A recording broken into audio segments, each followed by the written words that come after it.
In 1995, my grandfather died in Conwell Springs, my hometown. I returned for the funeral after being away since childhood. I learned that my grandpa had been investigating strange occurrences surrounding a mysterious presence in the forest. However, something happened to him in the woods, putting him in a vegetative state for over a decade.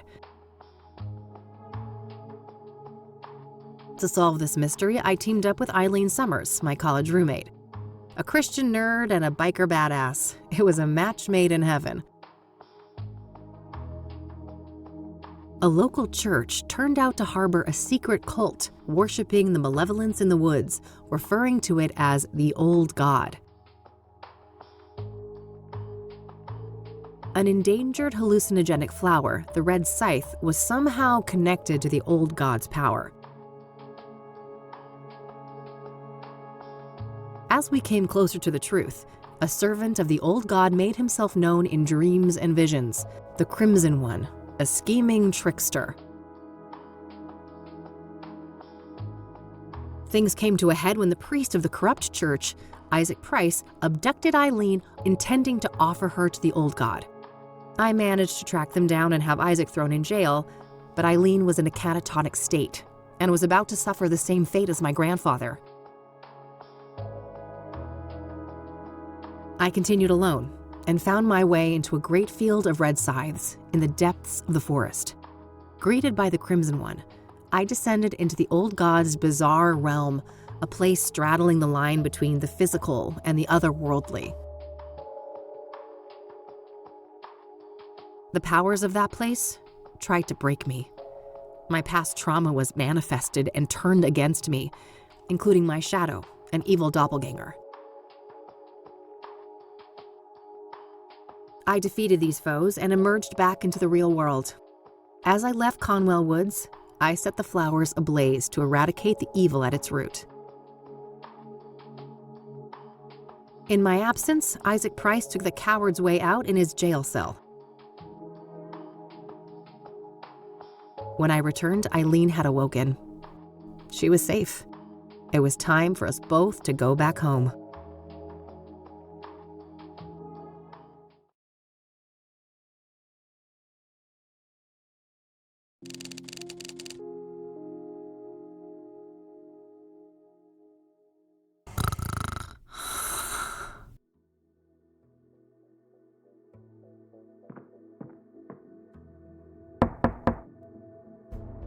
We're closed. For fuck's sake.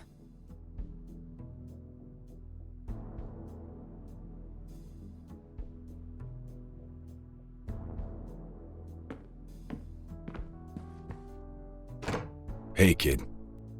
Oh, Lucas. Gee, what happened to you? Looks like somebody's been through the ringer.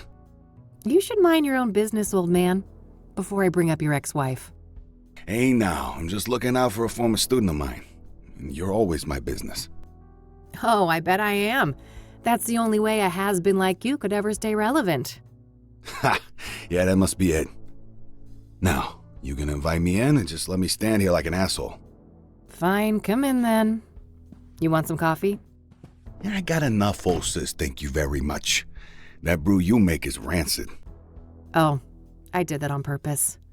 I wanted to do detective work, not dumb chores like some airbrained secretary. Feigning incompetence, huh? Clever move. I guess so. I just wish that shrewdness of mine could make me some money. There's my segue. Did you hear the news on the Soothsayer? I never took you for a sucker, Lucas. This is Kassidy. There's no way that reward is legit. You're wrong. Mayor Adams is different. He's the real deal. And you know this how exactly? Well, because it just so happens that I was hired to find dirt on the guy. I got nada. Zip. He's a total Boy Scout. Whatever. We're still talking about a serial killer. Do I look suicidal to you? Kinda. You passed out at noon, stinking of booze, and that eviction notice hanging over your head isn't doing you any favors. That's none of your concern. I'm handling it. I just Just need a goddamn case. A normal case, free of homicidal maniacs. Don't know what to tell you, kid. Things are looking kind of dry on that front, you dig? Oh, God. Please don't try to sound hip, Lucas. Your Dick Tracy imitation is cringeworthy enough. I suppose you could always pawn off that bike of yours. Buy you another month or two. Pfft. Tell him, Mildred. Lose the Katmobile? I'd rather chop off my left tit. I may be a has-been, but I'm fairly sure that self-mutilation won't do you much good. A couple $100K, on the other hand. I love money just as much as the next girl, but, this isn't just a long shot. It's about as likely as Mildred turning vegan and taking up juggling. Come on, one more case, for old time's sake. 50-50 split. How could anyone beat my rugged charm and your youthful vigor? Lucas, we both know you're about as charming as a clown at a funeral. And the last time I saw my vigor was 3 tequila bottles ago. All right. I know what I'm beating. I'll drop it. Look, thanks for the tip. I might actually take a shot at that bounty, but you need to accept that we're not a team anymore. We had a good run, but I have my own thing going. Look, see? My name is on the frosted glass and everything. I can respect that. You're not allergic to a little quid pro quo from time to time, though, are you? Now, that I can do. That's how the world works anyway. It's all just an endless circle jerk of quid pro fucking quo. I don't quite see things that way, but my door is always open if you'd like to discuss the case. Sure. May the best woman win. You telling me I'd look good in a dress? Later, kid. Bye, Lucas.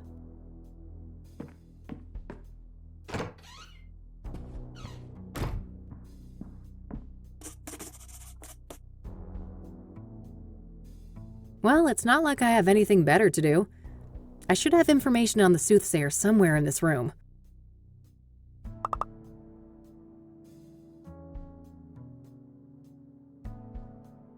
Just outdated casework. Can't bring myself to take them down.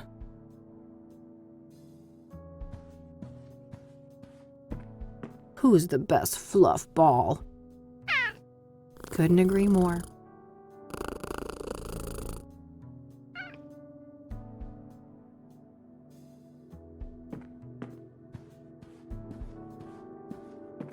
Yeah. Maybe there's something about the killings in these papers.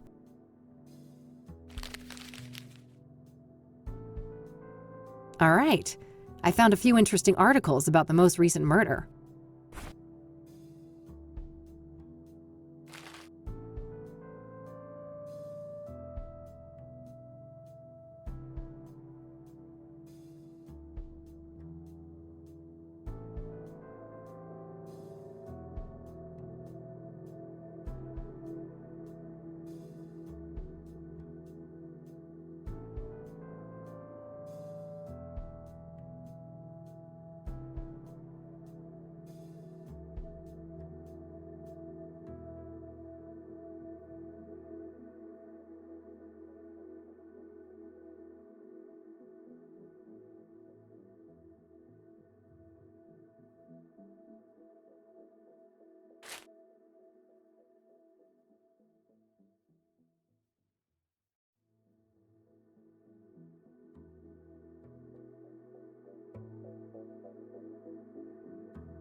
All right, I think that's everything I've got on Debra in here. When I'm ready to leave, I should be able to learn more about the other victims at the library.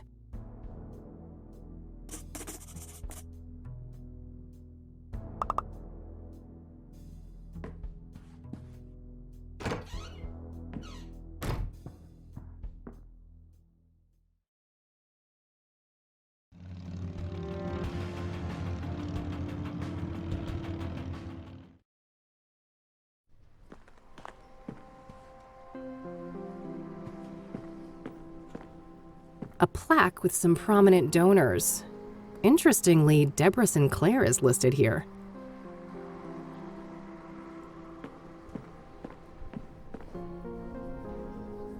Hi, I need some help, please. Of course. How can I be of assistance? I'm looking to find some information on the Soothsayer.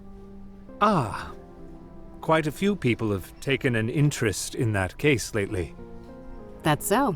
Well, I'm not scared of a little competition. So, you got anything for me?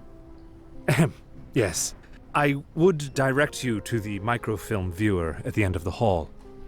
We have full scans of all of the major newspapers dating all the way back to the 50s. Perfect. I should be able to browse those for some articles about the murders. Indeed. If I may ask, what is your own interest in the case?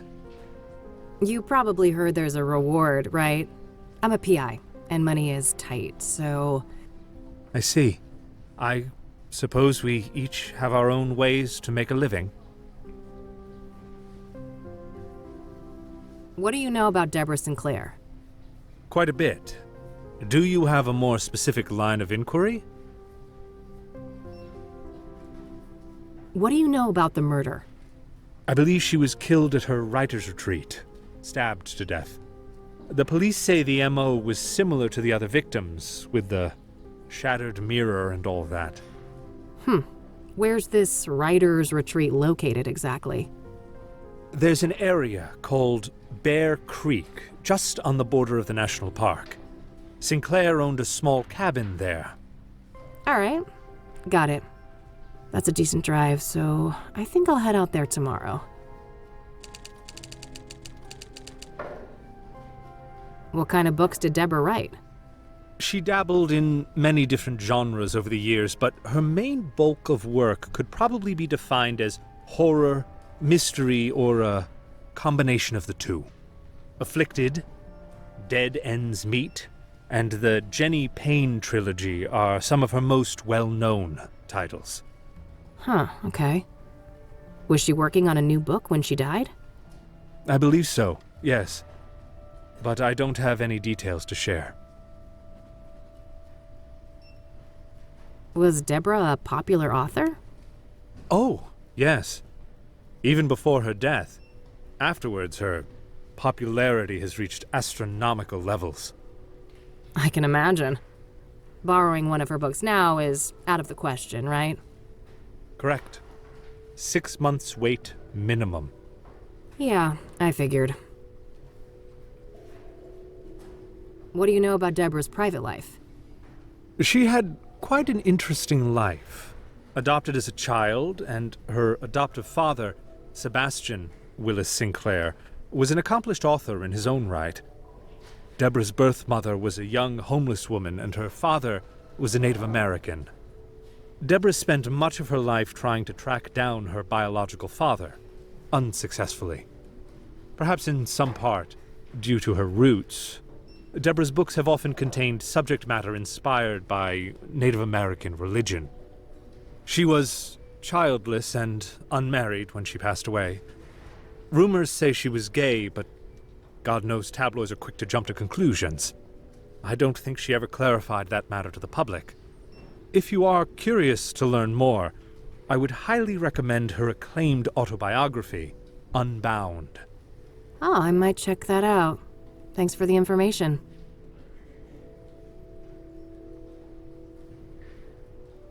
Thanks. I'll come back if I have more questions. Very well. Good luck. A bunch of magazines. Mostly celebrity gossip, it looks like.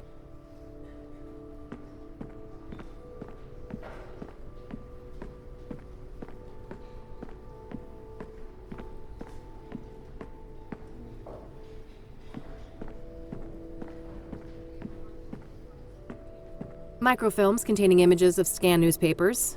They're organized by calendar date.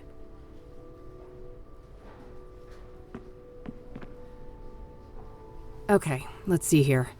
It would take ages to look through all the microfilms since the killings began, so maybe I can figure out on what date the murder prior to Debra's occurred. Hopefully I can deduce the date of the previous murder from the articles I picked up at the office. When I have a good date written down, I can view the corresponding microfilm and look for useful information.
Alright, I've got a date written down. I can use that to find the corresponding microfilm.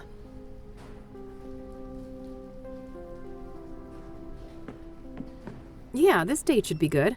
I'll search through a week or so of microfilm, starting from the date I've written down.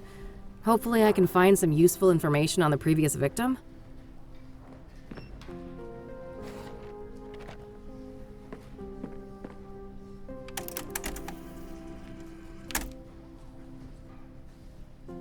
Yes, there we go. I'll have these printed.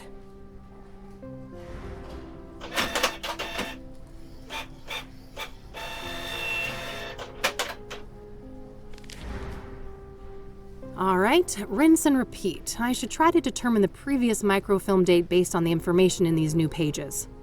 That way I can make my way back from article to article, victim to victim, until I get all the way to the first murder. Let's see here.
I know where Constance Hill is, but that's a fair distance from the city. Better save it for tomorrow. For now, I'll put Jane Doe on hold and see what I can find about the previous murder victim.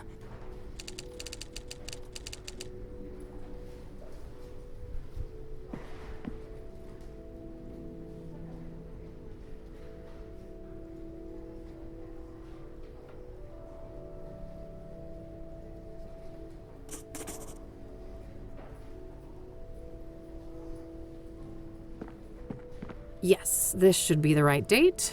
Let's see here. Okay, let's have a look.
Okay, I'll make sure to look into that church later and maybe find the address.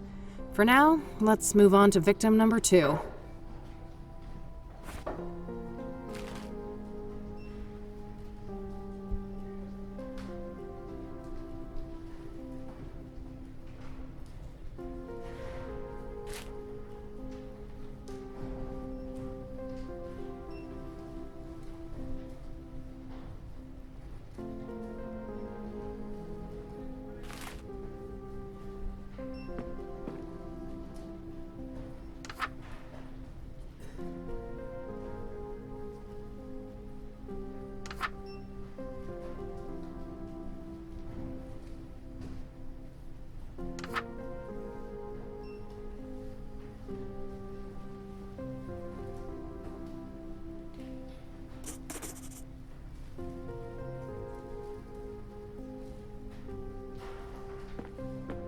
Yes, this should be the right date.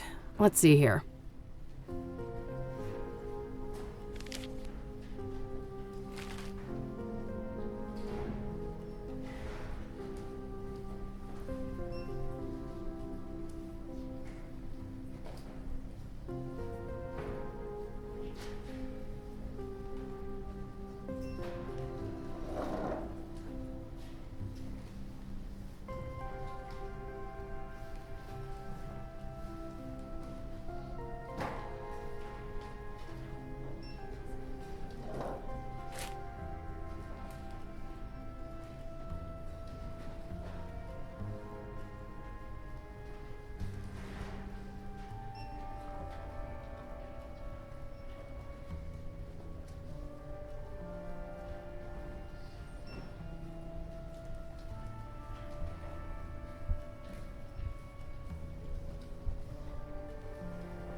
Eric's address isn't too far away, but I should learn all I can here before I visit any of the crime scenes.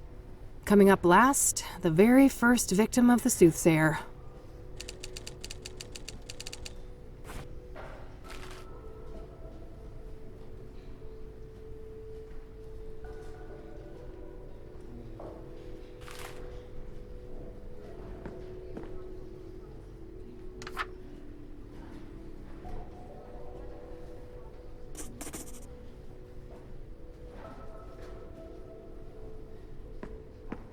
Yes, this should be the right date.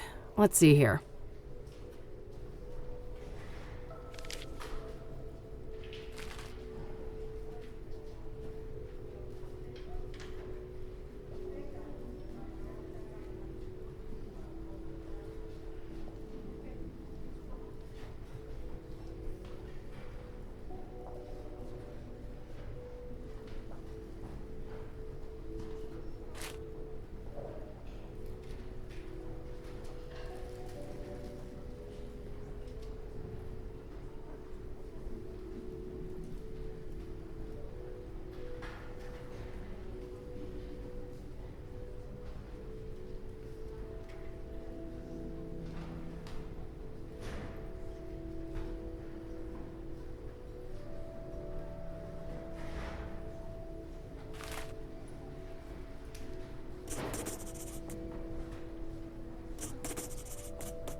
All right, that should be everything on the microfilms. I think I'll continue to focus on gathering information today and then head to each of the murder sites tomorrow.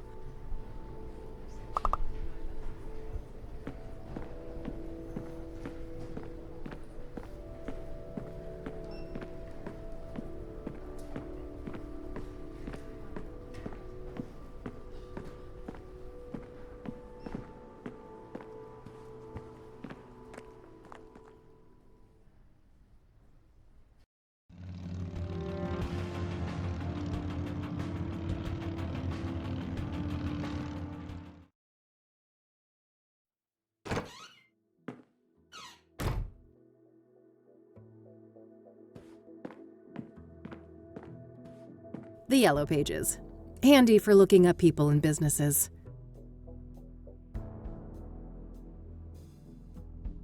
Great. I've got the address to the church. I'll head over there tomorrow. I think it's time to see what I can find about the Azure Sky Motel. It's likely in this phone book here.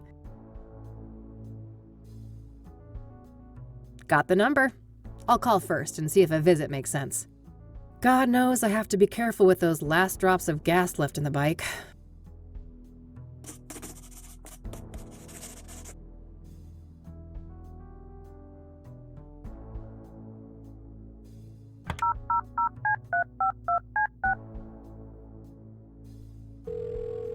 Thank you for calling the Azure Sky Motel, your oasis in Kassidy.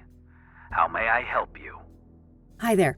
This is Kathy Rain from Rain Investigations. I have some questions. All right, then. What do you know about the Soothsayer? I know more than I'd like to. I could have gone without a close view of his handiwork, that's for sure. I can imagine. A brutal stabbing, I take it? No offense, but I'd rather not go over that again. It's all in the papers, if you're so dead set on getting all the gory details. Do you know anything about scrying mirrors? Only that our psycho killer enjoys breaking them around his victims, but I have no interest in understanding a nut like that.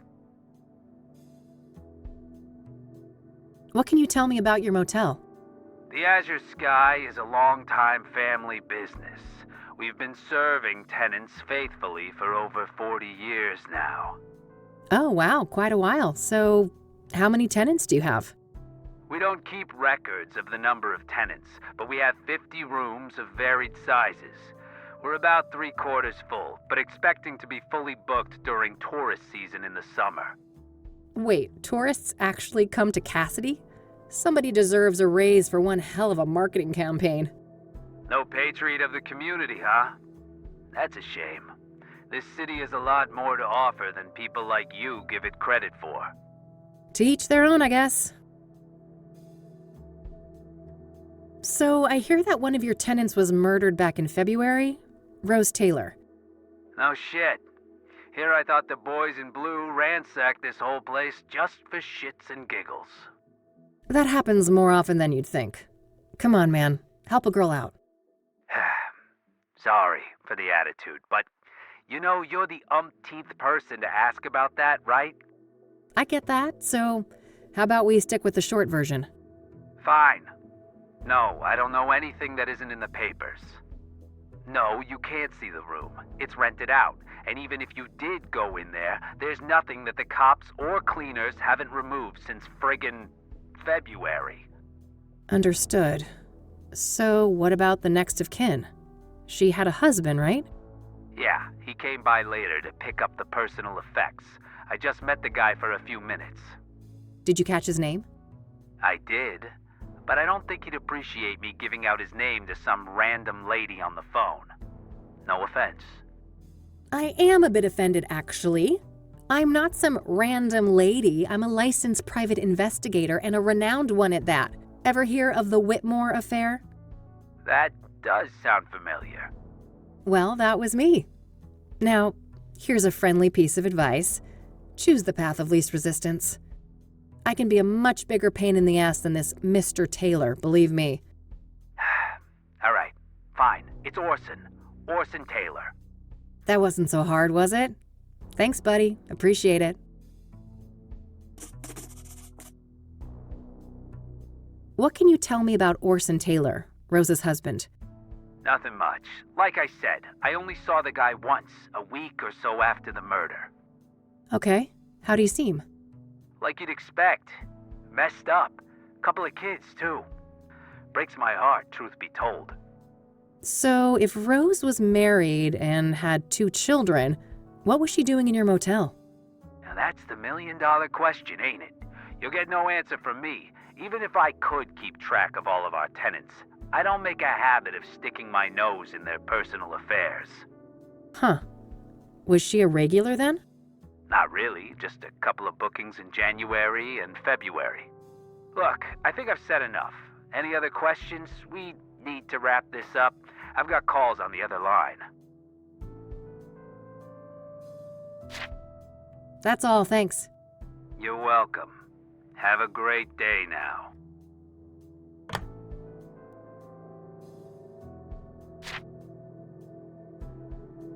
All right, found the husband's number. Here's hoping he's willing to talk to me.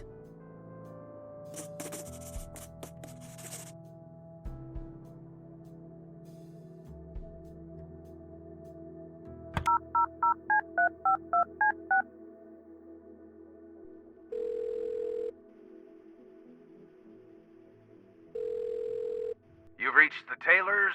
No one's home right now, but if you leave your details after the beep, I'll get back to you. Hi, Mr. Taylor. This is Kathy Rain, private investigator. I was wondering if I could ask you some questions.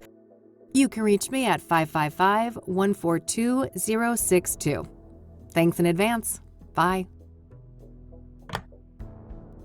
I think I followed up on what I can today for each of the different victims.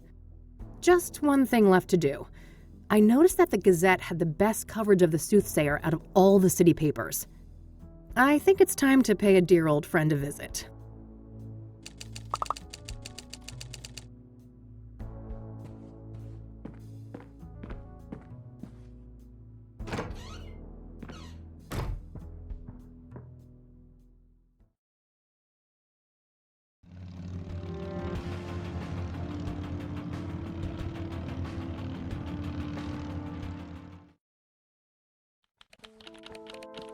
All right, here we are. Let's see how E is doing. A roll of tape. Might come in handy. Hey, Art, what's a synonym for disappointing?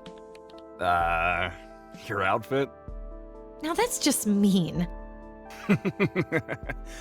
Sorry, Summers, couldn't resist. Let me think. Disheartening, dismaying, dissatisfactory? I think I'm looking for a stronger statement. Then I'd go with depressing, distressing, or maybe demoralizing. Demoralizing. Yes, perfect. Thanks, Art. Anytime, kiddo. Hello, sunshine. How's my favorite Christian reporter? Oh, what do you want, Kathy? I'm on a deadline here. No small talk, huh? Can't I check in on a friend? I wish, but we both know you only show up when you need something. Ouch. Well, I did have something I wanted to talk to you about. Let's hear it then.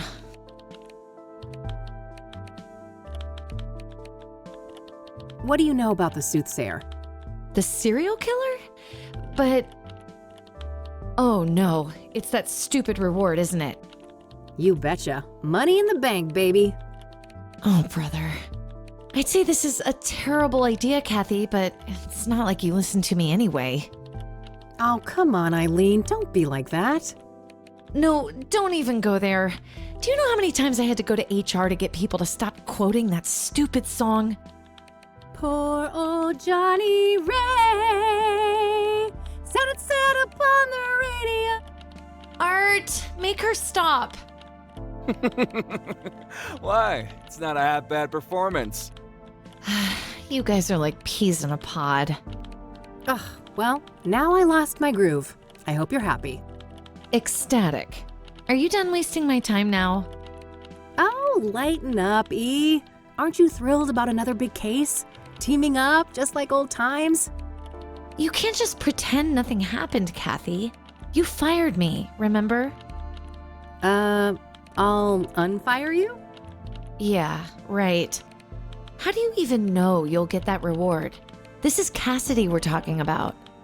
I was thinking the same thing, but Lucas did his homework. He says this new mayor is the real deal. That silly old man. He just wants one last case with his protege before retirement, even if it means you'll get yourselves serial killed. And I'm all here for it. Of course you are. It's not like self-preservation is anywhere on your hierarchy of needs. Can't argue with that. So, speaking of my, needs, what do you know about Kassidy's most prolific murderer? Not much. You should ask Art. He's much more up to date on that stuff, being our crime correspondent and all. What do you know about Debra Sinclair? I like her books, but I don't care much for celebrity gossip. Awful thing that happened to her, though. What do you know about the woman who was burned alive by the Soothsayer? Oh, nothing.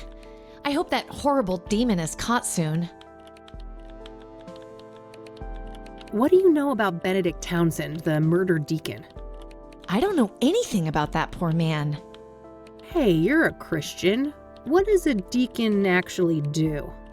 It depends on the denomination, but a deacon belongs to a church and can practically do the same work as a priest, with the exception of sermons and rites. Interesting, thanks. Are you familiar with scrying mirrors? I think so, yeah. You mean the black ones made out of obsidian, right? Yep. What do you know about them? Not a lot. I know they've been around since ancient times and that they're quite popular in New Age culture today. My friend Meadow is totally into that stuff. I bet she'd talk your ear off about it. Oh? Sounds great. Where can I find her? Let me call her tonight and ask first, okay? She can be a bit peculiar about things. Sure, not a problem.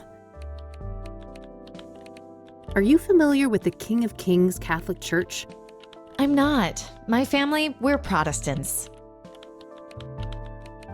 Do you know anything about Eric Holloway, one of the Soothsayer victims? Not really. I'm sure you know more about him than me. What do you know about Rose Taylor, the first Soothsayer victim? She worked as a nurse, I think. Other than that, I don't know much. Have you heard of the Azure Sky Motel? That's where one of those serial killings happened, right? Yeah. Thought it sounded familiar. I don't know anything else about it, though. I don't want to ask her about that. I'll let you get back to your work. All right, see you later.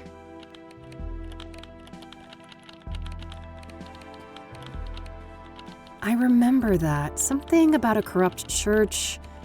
When the story broke, the place was shut down and some of the higher-ups went to jail. Art Hopkins. Just the man I need to see. That's so. This better be good. What do you know about the Soothsayer? What do I know? I made the Soothsayer. Before me, he was the Mirror Murderer, the Kassidy Ripper, or whatever derivative moniker those dullards at the Times or the Sun can muster up. Oh, wow. So what's your take on the guy? I could see right through you, Rain. You're a bad apple, and it stinks all the way up here. Finally got a whiff of that reward, huh? Can't blame a girl for trying. You've got your sights on that money too, huh? Who doesn't? It's 200 fucking grand. I got a juicy new lead, too. A new lead, huh? I doubt it's that impressive. Nice try. I'm not gonna slip up. Word of advice, go back to your cheaters and insurance frauds and leave the Soothsayer to the big boys.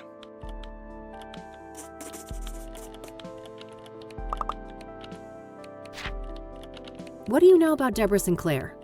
The most recent Soothsayer victim? Don't waste your breath about the Soothsayer. I'm not gonna say squat. What do you know about scrying mirrors? Certainly more than you. I'd be surprised if you ever picked up a book. Are you familiar with the King of Kings Catholic Church? Don't waste your breath about the Soothsayer. I'm not gonna say squat. I don't need to ask him about that. What do you know about the Azure Sky Motel? Stop wasting my time. We both know you're just fishing for information about the Soothsayer. That's quite the story you've got framed up there on that wall. Oh yes, one of my proudest accomplishments. It must have taken ages to break that story, right? Half a year undercover. Now that's a proper investigation.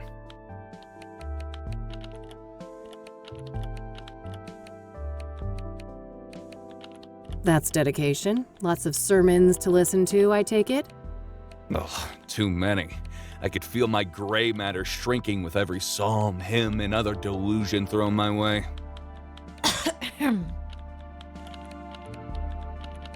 What made you decide to investigate the church? I had a family member in that parish. They told me some strange stories. Didn't take long for my reporter's instinct to kick in.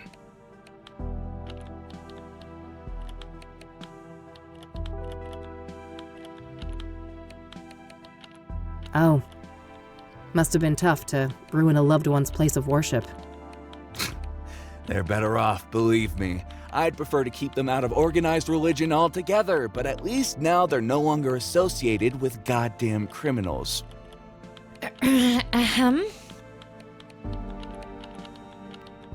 What was the fallout? Some people were arrested, right? If by some you mean a lot, yeah. 12 people charged, 9 convicted, and about 100 years of prison time sentenced in total. Damn. The state shut the church down too, right? Oh, sure did.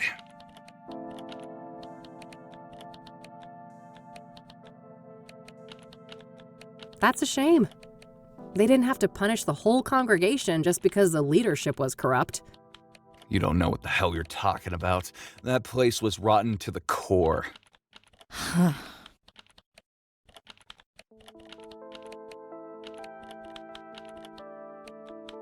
All right, that's all I needed.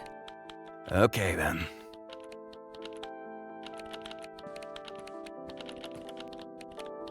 Hey, E, one more thing. Yeah? Man, I'm itching to know what Art's new lead on the Soothsayer is. I bet, but I wouldn't know anything about that. Not that he's been my favorite person lately. You could still find out, right? Don't you want to ruffle that arrogant prick's feathers a bit? Oh, well, Pretty please. okay, fine. I'll try, but no promises. You're the best. Either that or I'm just a slow learner. Alrighty, it's getting late. I'm gonna get out of your hair before Art rats me out and calls security. Oh, he wouldn't do that. He's not as bad as you think, Kathy. You guys are actually quite alike. Oh God, you better take that back before you make me take up smoking again. I have no doubt you'll be able to resist the temptation. Bye, Kathy. Bye.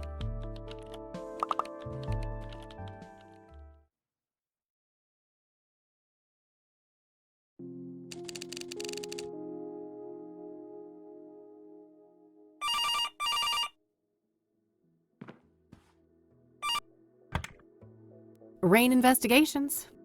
Kathy, it's me, Eileen. Hey, E. What's up? Oh, just burning the midnight oil. So I wanted to let you know that I found Art's new lead on the Soothsayer. Amazing. Do tell. Well, you know those people who were killed? Apparently, they were all under the influence of some sort of illegal drug.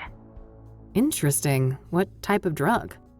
I'm not sure, but this toxicology report here says that the street name is Pyre. Never heard of that one. I'd better go ask Lionel. Lionel?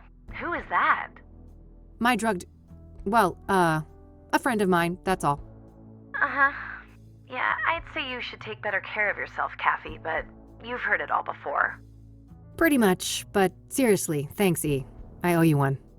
Don't worry about it. Oh, and by the way, you know Meadow, that friend I was telling you about? Yeah, what about her?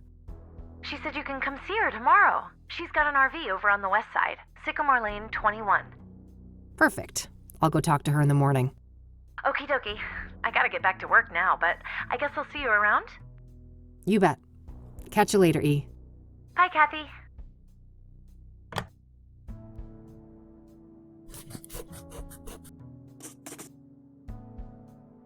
Pyre, huh?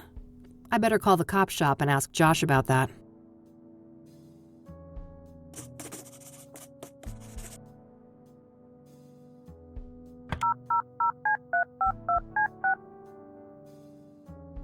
You've reached Detective Everett, Narcotics. I'm not available right now. Please leave a message after the beep. Hey, Josh, this is Kathy Rain. Been a while, huh? Let's meet and catch up. I have something I want to run by you. Hit me up at my work number, will ya? Okay, bye. All right, I guess that's that. Let's see if Lionel is at his usual spot. Thanks for the headache, you Mexican jerk.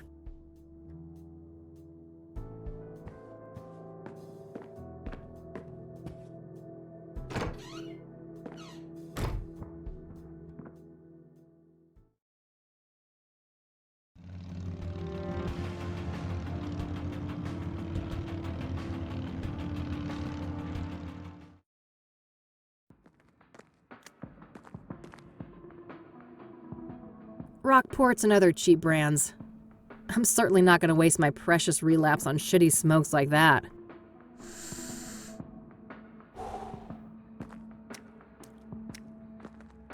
Hey, what's up, Lionel?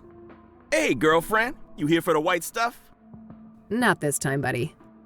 Oh, you broke? Well, I am, but that's not... You just broke. Well, I ain't giving you a tab. I'd never see my money back. No offense. I don't want a fucking Coke tab, Lionel. I just had some questions. Whoa. What's with the hostility, girl? There's no reason to be unsavory among friends. Sorry, rough day. Can I run something by you? Go on, then. I suppose I got some time to spare. What's your take on the Soothsayer? That creepy motherfucker got the whole town on edge, don't he? Funny how City Hall didn't give a damn until one of those celebrity types got killed. Embarrassing look for the city, huh?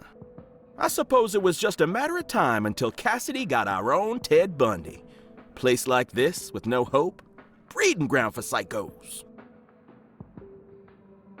What do you know about Debra Sinclair, the latest Soothsayer victim? Look, I don't know nothing about those murders, victims, whatever.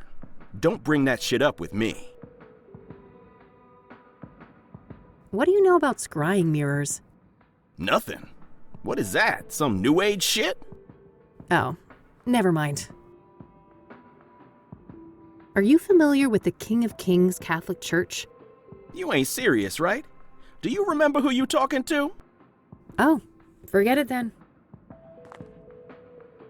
Are you familiar with the Azure Sky Motel? Nah, haven't heard of the place. I don't need to ask him about that. Do you know Pyre? Oh yeah. Strong trip, they say. I'd love to get my hands on some of that. Hard to come by, I take it? No doubt. I never got so much as a whiff of the stuff. Oh, really? Who's slinging? No one I know. Sketchy motherfuckers, though, whoever they are. How so? Well, for one, you won't find them on the corner like us, regular hard-working candy men. Yeah, you're all salt of the earth. How do they conduct business then? Well, they pretty much don't. I'm not following. Well, join the club, 'cause it's some real candid camera shit. Every now and then, one of them dope fiends starts yapping on about some creepy fucker giving them pyre, and it's always on the house. Trying to run an honest pusher out of business. Some kind of obtuse marketing tactic? If it is, those people sure as hell ain't capitalizing on it. Some half-assed DEA honeypot operation then? No way. The feds don't give a fuck about Kassidy, trust me. Who are these fiends then? Got any names? Nah, I don't ask for names. And the junkie clientele all look the same to me, no offense. Ha. So you don't know anyone who could get pyre? Some drug dealer you are. No, I didn't say that. There is this one person who just might be able to pull it off. Yeah? A friend of the boss. Ultra wealthy connoisseur. Tries everything once, apparently. Rich. I mean old money rich. Deeply connected. Quite the sales pitch. Are you gonna give me a name or just leave a girl hanging in suspense? Now. Let's not get ahead of ourselves. Surely a gumshoe such as yourself is well aware that information is a commodity. I told you, I'm fucking broke, Lionel. And I ain't deaf. We're talking a simple exchange. If you find out who's slinging pyre, you send the love lion a word. Deal. Loaded guy's name, please. It ain't a guy, strictly speaking. It's one of those, transsexual types. Prefers to go by the name Hannah Verdew. Verdew? That rings a bell. Some French family, right? Mine owners? You tell me. Sounds about right.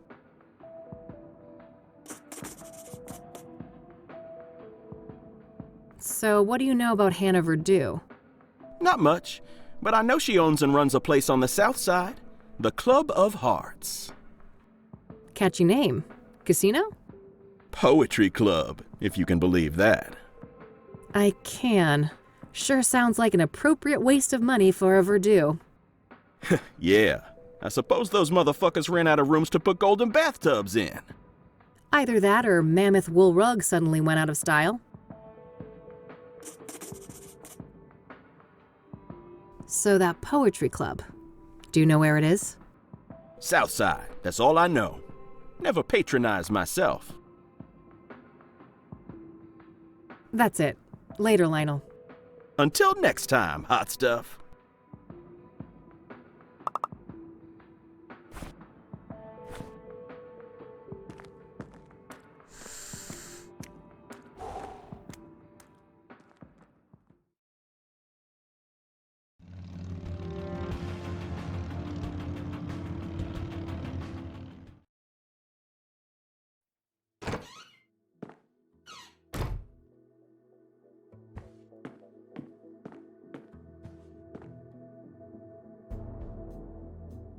No hit. Unsurprising with her being one of those elitist types. All right, found an address. They're not open until Friday night, though. Guess I'll have to wait a couple of days. Ugh, I'm beat. You want to hit the sack, girl? Come on, then.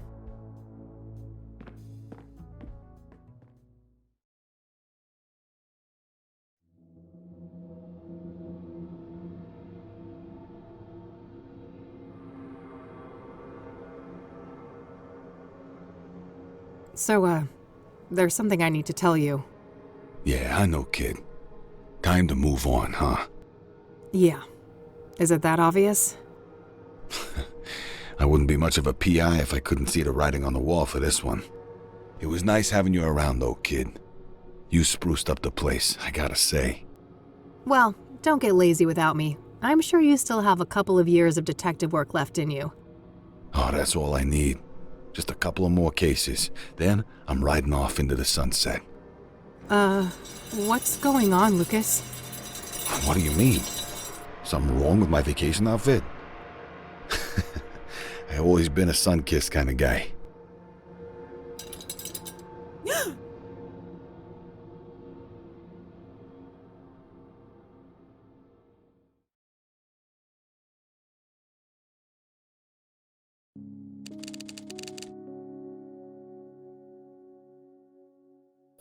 Okay, Kathy. Enough loitering. Time to get back out there. You've got places to be. Nah, I'll let her sleep. Nah, I'll live with my current face.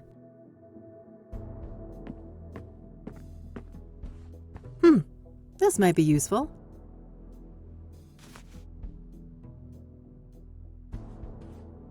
I better not open that. Wouldn't want the mold to spread.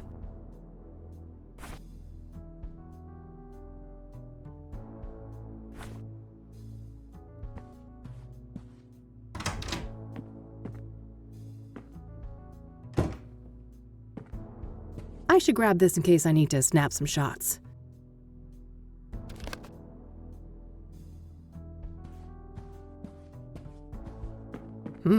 What's this?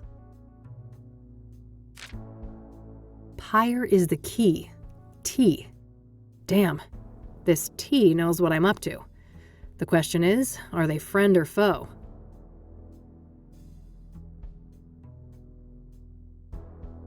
I should listen to my messages before I leave.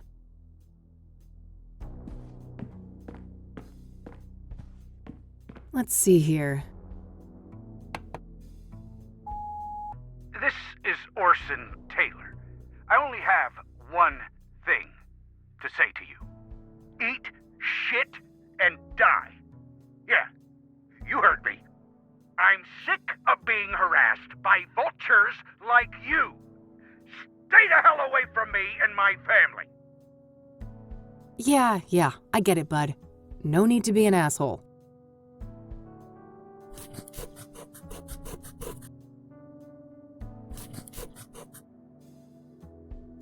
Let's see what this other message says. Hey, Josh here. Busy day today, but I'll swing by your office tonight after my shift, alright? See you later. That's better. Hopefully he can give me some insight on Pyre. Alright, that's it for messages.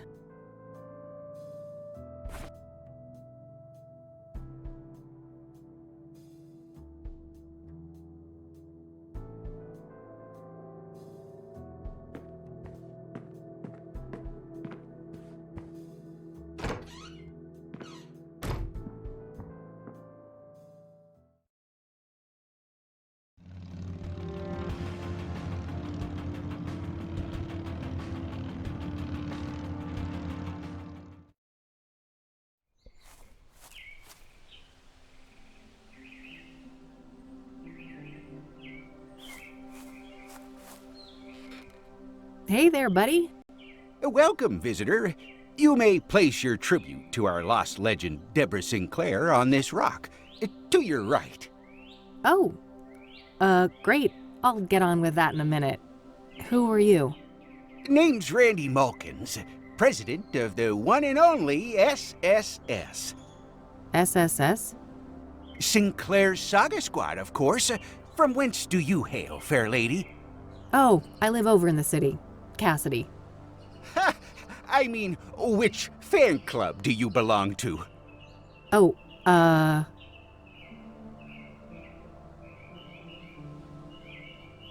Deb's Dynamic Devotees, of course. Never heard of it. It must be local. Yep. Yes, quite local. I'm Kathy, by the way. Kathy Rain. Oh, that's a lovely name. It sounds like a character in a book. Well, I certainly have days when I wish I was made up. Whoa, that's deep. Huh. Do you mind if I ask you a few things? Always happy to talk to a fellow fan. What do you know about the Soothsayer? Only that he took a legendary author away from us.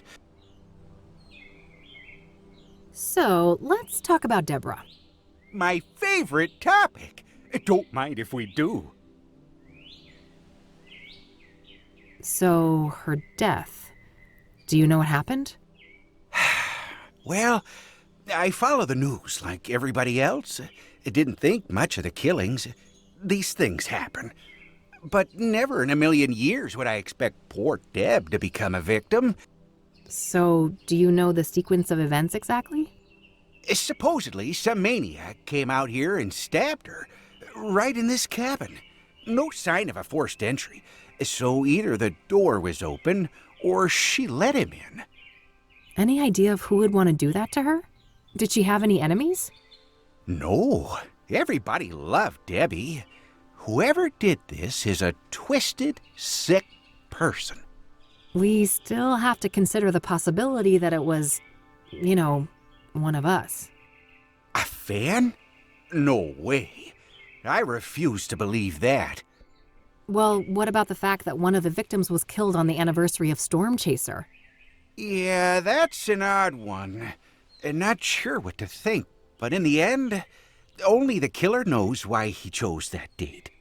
Would anyone benefit from her death then? Some relative who would get the book royalties, maybe? She had no close relatives, so I'm not sure who would be next in line.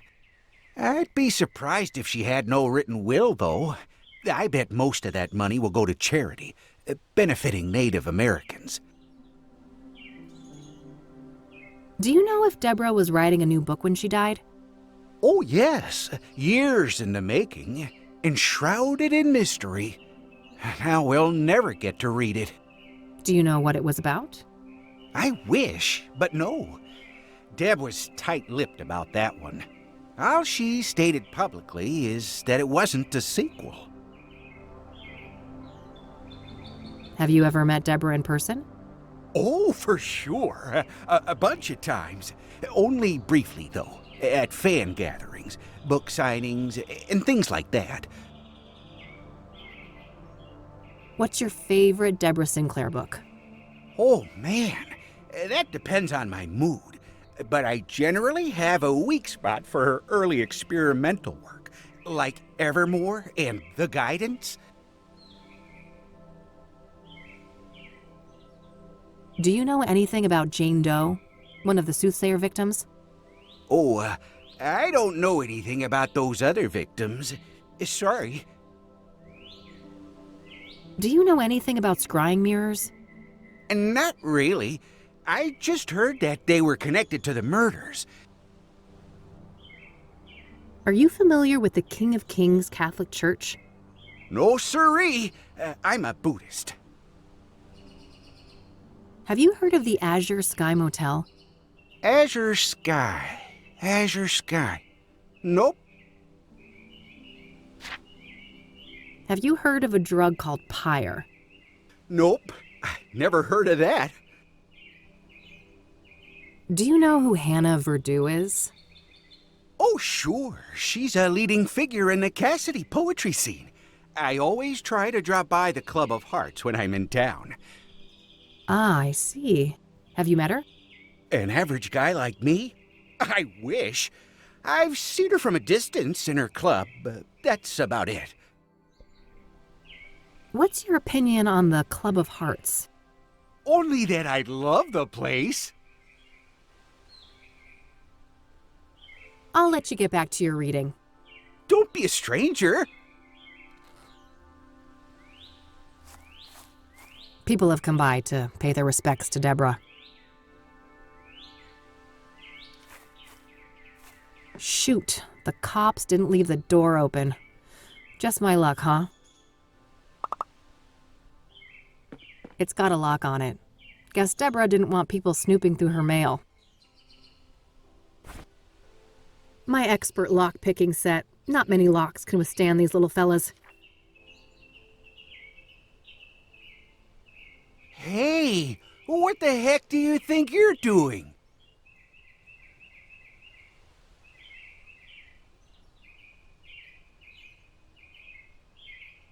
I just removed some cobwebs.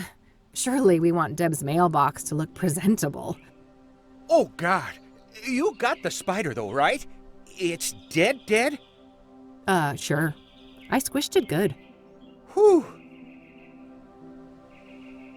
It's got a lock on it. Guess Debra didn't want people snooping through her mail.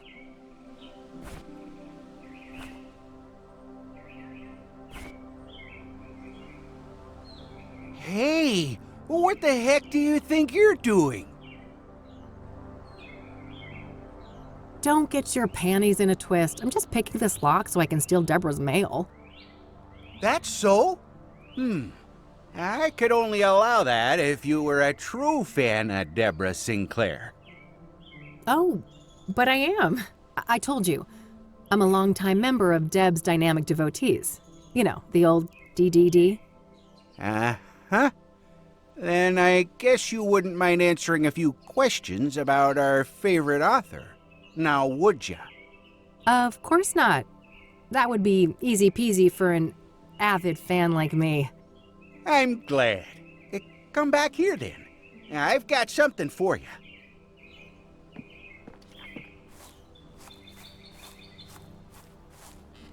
Behold, the official SSS membership application form. A written quiz? Are you fucking serious? You chicken. Yeah, I figured you were just a poser. Oh, shut up and give me that thing. There you are. Let me know when you're ready to hand it in. Yeah. I guess I need to read up on Debra. There's probably some useful information at the library.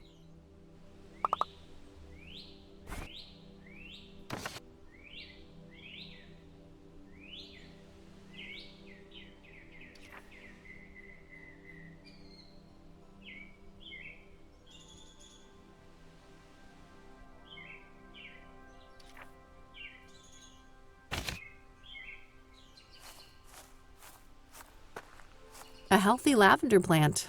Smells nice.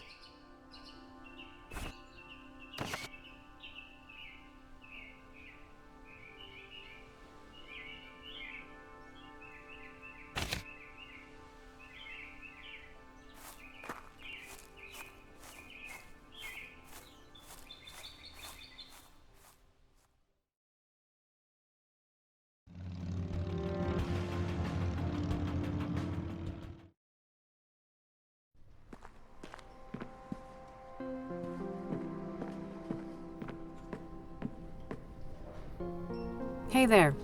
Back again. Can I get some help? Certainly. What can I do for you today? What do you know about Jane Doe, the fourth Soothsayer victim? Apart from Debra Sinclair, I can't offer much insight on the Soothsayer victims. What do you know about scrying mirrors? Not much, unfortunately. They're not within my area of expertise. Do you know anything about the King of Kings Catholic Church? I'm not familiar with that church, sorry. Are you familiar with the Azure Sky Motel? I'm afraid not. I don't want to ask him about that. Do you know who Hannah Verdew is? As a matter of fact, I do. She owns the Club of Hearts, a poetry club. I don't know much else about her, though. She moves in high circles. Have you been to the Club of Hearts? Sure. Great place for word connoisseurs like myself. Thanks. I'll come back if I have more questions. Very well. Good luck.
One more thing.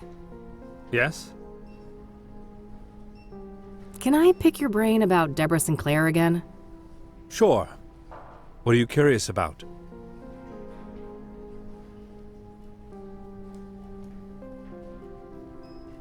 Thanks. I'll come back if I have more questions. Very well. Good luck.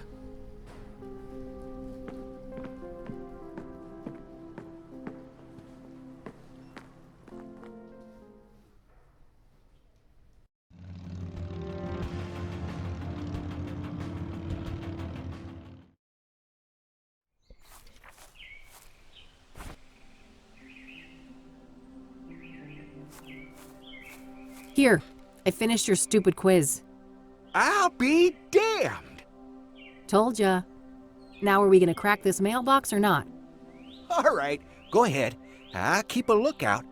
You better share your findings, though. Yeah.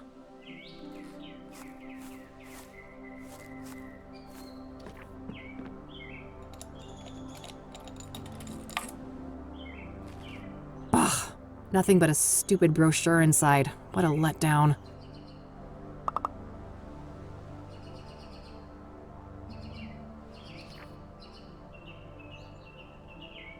These are the local rangers, huh? Probably not worth trying to question any of them right now. They're as likely to be tight-lipped about Debra as the cops. I'll keep the brochure, though. Might be relevant later.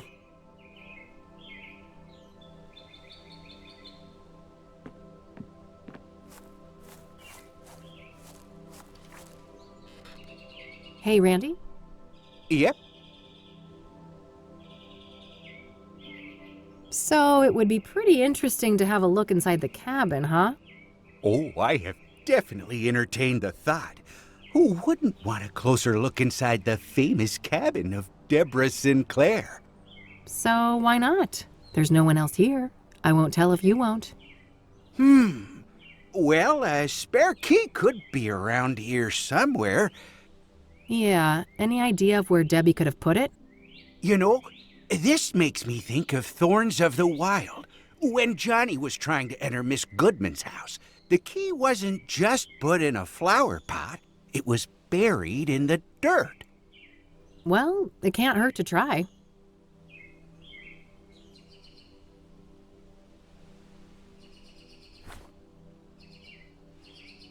That's a nice flower pot over there. Oh, yes. Debra adored those. I'll let you get back to your reading. Don't be a stranger.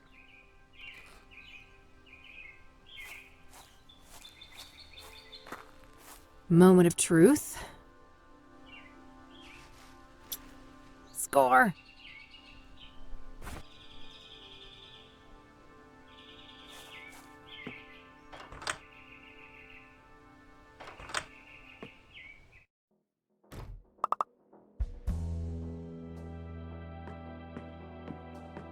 Holy shit.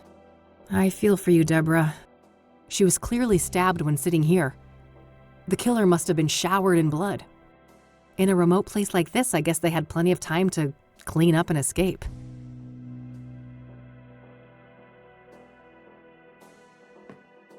Looks like forensics left a little pile of fingerprint powder here. Way too clean of a workspace. The cops must have taken everything.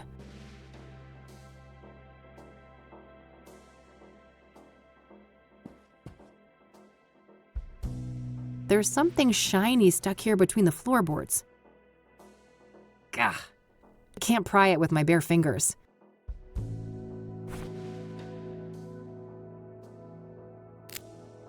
Whoa. It's an obsidian shard. This must be from the mirror left at the murder scene. This glass is really smooth. Might be worth dusting for prints. I lost my fingerprint kit a while back, but maybe I can get creative somehow. I don't think I'm carrying what I need, though.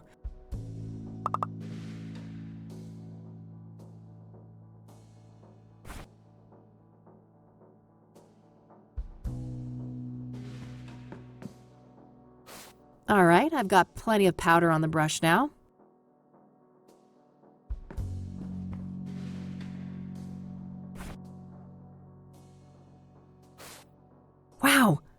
There's an actual print.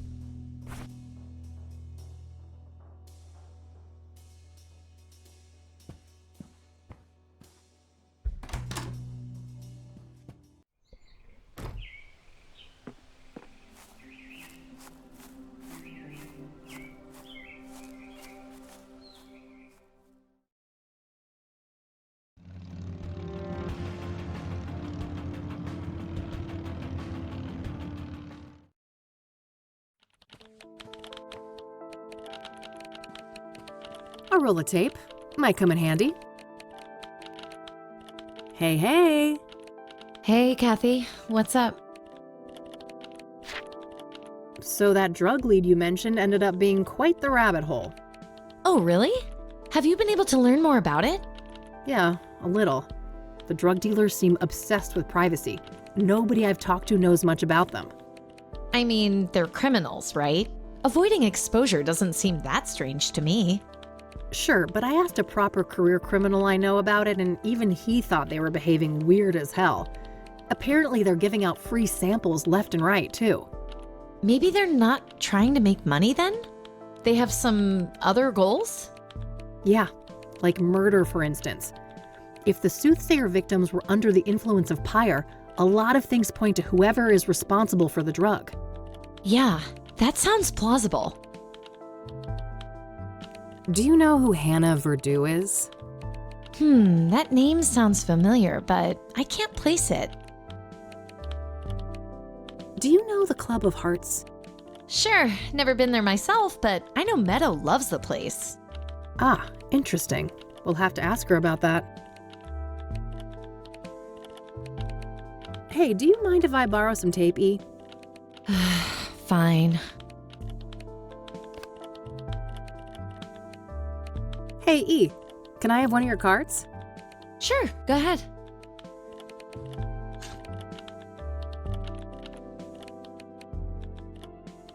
I'll let you get back to your work. All right, see you later.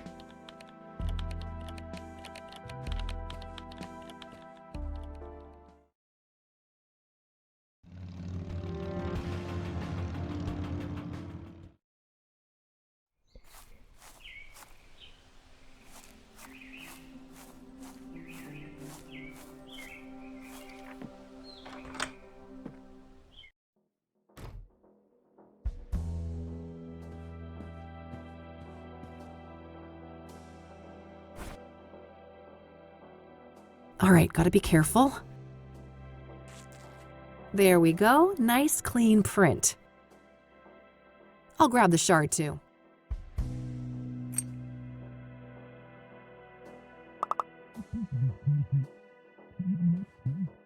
Oh, good day, officer.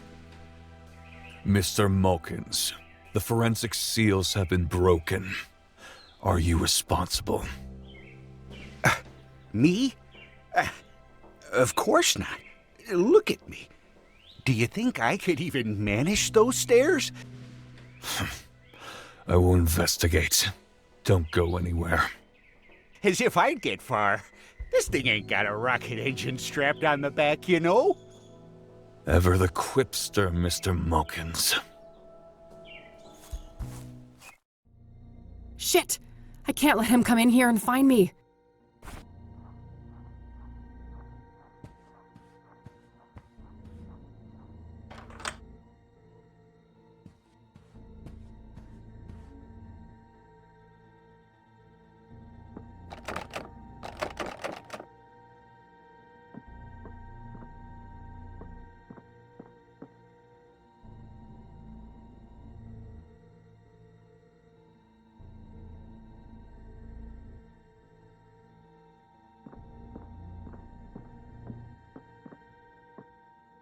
Phew, that was close.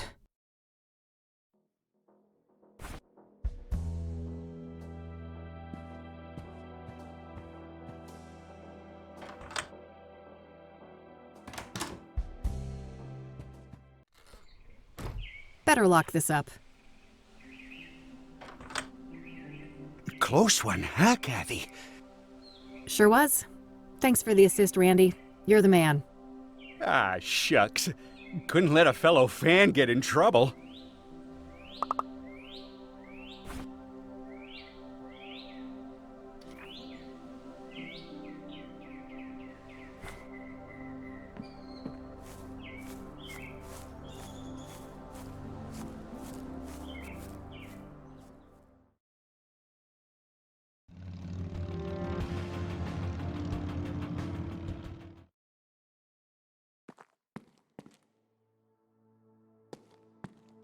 A missing cat, roommate wanted, junk for sale.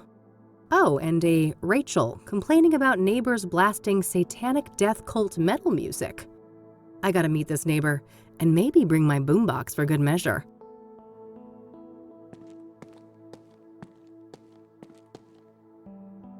Eric Holloway.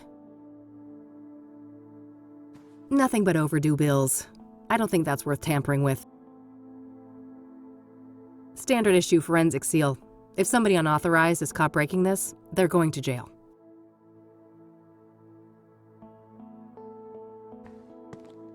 Rachel Wang.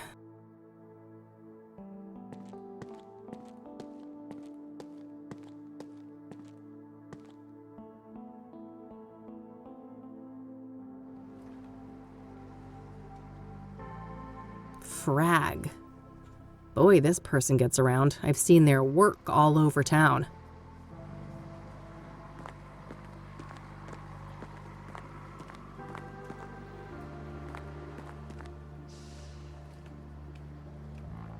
It's all generic condolences, except this note here. I miss you. It should have been us. May God watch over you. R.W. Oh, that must be Rachel Wang downstairs. I should go have a chat with her.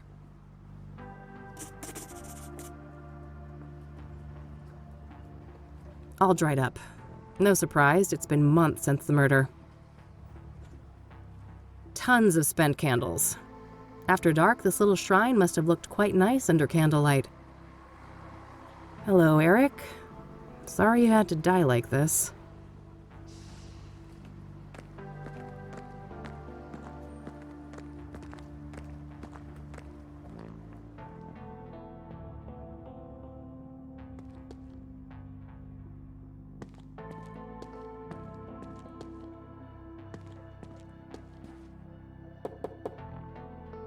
Who is it? Hey, I just want to talk about Eric. I'm a private investigator. No more detectives. Please, go away. Well, that went well. I guess she doesn't trust people in my line of work. It's Eileen's business card. Eileen Summers, junior reporter. Her work number here might be useful. I'll add it to my notebook.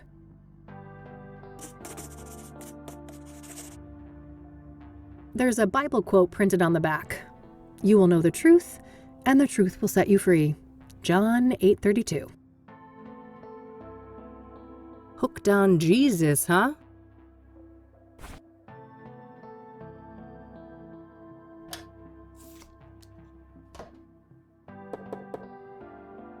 Hey, it's Rachel, right? I dropped my card in your mailbox. I just want to talk. You're a Christian reporter? What do you want? Only to talk to you about Eric. It's for a story, a respectful one.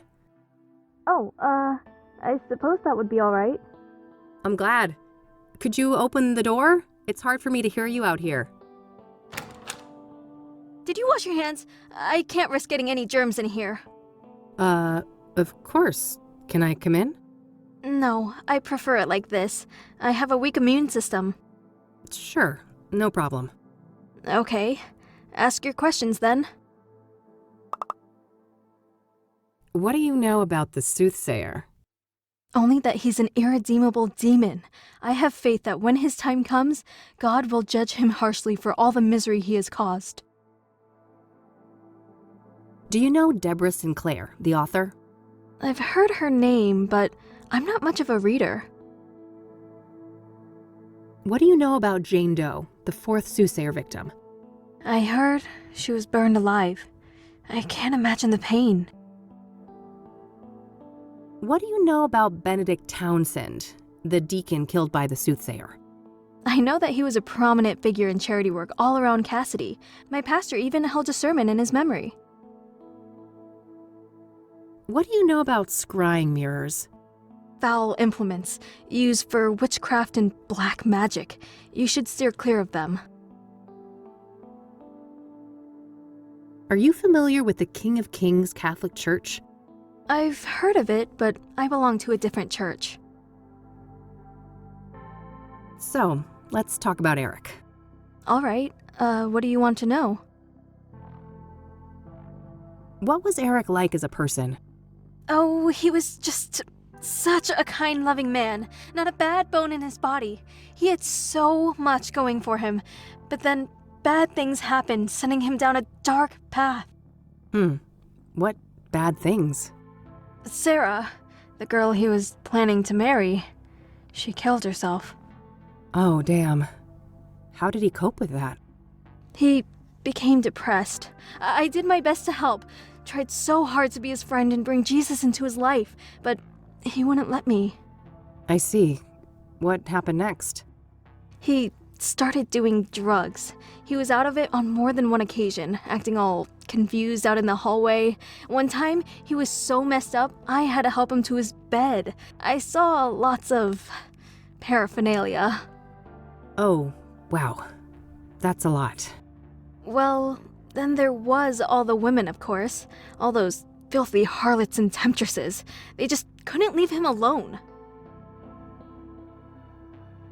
What kind of relationship did you have with Eric?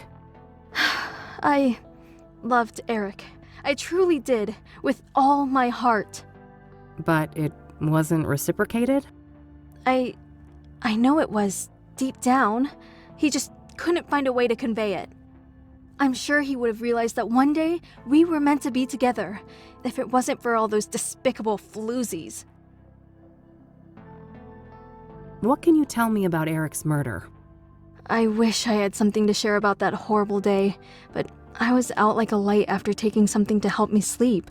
If I'd have been awake, maybe I could have done something. It wasn't your fault, Rachel. When did you first learn about Eric's death? The morning after. I didn't see his body, which I'm grateful for. I did witness the blood, though, which was horrific enough. I can imagine. Did you notice anything out of the ordinary during the days before the murder? No, nothing. Eric and I hadn't spoken for a while. Was Eric seeing a lot of women when he died? Too many to count. They kept dragging him back into sin. I prayed and I prayed, but they kept on coming. It didn't end until one of those Jezebels killed him. I know it in my heart. That's what happened. Did any of the women stick out in some way? Maybe one of them acted suspicious? Not that I can remember. I'd have to check my... no. You'd have to check your... what? Your diary? I misspoke. Don't mind me. I get confused sometimes. What do you know about Rose Taylor, the first Soothsayer victim? Not much. I just know that the police think that she was stabbed to death by the same person that murdered Eric. Do you know the Azure Sky Motel? That's where the first victim of the Soothsayer was staying. I don't know much else than that, though. Have you ever heard of a drug called Pyre? Goodness, no. I want nothing to do with drugs. Do you know who Hannah Verdew is? No, I haven't heard that name before. Have you heard of the Club of Hearts? I haven't. Never been there. What can you tell me about yourself, Rachel? Well, my family is Korean. We belong to a Methodist church. As for me personally, I guess I'm not that interesting. I don't go out much. Due to your immune system? Yes, not that any of the doctors believe me. Agents of Satan. Uh-huh. What do you do to support yourself, then? I've been between jobs for a while now. I get help from my family in the church. I don't want to ask her about that. I've noticed quite a few tokens of remembrance around. It seems Eric will be missed. You don't know the half of it. This place is nothing but a hollow shell without him. That's all my questions. Thanks. You're welcome. Bye now, and God bless you. Yeah. You too. Poor girl, this Rachel. She seems to have quite a few issues. I'm not sure how reliable her information on Eric is. In any case, I think I'm done here for today.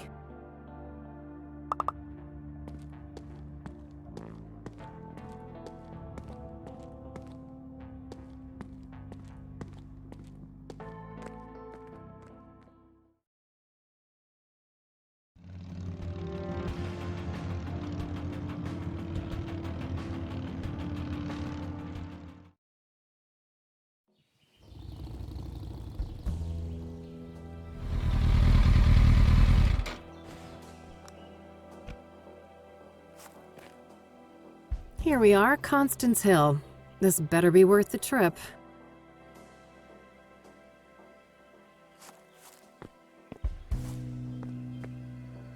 Oh, neat. I can see my office building from here. The City of Gleam in all its glory.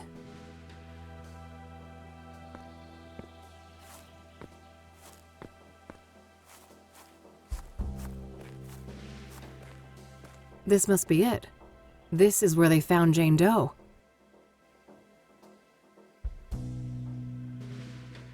No obvious clues. I'm not sure what I was expecting, but I guess there isn't much to find in this place.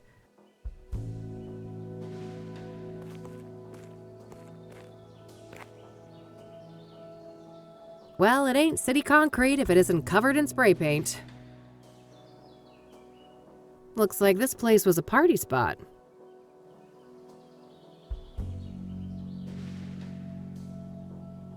Hey! You're not supposed to be here! It's a free country, nutjob. Step off before you get hurt. Your face is all wrong! Take it off! Get off me! It speaks! Get off me! It speaks!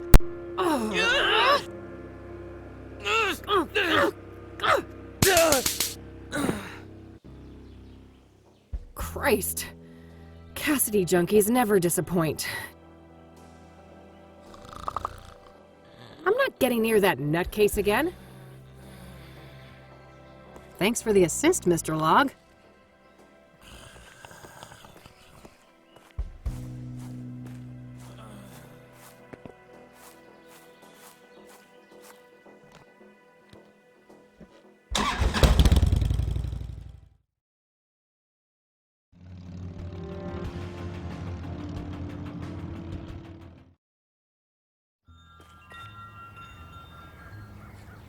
If it wasn't for the atrocious backdrop, those could have actually provided some cozy ambiance. Oh God, that thing is hideous.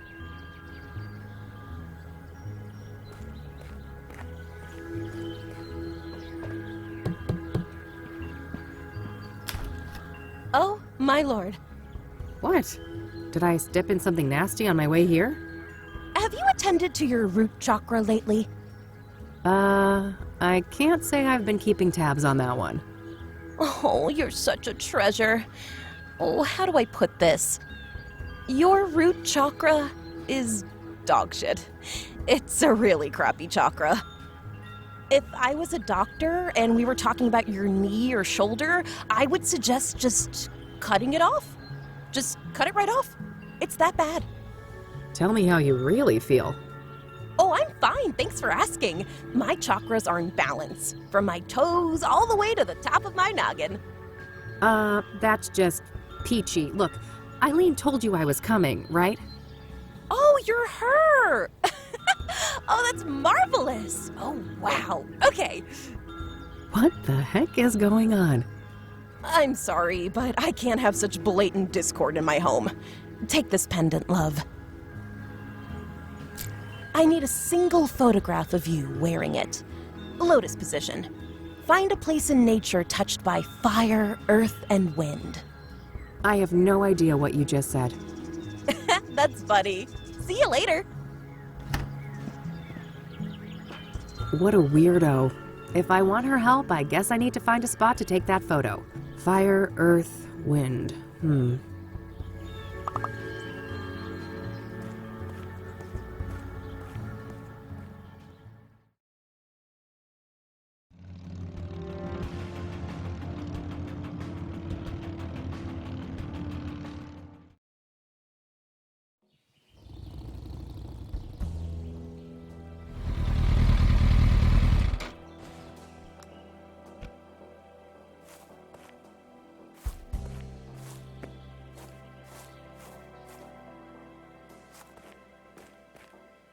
I already looked here.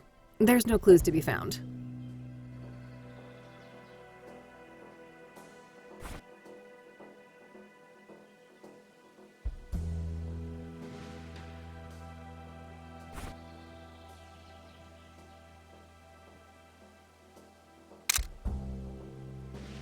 That should be it.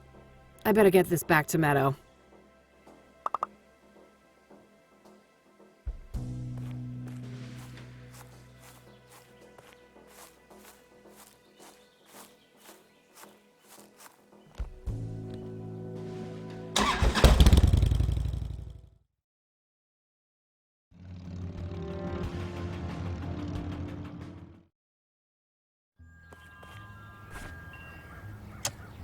Here's hoping this will appease that whack job Meadow.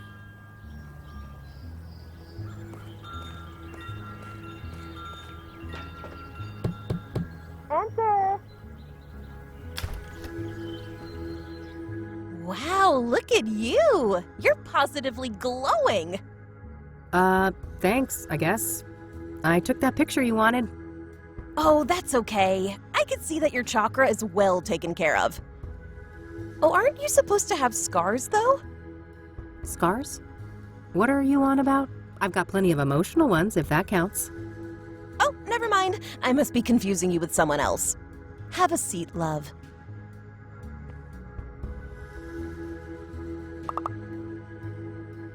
What do you know about the Soothsayer?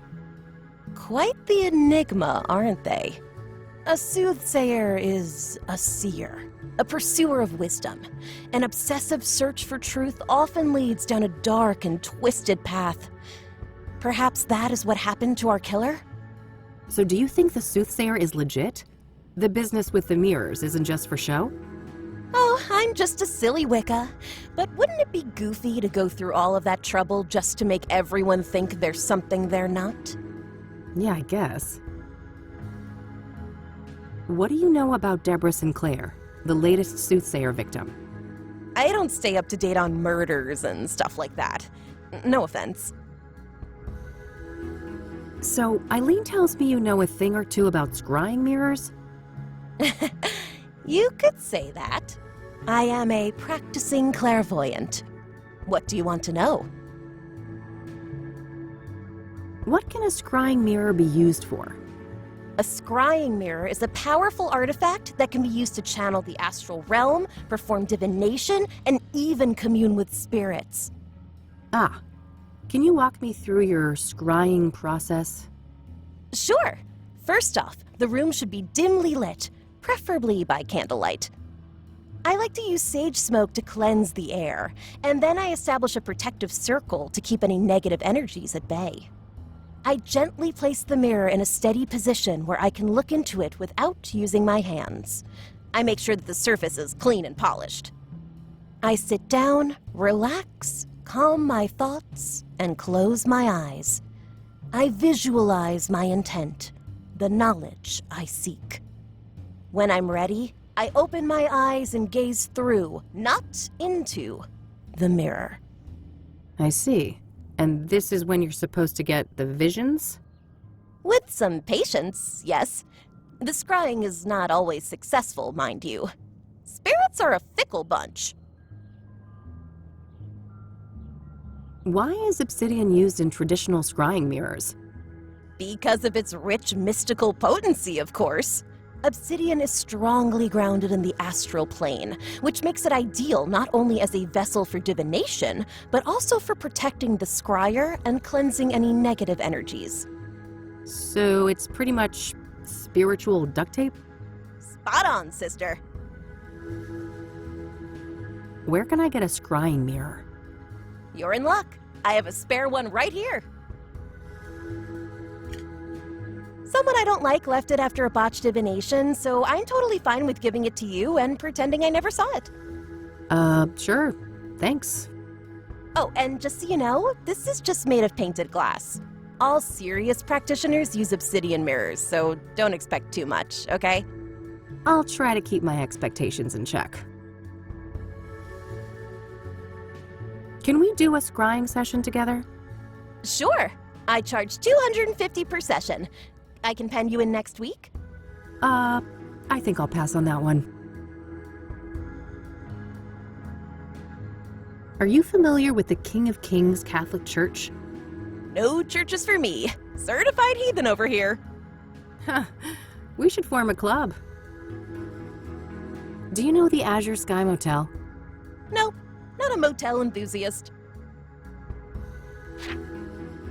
Have you heard of a drug called Pyre? Nope, good old shrooms are my kind of high. Huh, I can see that. Not a fan of psychedelics myself. This gal's got a truckload of emotional baggage. Way too much fuel for bad trips. Do you know who Hannah Verdew is? Of course. She's the one and only queen of the Club of Hearts. Yeah? Are you two friendly? Oh no, I'm just a mere patron at her club. I would be surprised if she knew I existed. I see on this poster of yours that you're familiar with the Club of Hearts. Yep. It's one of my favorite spots in the city. Yeah? What's so great about it? Oh, everything. The vibe, the poetry, the people. Sounds interesting. I'm planning to check the place out tomorrow. Oh, that's super neat. I'm sure it'll do wonders for your chakras. They're still pretty crappy, you know. Yeah. I bet they are. I don't want to ask her about that. What do you make of this? Oh, my goodness. What? This is thoroughly infused with trauma, highly destructive energy. Be very careful with it.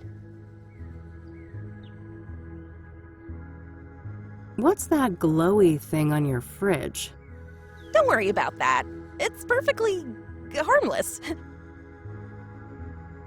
This incense here is, pungent. Thanks. Do you want to know the secret? Sure. Smelling salts. Uh-huh.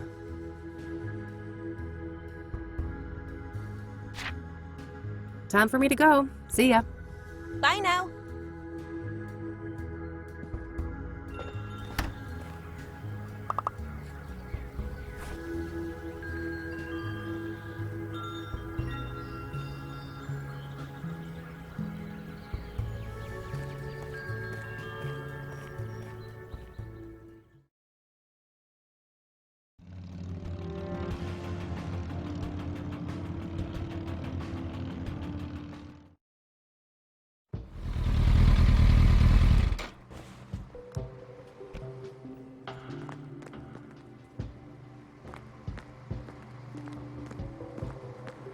The King of Kings Catholic Church, established 1904.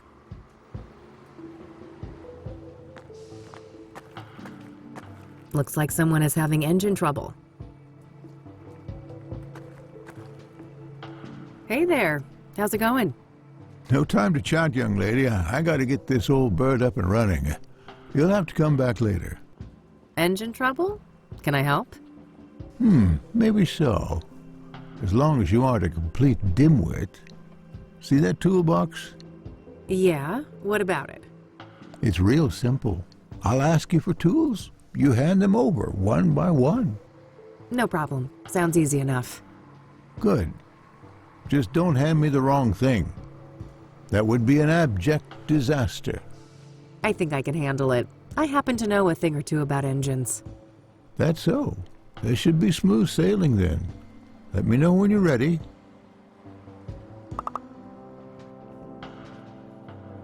Still waiting, young lady. The toolbox is right there. All right, I'm ready. What do you need? Hand over the medium-sized wrench, will ya? Not the rusty one.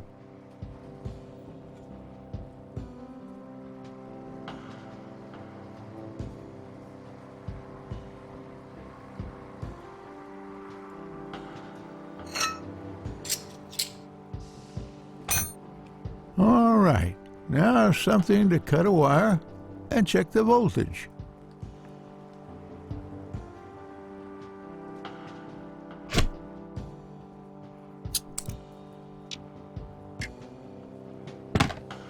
That's finished. What's next? Give me the regular pliers and then the big Phillips screwdriver.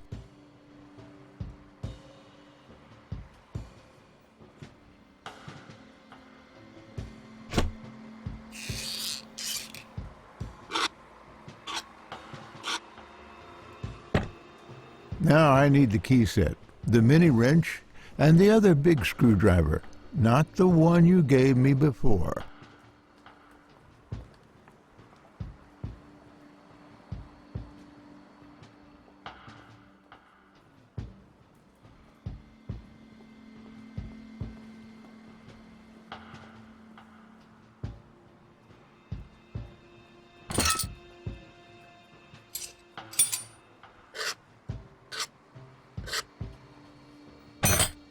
Okay, that part is handled. Hand over the rusty wrench, something to bash with, and the small flat screwdriver, will you?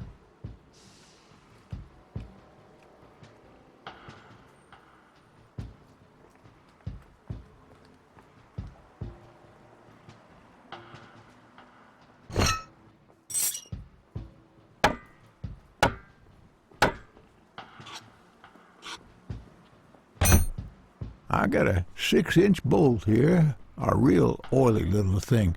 First, I need something to clean it with, and then a tool to grip it properly.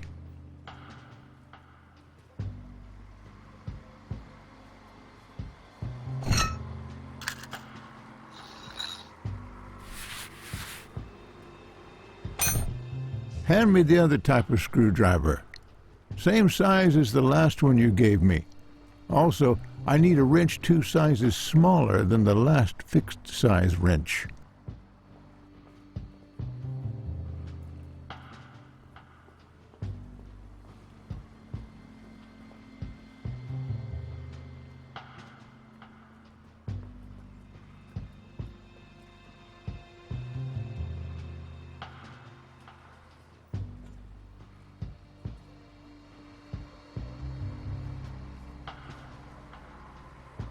Can you repeat that? Let's have the other screwdriver, same size, and drop a couple of inches from the last fixed-size wrench you gave me.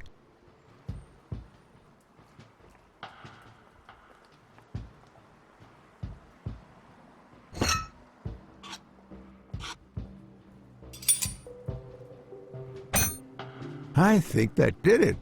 Hit the ignition, lass. Okay, hang on.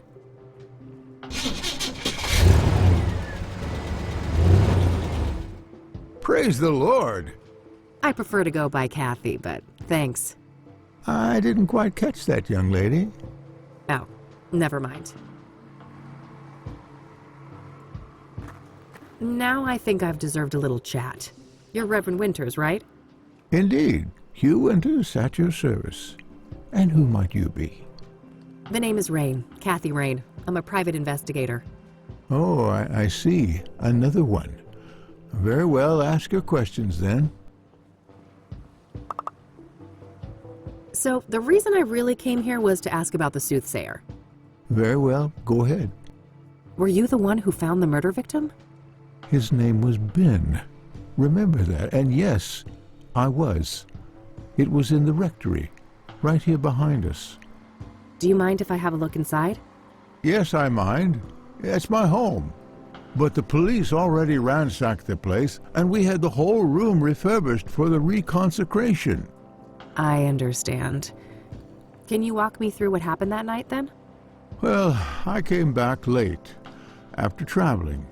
The front door was unlocked, which is unusual, but not overly alarming. I entered and kept quiet in case Ben was asleep, but it didn't take long for me to notice that his bedroom door was wide open. That's when my eye caught the shadow of his hanging body. I ran up to the doorway and saw him on full display, and, well, I froze from shock. It was immediately clear that there was nothing I could do. He wasn't moving. He wasn't making a sound, and his face was blue. The world didn't make sense until I got my bearings. Took a small step and heard the cracks of broken glass under my shoe. I saw the mirror shards and I realized that he didn't do that to himself. Someone must have done it to him.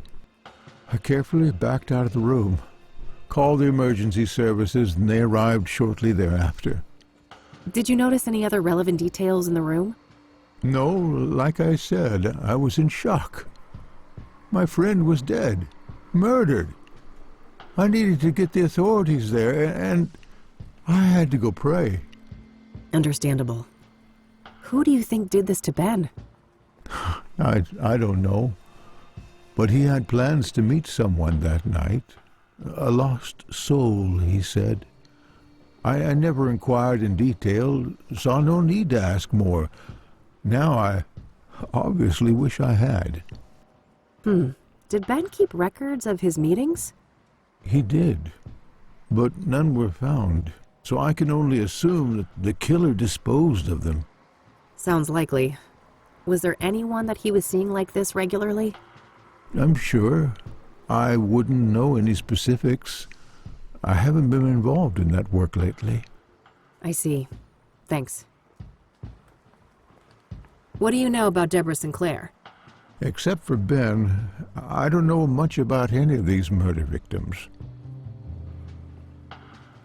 If you don't mind me asking, what was Ben like as a person?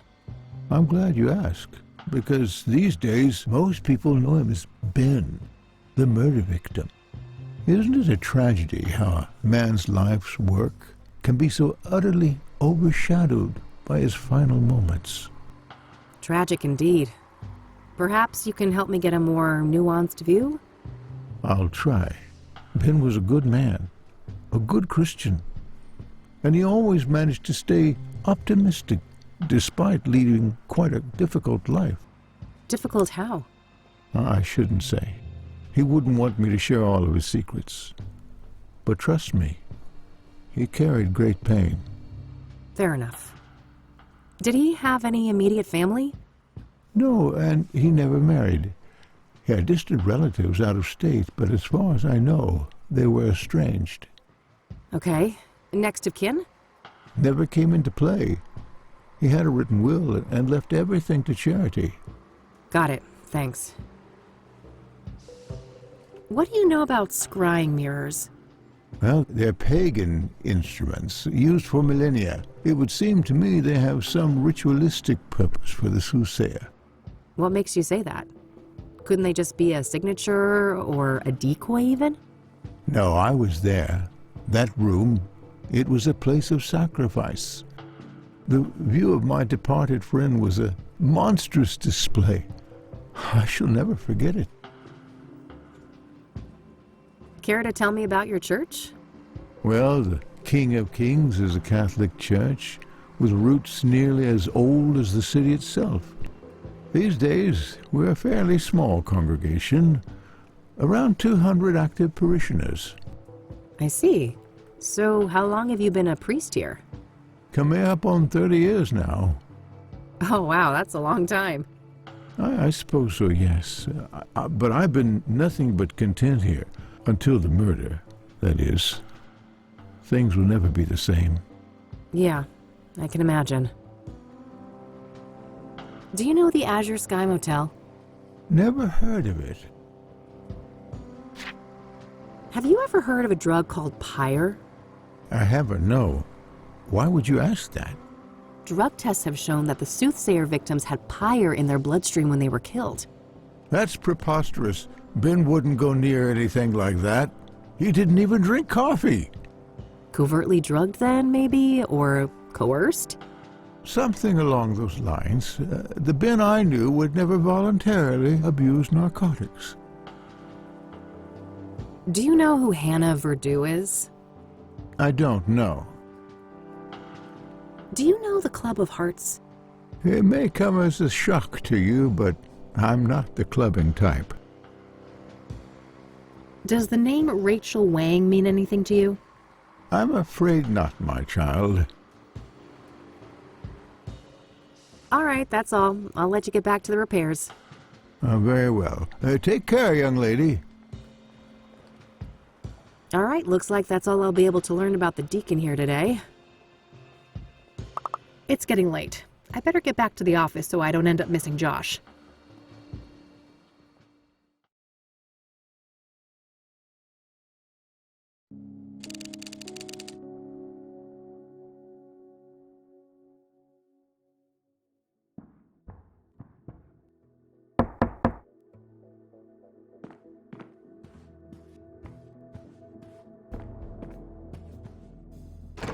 Hey, gorgeous.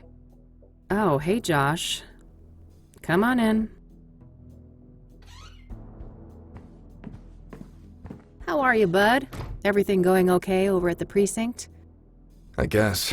Things are tense. The higher-ups are breathing down our necks with all this Soothsayer bullshit. Yeah, I can imagine. But don't you worry. I'm gonna get the Soothsayer out of your hair. That so? You know something we don't? Maybe. Let's start with a few questions. This should be good. So, the Soothsayer. Got any juicy inside info to share? I wish, but the press is all caught up with me now. I'm not part of the task force, so... Ah, they're keeping things compartmentalized? To the extreme. After the press leaks, they put a big lid on the case. Everything's handled on a need-to-know basis. I see. The feds still aren't involved, though, are they? Nah, not last I heard. The chief fought tooth and nail for that. What do you know about Debra Sinclair? Like I said, I'm out of the loop on the Soothsayer. I can't give any details on that. What do you know about scrying mirrors? Not much. I didn't even know they existed before they popped up in relation to the killings. Are you familiar with the King of Kings Catholic Church? Not really. I just know it was where one of those murders took place. Are you familiar with the Azure Sky Motel? I am, but only in the context of the Soothsayer case. I'm sure you know those details already. So, you're in the drug unit. You must have heard of Pyre. Yeah, that's an odd one. Novel narcotic, highly hallucinogenic. What is Pyre exactly? It's a new product, so we don't have a chemical breakdown yet, but early analysis suggests a synthetic compound. It's usually encapsulated in pills, but supposedly some injected too. What do you know about the origins of Pyre? Less than I'd like. We suspect it's locally made, but that's just our working theory based on the territory we found it in. And what territory is that? Within the city limits and surrounding areas. Do you have any leads on the Pyre dealers? Nope, and not for lack of trying. These fuckers are friggin' Houdinis. Every meth head has a story about them stranger than the next. Alien abductions, government experiments, you name it. Huh. What do you think the deal is, personally? My gut feeling is that this is a new actor on the scene, and they're being real careful not to rustle any feathers. Whose feathers? Rival gangs? Yep. My informants tell me that there are some bad people out for blood. They don't like competition. Interesting. Someone told me that Pyre was handed out for free. Is there any truth to that? Yeah, I've heard similar stories. I wouldn't read too much into it, though. Things like that are common business tactics in these circles. What about Pyre being connected to the Soothsayer killings? That's news to me, but they have seniors from narcotics on the task force, so it's possible they're looking at that angle.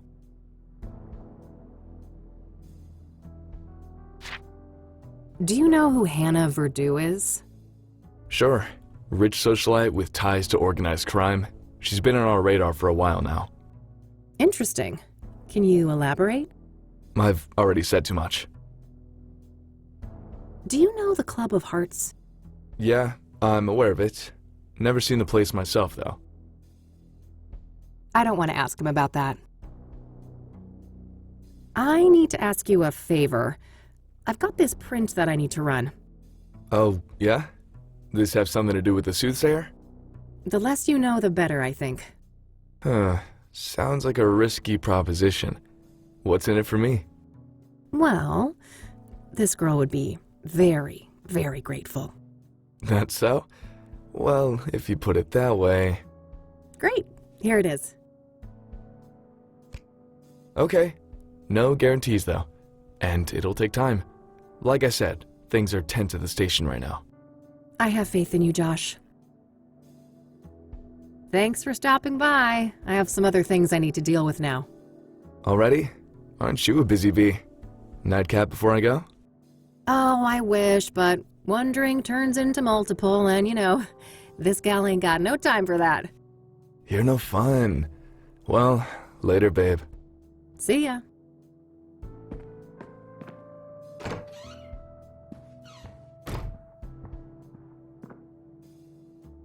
Okay, that's sorted. It might be worthwhile to head over to Lucas. Maybe he's had more luck with some of the clues that led nowhere for me.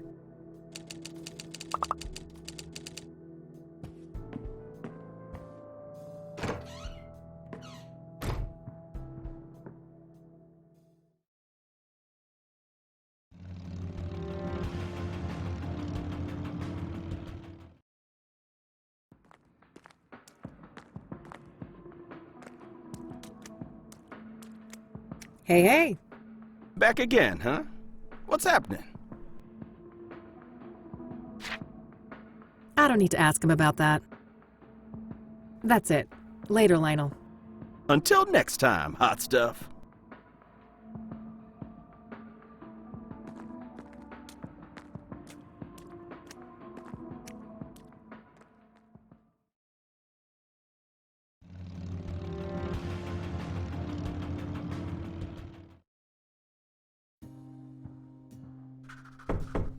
Come on in. Hey, kid. Solved the case yet? I wish. I just, happened to be in the neighborhood. Thought I'd stop by. Uh-huh. Make yourself at home. Let me know if you want to discuss the case. Sure thing, will do. Looks like Lucas has plotted out all the Soothsayer murders here on a map. I don't see any obvious pattern.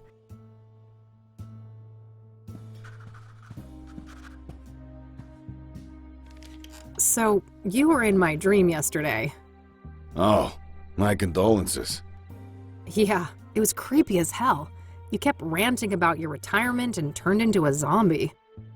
Ha! Sounds like every other day at the office. You sure you were dreaming, kid? Huh, yeah. I guess it could have been real life. Anyways, wanna discuss the case? You bet. What you got? The Soothsayer is turning out to be quite an absorbing case. Uh-huh. Are you sure it's the case? I can see those dollar signs in your eyes. Oh, don't get me wrong, I am itching for that money, but I mean, it's not every day we get to investigate a serial killer, right? It's definitely a first, even for this old-timer. Anyway, I haven't found any solid links between the victims, have you? They seem arbitrarily chosen to me. A varied bunch indeed. Different genders, ages, occupations, social class. Not much in common between the 5 murder scenes either. I'm as stumped as you. So, Debra Sinclair, huh? I gotta say, the Soothsayer is gutsy going after a celebrity like that.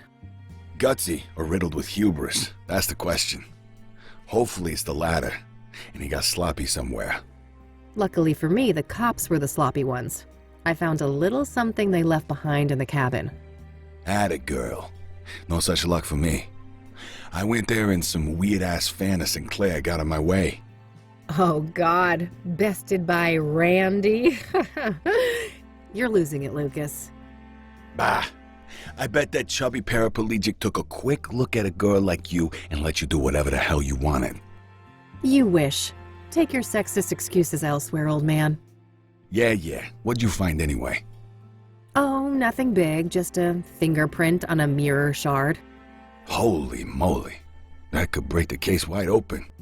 Don't I know it? I asked a contact at the KPD to run it for me. Trustworthy, I hope? You might as well take that shit to the task force. Nah, it's all good. Unlike my boy Randy, this guy actually wants to get in my pants. So, that Jane Doe, the burned woman, it's taking some time to ID her, it seems.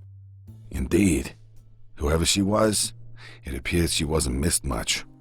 Now ain't that fucking sad? Some trafficking victim, maybe? It's possible. Vulnerable people like that are often preyed upon by serial killers. I guess so. But I don't know, this guy seems more unpredictable than your average murderer. Agreed. We shouldn't forget that our guy has a tendency to defy pattern. Let's talk about Deacon Townsend. Sure. What do you think of that one? Well, I wonder how the heck the Soothsayer managed to convince him to hang himself. That's the question, isn't it? Every source I talk to paints the deacon as nothing but a devout Christian. Maybe he wasn't as devout as he led people to believe. For all we know, he could have been a willing sacrifice. I don't think so. My gut says he was betrayed by our bad guy. Your gut, huh? We should probably trust that. It's pretty sizable after all. Oof. Low blow, kid. What's your take on the scrying mirrors? Well, I don't think they're just calling cards. Whatever drives our bad guy, the mirrors play an important part. Yeah, probably some fucked up occult ritual. Reverend Winters thought the murder scene looked like a sacrificial room. Oh, wow. That old grouch talked to you. He wouldn't give me the time of day. I'm impressed. What can I say? I'm a people person. Ah, fuck off. Do you know much about the King of Kings? Nope. I only know it in relation to the murder. What are your thoughts on the second victim, Eric Holloway? Well, I'm not surprised the cops got it wrong at first. He certainly fits the profile of a suicide victim, given the rumors of depression and what happened to his ex, Sarah. Oh, yeah. Maybe that's why the Soothsayer chose him? Could be. It'd certainly be easier to isolate a vulnerable person like that. Did you go to the apartment building? I did. Managed to squeeze some info out of the neighbor next door. Had to grit my teeth and pretend to be a devout Christian, but I powered through it. Probably not the last time you had to do that. What did you learn then? Well, apparently Eric had a drug problem. And he was also engaging in a lot of casual hookups. Interesting.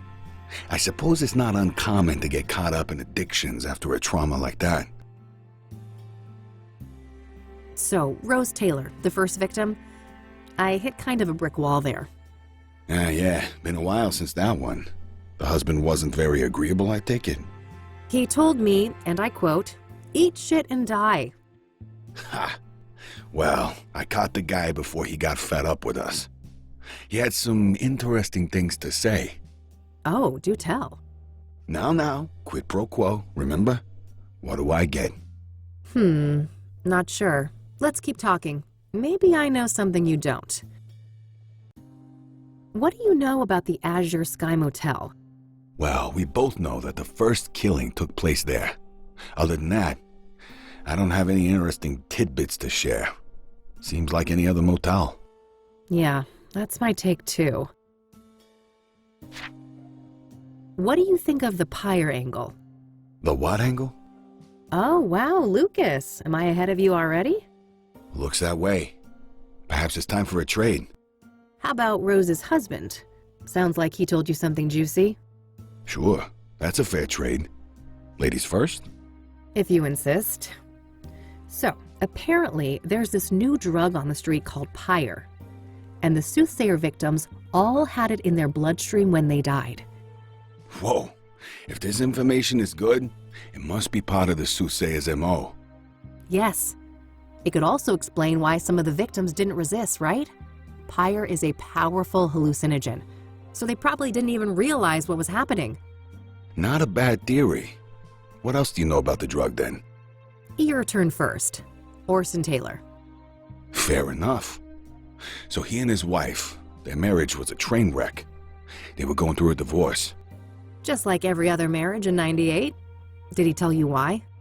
No, but I can read between the lines. Infidelity on her part. Got anything concrete on this supposed lover? Nope, and not for a lack of trying. I suspect the guy probably doesn't want to deal with the publicity after the murder, even if he had nothing to do with it. Hardly more than a hunch, Lucas. What else have you got? Well, you're aware of what line of work Rose was in, right? The paper said she was a nurse. Why? I dug up her employment history, and guess where she used to work a couple of years back? Enough build-up, Lucas. Out with it. Your mom's place. Ingstrom's. Oh, fuck. Really?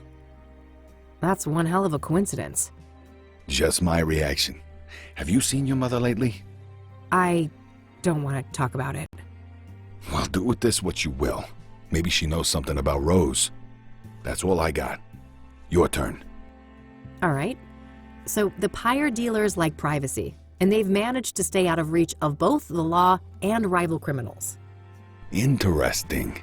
How'd they manage to do that? Obscure dealing practices, for one. I haven't got any first-hand information, but rumors say that they find dope fiends and give them pyre for free. Huh, very strange. I'll need to look into this further. You do that. As for me, I guess I'll have to go to Ingstrom's tomorrow. Fuck me. Do you know who Hannah Verdew is? Nah, should I? Not really, just curious. Do you know the Club of Hearts? Nope. Any relation to the murders? Nah, just might be a useful source there. We already discussed that. I think that's all I got for today. All right then. Stick around for a bit if you want. I'll be up late with this paperwork anyway. Thanks. I just might. Man, I can smell those thick, juicy ones from here. Better stay clear for my own good. No way. I can't stand that stupid clicking sound. Thanks, Lucas. I need to get some sleep now. Talk another day, yeah? Sure. See you around, kiddo. See ya.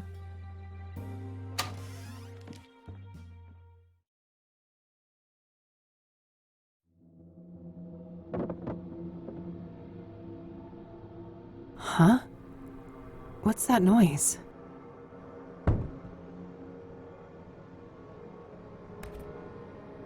Oh, ew, Mildred, gross!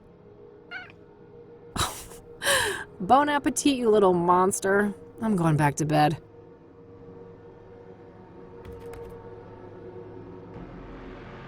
Everyone's here. It's been a busy house. The colors are just right. And we are all so very, very proud. Oh, fuck.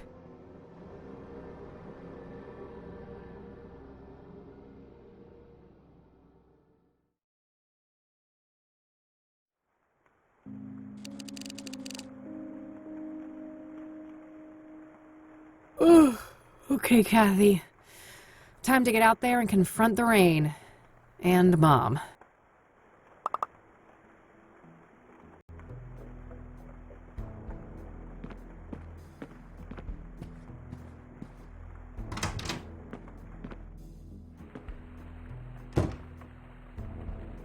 Plotting world domination as usual, Mildred?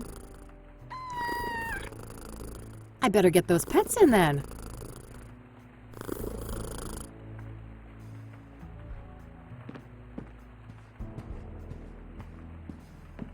Another one of these.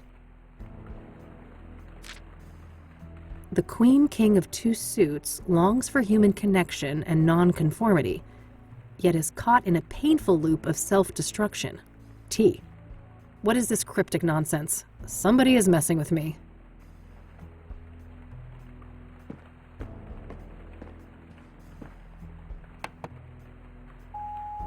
Hey, Josh here. So, that print you asked me to run, apparently it belongs to an old lady called Tabitha Caldwell, 73 years old. Turns out that we grabbed her print in the 60s for violating some obscure state law about endangered plants. Apparently she owns a small flower shop now, Tabby's Garden. The address is 11 Pine Road. Hope this helps. Gotta go. Very interesting. I should definitely check out that shop today.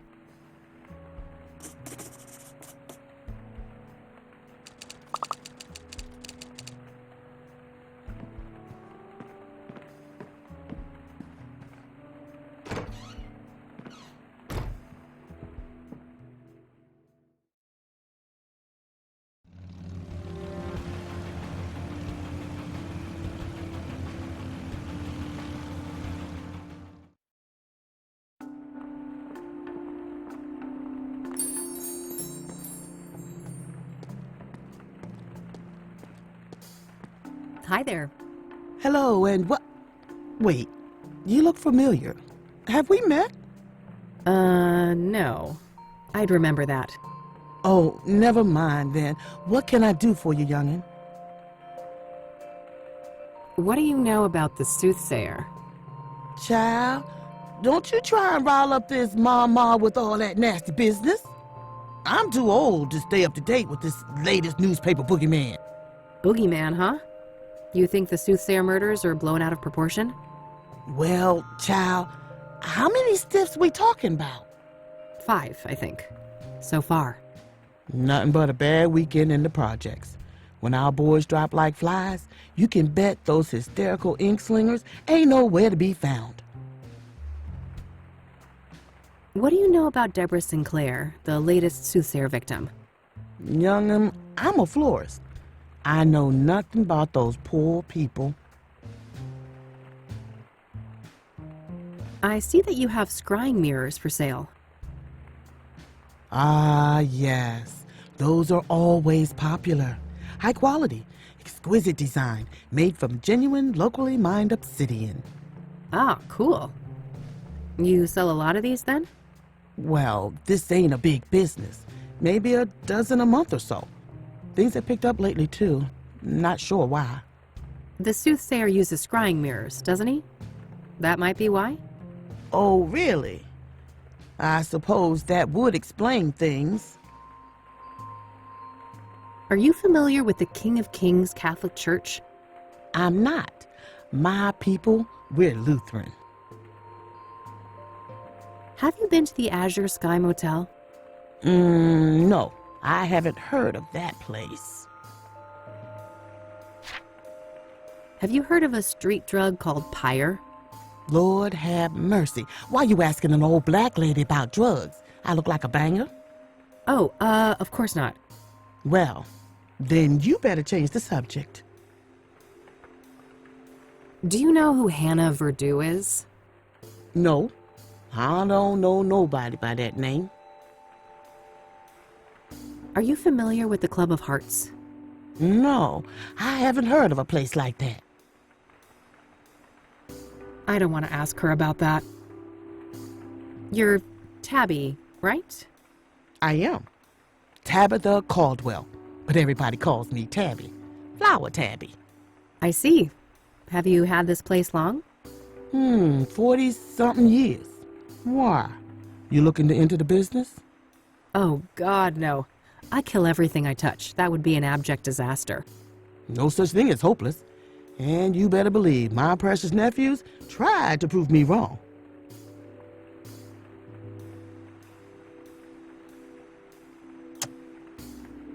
Oh dear, what is this?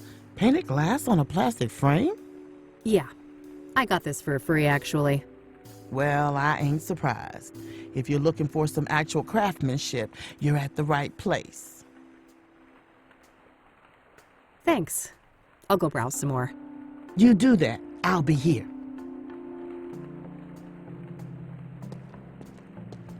Holy shit.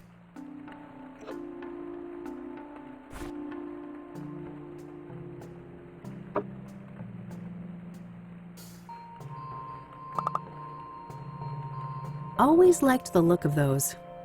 I hear maintenance is a bitch, though.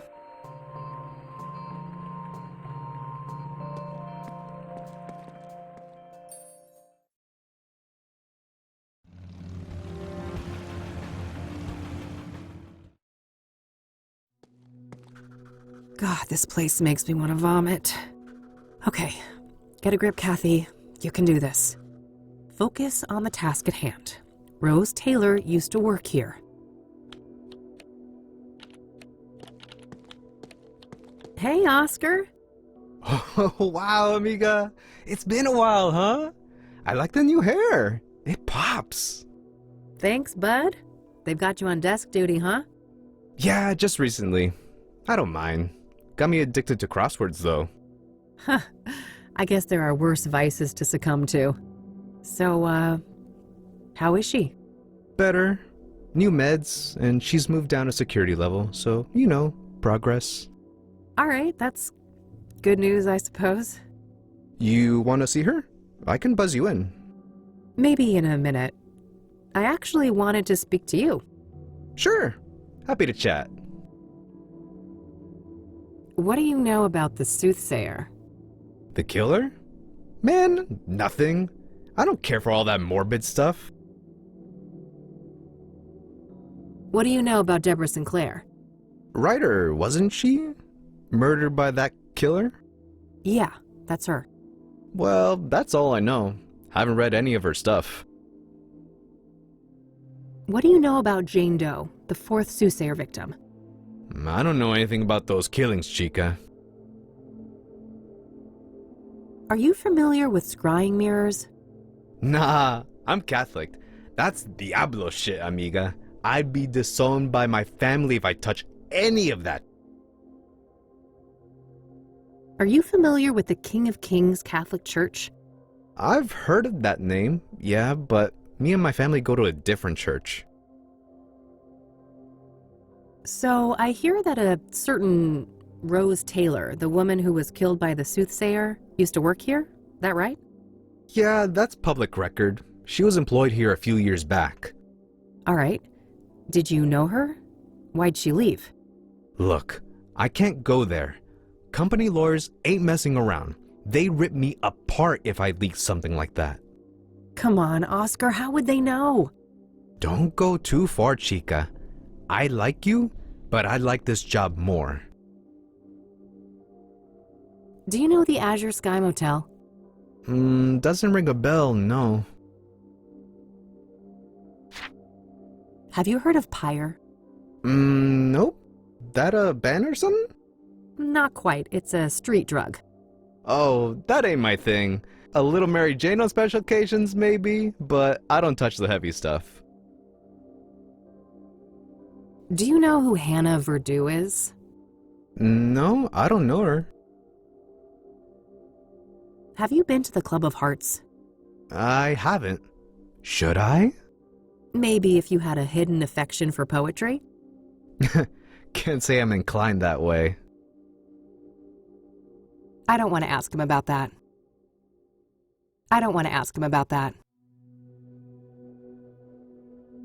Can you buzz me in? Sure, go ahead. Thanks.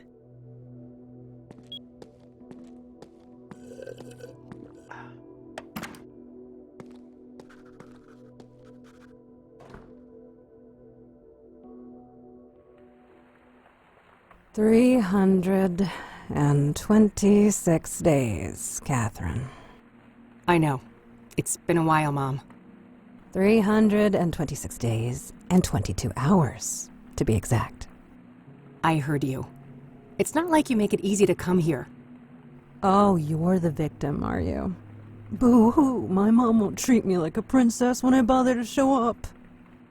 I'm not doing this again. Can we have a normal conversation? You know, act like we're family for once? Fine. No reason to squabble. I see that you changed your hair. Again. Sure did. I'm guessing you absolutely adore it, right? You know, I'm old-fashioned, honey. I adore what you hide under those clown colors. The gorgeous jet black that your father gave you. You know my only rule, Mom. Don't mention him. Please. Of course, how dare I. Did you bring my royals then? No, Mom. They stopped selling those. Other Rockports are around, but not the purple ones. They're out of circulation. Lies and excuses. You can't even be bothered to get your own mother some goddamn smokes, can you? Maybe next time, okay? I'm told that you're doing better. Is that right? I guess. Earned myself some small freedoms. I've been handling my temper well. And these new pills, they keep me grounded. That's great, Mom. You'll be out of here one day.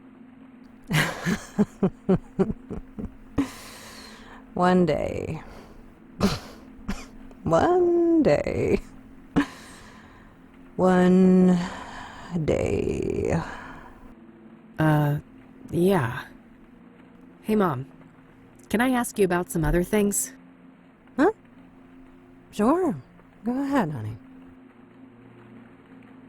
Have you been following the news about the Soothsayer killings? Not in detail. We've got enough misery in here to worry about. You've read Debra Sinclair, right, Mom? I guess. 1 or 2 books. Been years now, though. Did you hear that she was one of the Soothsayer victims? Oh, really now? I guess this killer doesn't discriminate. Do you know anything about Jane Doe? The young woman that the Soothsayer burned alive? Burned alive? Jesus! I have enough morbid things on my mind. Poor girl. Do you know anything about Benedict Townsend? He was one of the Soothsayer victims. No, I know nothing about him. Are you familiar with scrying mirrors? Why? I've raised you better than to bother with superstitious nonsense like that. Have you heard of the King of Kings Catholic Church? Why? Have you had a religious epiphany? Is it that aggravating Christian girl putting delusions in your head? Her name is Eileen, Mom, and she's not like that. Just forget it. What do you know about Eric Holloway, the second Soothsayer victim? Look, you better ask somebody else about these murders. I don't know jack squat. So, I hear that a woman by the name of Rose Taylor used to work here? You heard right. Quite a piece of work, that lady. A shame she got herself sliced up, though. Quite a piece of work, was she? How so? Oh my, I recognize that tone of voice. Have we come across the real reason you're here, Yeah, Mom. You're right. You caught me. Are you gonna help me or not? That depends. Are you gonna be a good girl and get me my fucking royals? Jesus, Mom, relax. I told you they're discontinued. I can't give you cigarettes that don't exist. Doubling down on that horse shit, are you? I've had enough of this. You know my price. Get me my smokes. Then we'll talk about Rose.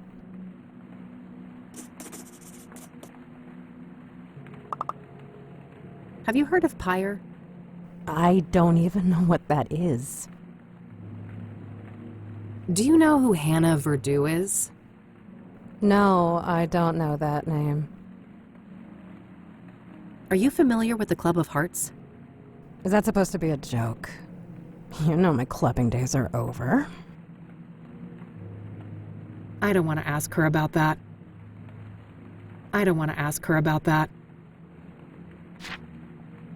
Do you know the Azure Sky Motel? No, I don't. I don't want to show that to her. I'm gonna go now, Mom, but I'll be back soon, okay? If you say so, honey.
This ad has some interesting information about Rockport Royals.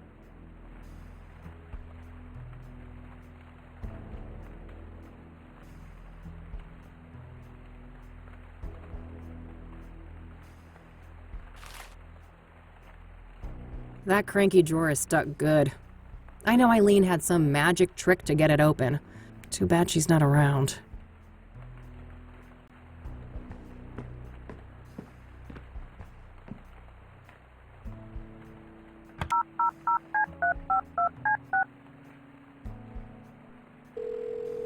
Eileen Summers. Hey, Kathy here. Hey, what's up? I don't want to ask her about that. Does the name Tabitha Caldwell mean anything to you? I don't think so. Should it? Probably not. Does the name Rachel Wang mean anything to you? No, I don't know who that is.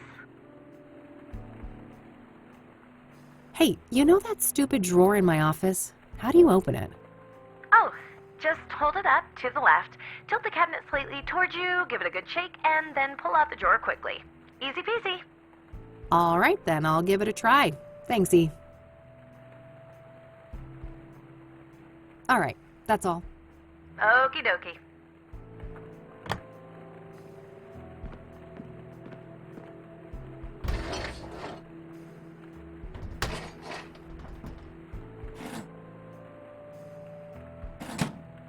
Found a pair of scissors and a couple of markers in there.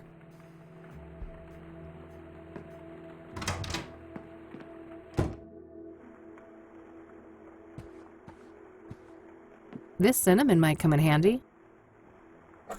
Got it.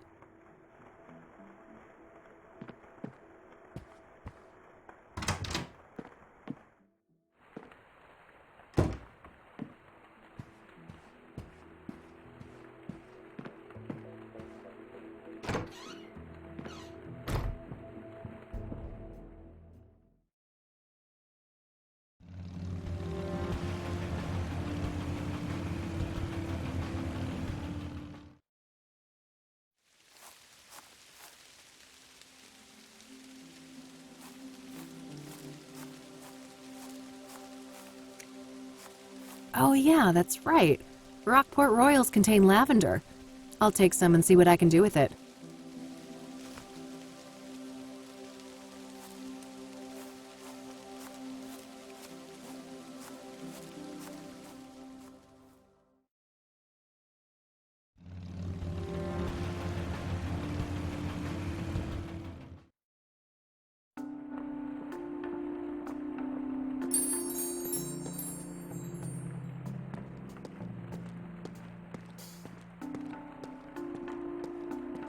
I'm sure a few little leaves won't be missed.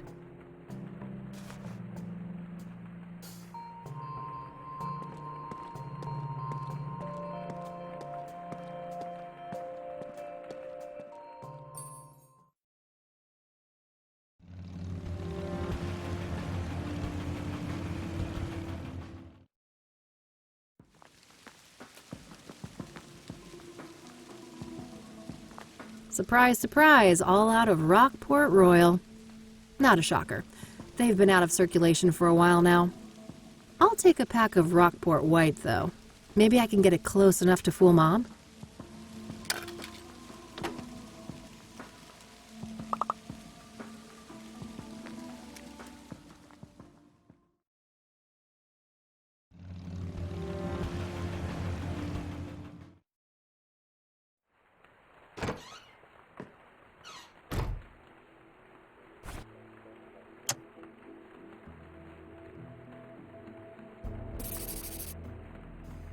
I think I've got the shape of the coloring close enough, but the hue isn't quite right.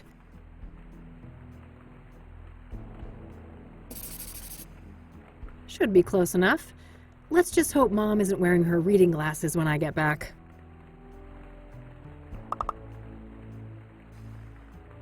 Alright, let's see here. Okay, I've spiced up the tobacco, but I think it needs a couple more ingredients.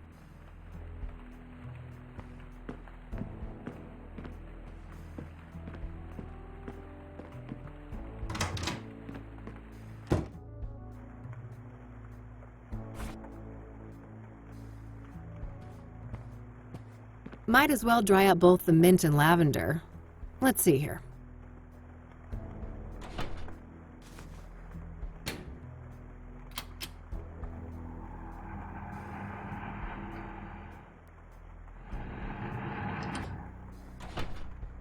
All right, nice and dry.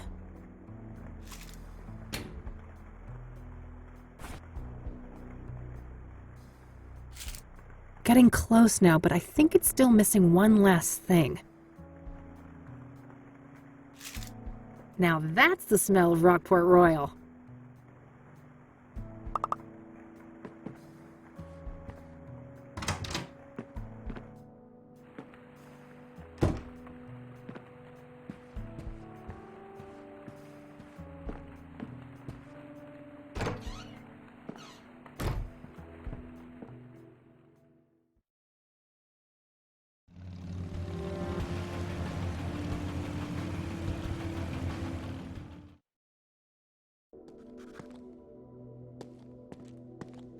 Oh, one more thing. Yeah? Can you buzz me in? Sure, go ahead. Thanks.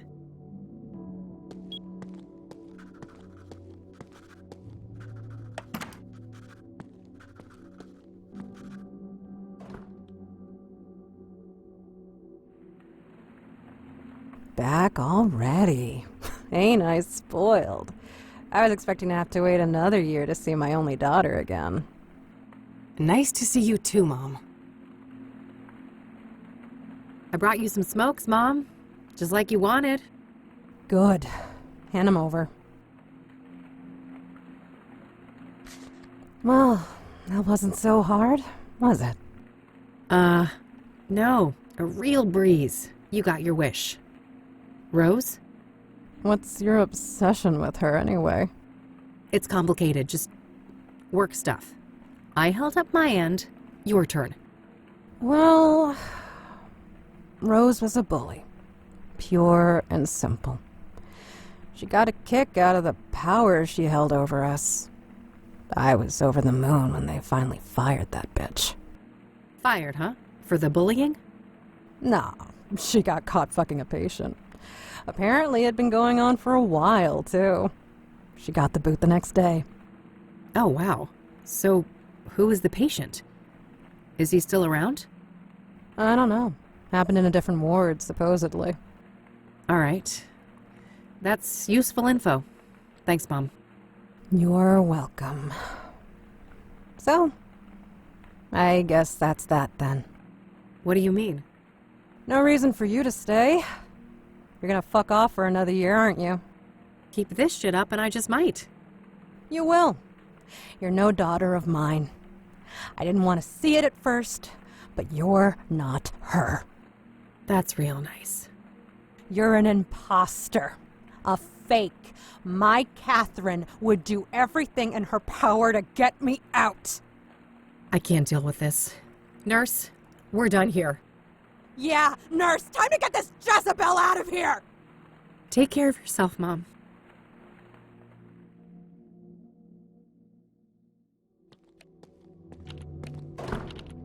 Christ. She had me fooled for a while, but it's still the same old Mom.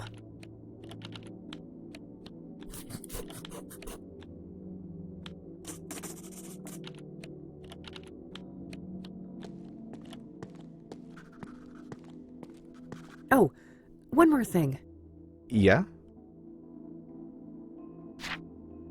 A little bird told me that Rose was fired for a relationship with a patient. Sound familiar? Dios mío, are you trying to put me out of a job? I can't talk about that. The guy isn't even a patient here anymore. Just let it go. He's not? Why? Discharged? Transferred? Dead? Oh, fuck my stupid mouth. No, I'm not saying anymore. Get out of here. This shit ain't appropriate.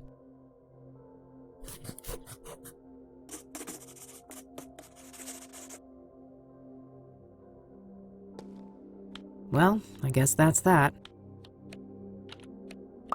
It's getting late. I better get back to the office and have something to eat before the club opens.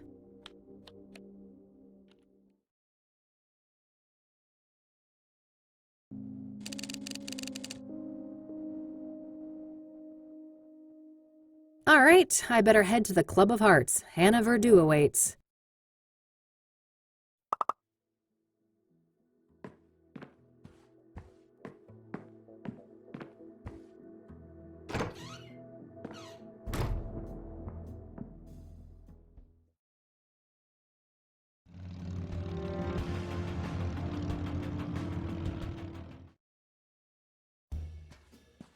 Membership card, please.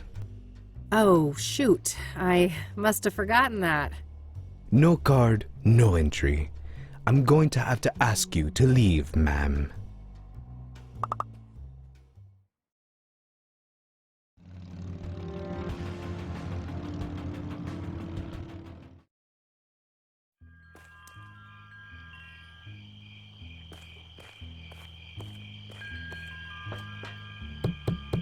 Enter!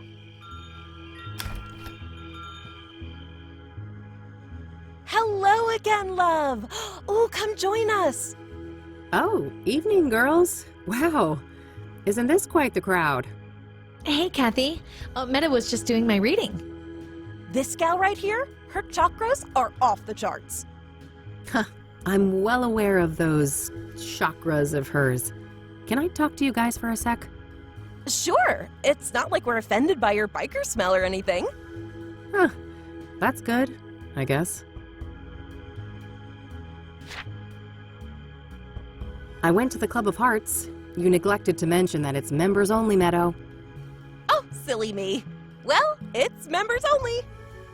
Well, duh. So, you're a member? Sure am. Got the card and everything.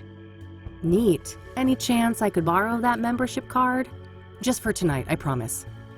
Oh, I'd lend it to you, but I wouldn't want your chakra to get all over it. No offense. You're killing me. Not this again. I took that photo you wanted. What's next? Dance like a fucking poodle? Oh, wow. So much rage. This is the root of your problem, love. She is right, you know. You need to learn how to handle your anger, Kathy. Oh, geez, not you too. Well, fine. What can I do to fix my chakras again? There isn't enough green in your life. I need you to bathe in green and immortalize it in a photo. Bathe in green? I guess I'll go and try to figure out what the hell that means. That's the spirit.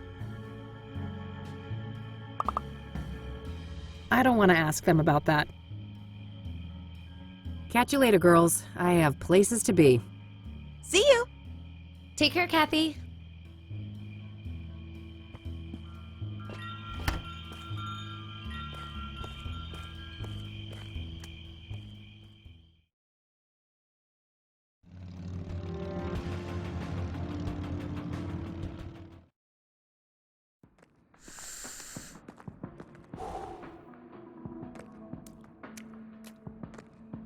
Hey, hey. Back again, huh? What's happening? I don't need to ask him about that. I don't need to ask him about that. That's it. Later, Lionel. Until next time, hot stuff.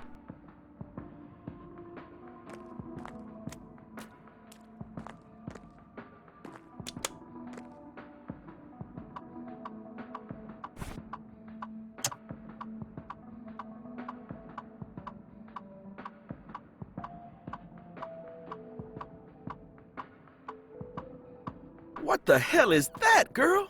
You trying to get mugged? Oh, shut up.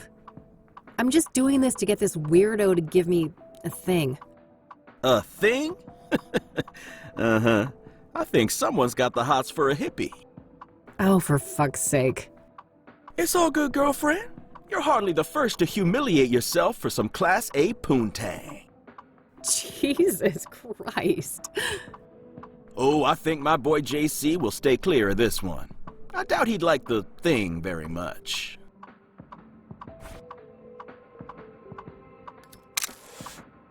Yes, that should be it. Time to get this back to Meadow.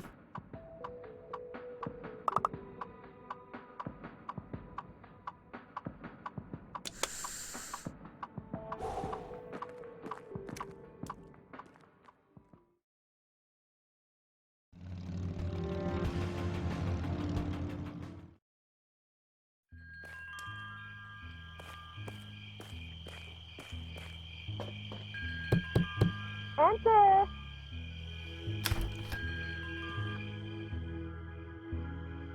Now that's what I'm talking about. Isn't that much better, love? Sure. got that chakra all sorted out. Wasn't humiliating at all or anything. Here you are, as promised. This card has got your picture on it. Well, of course. What did you expect? It's my card. Ugh, seriously, how do you expect me to enter the club with this? Plastic surgery, maybe? And a wig? Ugh, great plan. I'll get right on that. Maybe start by sticking my head in the oven to melt my face off. Now, I'm sure you'll figure something out.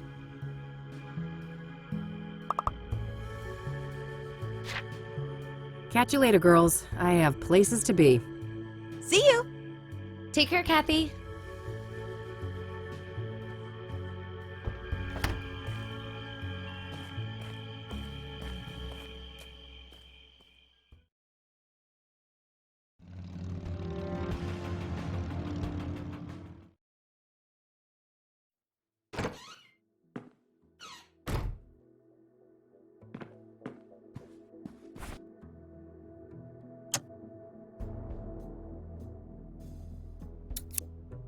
All right, I've cut my face out of the photo. Now what?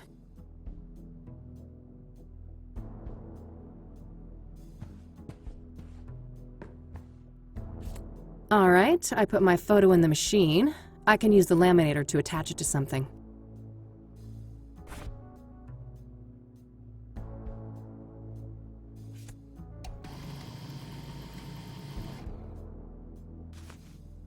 All done.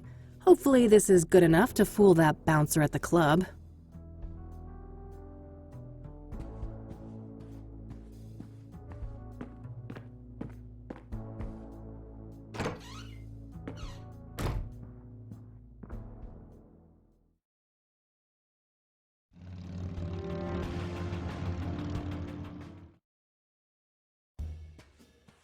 Membership card, please. Here you go. Thank you. Enjoy the Club of Hearts.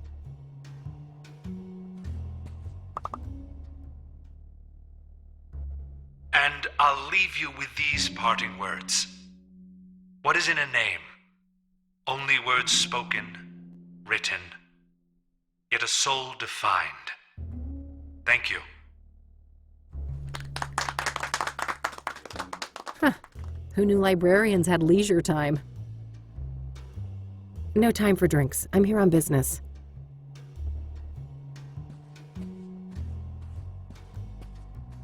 Hannah? All right, move along. Madame Verdu doesn't want to be disturbed. Oh, but I just need a quick word. Yeah, you and everybody else. Unless she asks for you, it ain't gonna happen. Feel me? All right, fine, relax. Guess I'll have to try and attract attention somehow.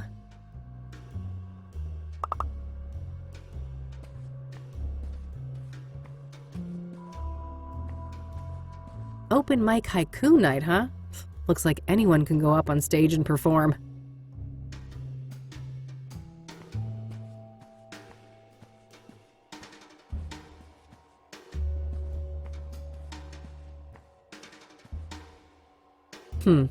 I could try to get Hannah's attention on stage, but I know nothing about poetry. Maybe someone around can help?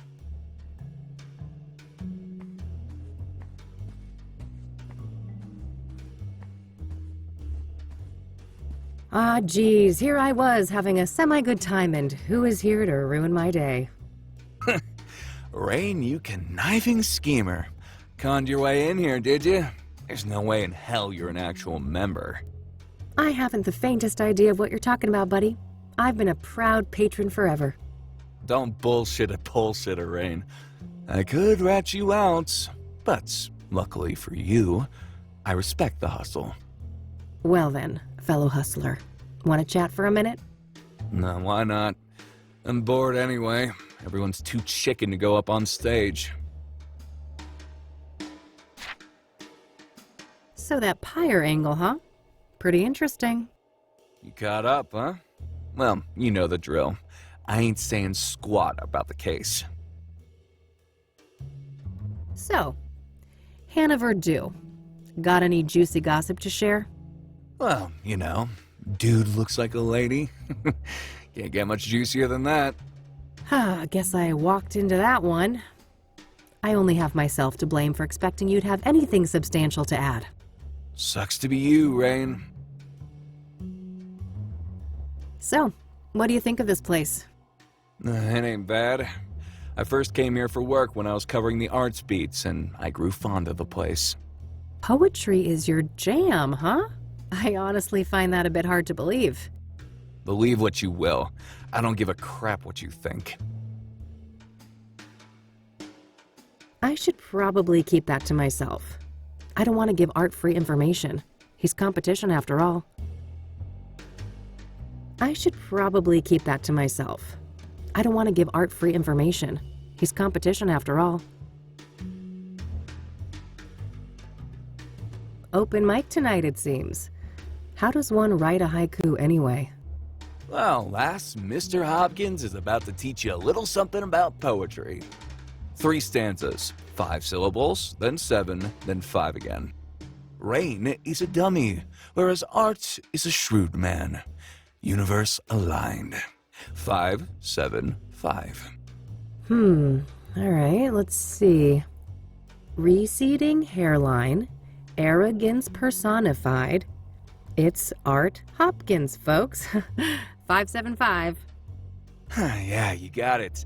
You should definitely go up on stage tonight. I could use some schadenfreude. I'm gonna go mingle. See you around. Later.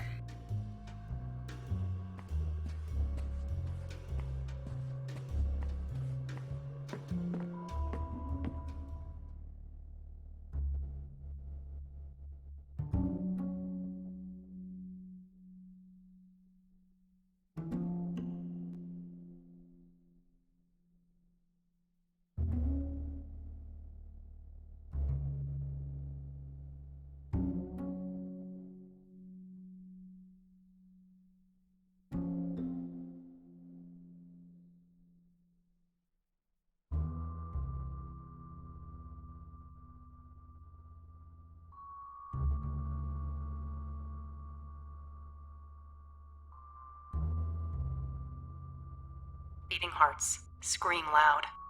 Beyond the norms, stars align. Struggle, justified. Oh, just lovely. It had it all. Indeed. Felt that one. Who is she? Get her up here. For sure, boss. Hey, you. Yes? Madame Verdu would like to speak to you. Have a seat. All right, great, thanks. Hello, darling. Why, aren't you a doll? I might be a doll, but don't you get any ideas about playing with me? Oh, what a breath of fresh air. This place usually reeks of sycophancy. It gets tiring, you know. I can imagine that. Anyway, I just wanted to say that your performance was nothing short of divine. Well done. Thanks. I've never written a poem before, so there's that. Incredible. And you went up on stage just like that.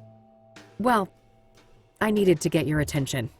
I've been told you have information I need. That's so. A woman on a mission, are you? I'm eager to learn more. What do you know about the Soothsayer?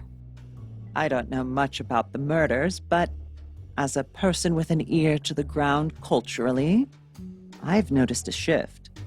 Yeah? In what way? People are more nervous, distrustful, on edge. The subject matter expressed on stage has been darker, too. Yeah, I can see that. Serial killers tend to put a damper on things. Do you know Debra Sinclair? Of course. Lovely woman. She will be missed. You knew her personally, I take it? A little, but I wouldn't call us more than acquaintances. She was fascinated by my journey to become a woman, though. He even considered writing a book about the subject. Oh, interesting. Could that have been what her next novel was about? I doubt it. Last I heard, it was some story about a mental institution. But I don't know the details.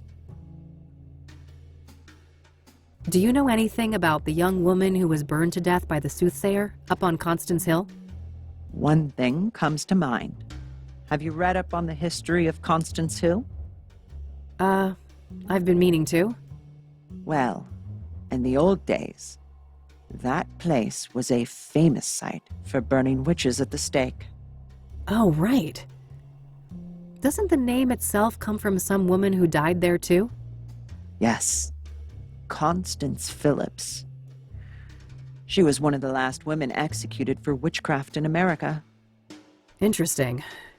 So it would seem that Jane Doe met a similar fate. Sadly, yes.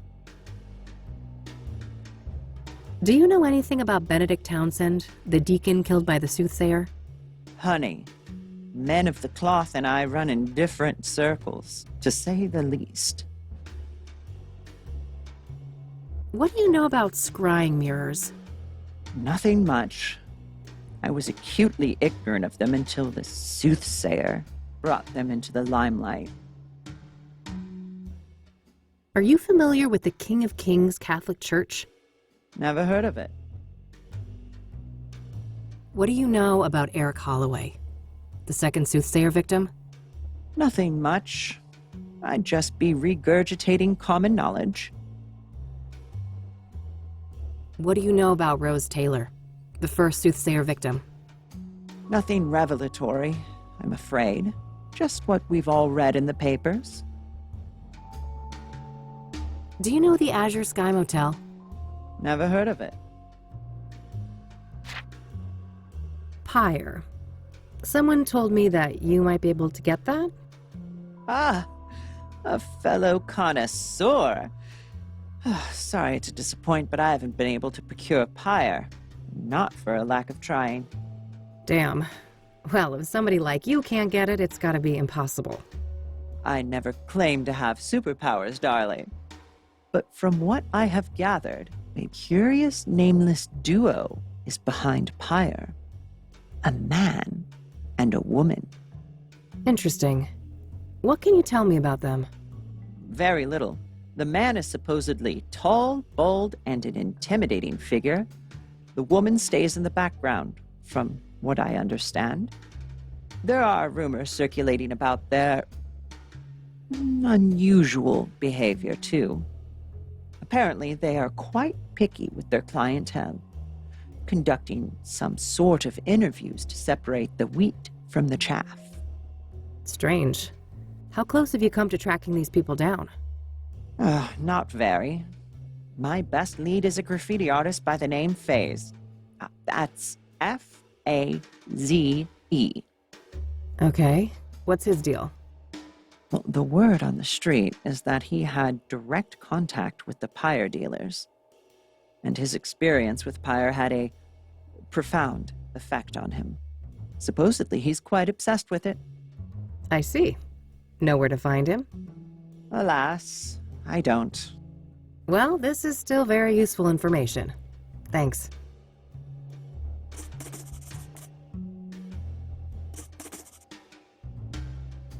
So, what's your deal, Hannah? You come from a wealthy family, right? Oh, how dull. I've enjoyed our little foray so far, and this is my leisure time. Let's not turn this into a boring interview. This is a nice place you've got here. Thank you, darling. It's just a little pet project of mine.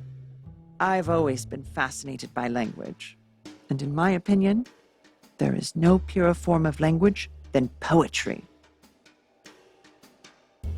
Does the name Rachel Wang mean anything to you? No. I have no recollection of that name. Do you know who Tabitha Caldwell is? No. I'm not familiar with that person. We don't need to talk about that. All right. I have places to be. See you around. Enjoy the rest of your night, darling. All right, I think I've got what I needed from here.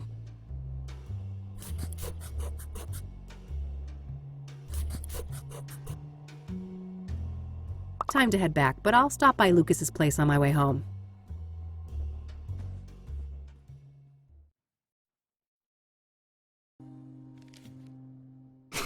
Wish I could have seen that performance. Never figured you for the artistic type. When there's this much money on the line, my type tends to be of the flexible variety. Wow, sounds like it paid off. This Verdú person give you some good info, right? Oh, you betcha. Let's talk. So, Rose Taylor. I've made a little progress, but I was hoping for more. All right. If you want, we can try to untangle it together. Well, okay. Apparently, she was fired for screwing a patient, but that person is no longer at the facility for reasons unknown. That would explain the failed marriage. She's caught in the act, they fire her, the husband files for divorce? Makes sense. And then sometime after that, she's murdered in the azure sky by this lover of hers, possibly? If the husband was cleared, this paramour, if released at the time, would certainly be a prime suspect, yes. Surely the KPD must have been swarming him like flies on a turd then. Indeed. My source at the KPD said no arrests yet. So either patient X isn't our guy, or he's a slippery fuck, and they simply don't have enough on him. Okay, good to know. This pyre business is just getting stranger and stranger. Yeah? How so? I learned today that the dealers don't just give out the drug for free. Their clientele has to pass some sort of test first. Yes, I've heard those rumors too. The drug dealers quiz the junkies before they get a fix. Bizarre. Bizarre indeed. This is looking more and more like organized experiments. I agree. It seems like these dealers are carrying out a deliberate plan.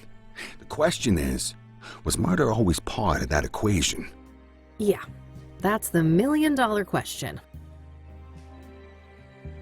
Do you happen to know a lady by the name of Caldwell? No. Should I? If you're interested in solving the Soothsayer case, yeah. Bold words. Care for a trade? Maybe. Let's keep talking and we'll see. Have you been able to learn anything about the people behind Pyre? Nada.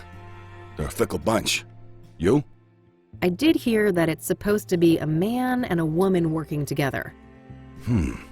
Small progress, I suppose. Does the name Faze mean anything to you? It does, actually. Do you have his real name? Nope. I just found out that he existed an hour ago. Then I'm one step ahead of you on that one. Quid pro quo? How about Caldwell for Faze? Deal. You first. Fine. So there's this old African-American lady, Tabitha Caldwell. She owns a flower shop, Tabby's Garden. She was fingerprinted in the 1960s for some stupid, harmless crime. Now get this. Her prints ended up on an obsidian shard that I picked up in Debra's cabin, right next to where the last murder occurred. Holy moly, is our killer an old lady florist? Sounds pretty far-fetched. But maybe that's how she's been able to evade the authorities. My thoughts exactly. Well, don't leave me hanging. Have you followed up yet? We'll get there. Your turn. All right. Faze's real name is Corey Finnegan. He's one of those underground anarchist types. A junkie graffiti artist with no fixed address. His name kept popping up when I was doing research on Pyre. Supposedly, he's met the dealers in person. Nothing new to me except his name. Surely the bombshell I just handed you is worth more than that. I'll tell you what. I got a few contacts looking for Finnegan. If I hear anything about his whereabouts, I'll let you know. All right, Tabitha. I went to her shop, and I shit you not, she's got actual obsidian mirrors for sale right up front. Whoa. Either we found the most arrogant killer of all time, or... These were accidental prints left on mirrors that the Soothsayer bought from her at some point. Did you confront her? No, I didn't want to tip my hand so soon. I plan to follow up on my other leads first. Good idea. Even if she's involved in the murders, you need a stronger case to hand over to the KPD. Lots to think about.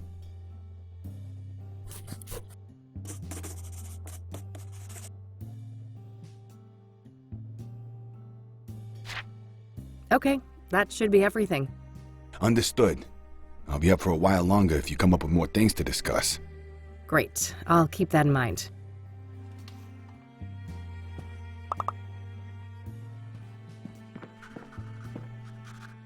All right, that's all I had for today. Same time tomorrow? Sure, but I might be a bit late. There's this place I'm scoping out. But you know, for a non-team, we're not doing so bad, are we? Huh. I guess not. Goodbye, Lucas. Bye, Kathy.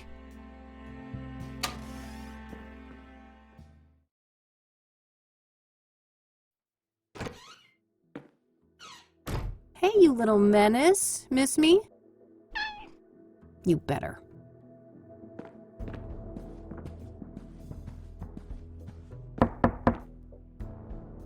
Ugh, what now?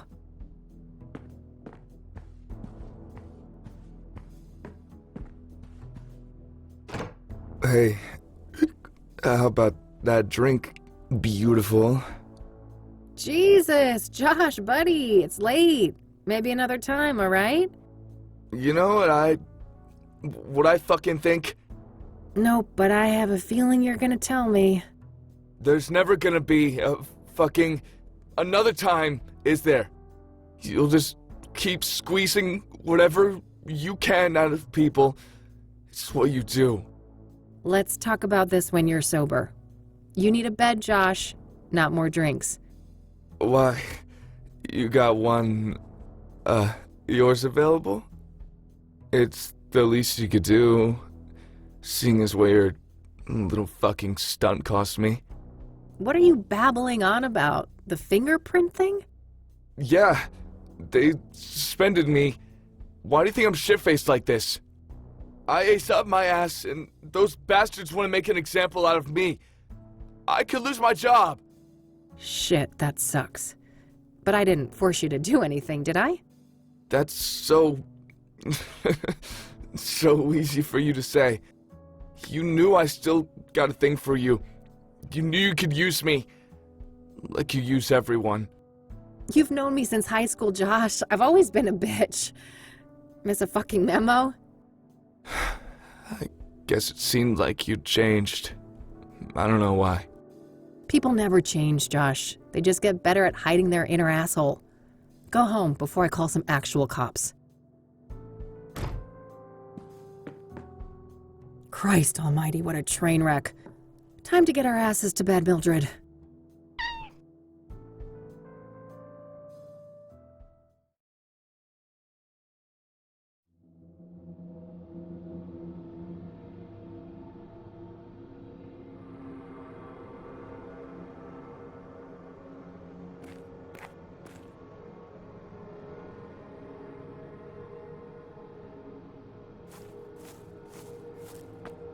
Saturn and Venus, they're impossibly large.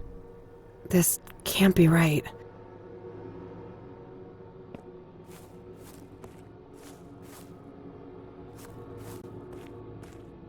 Ugh, what's burning?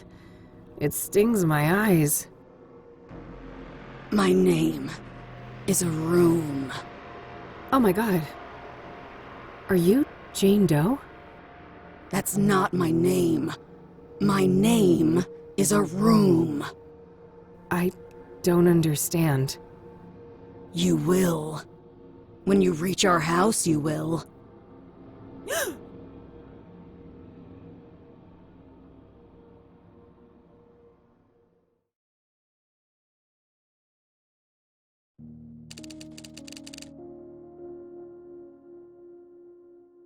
All right, time to track down Corey Finnegan.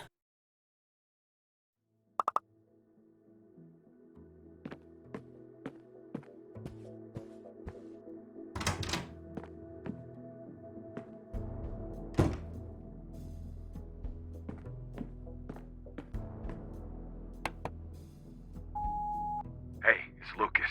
I just heard back from an informant of mine. And apparently our boy Faze was sighted downtown this morning.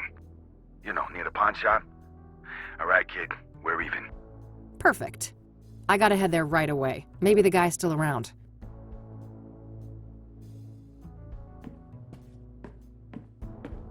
Here we go again.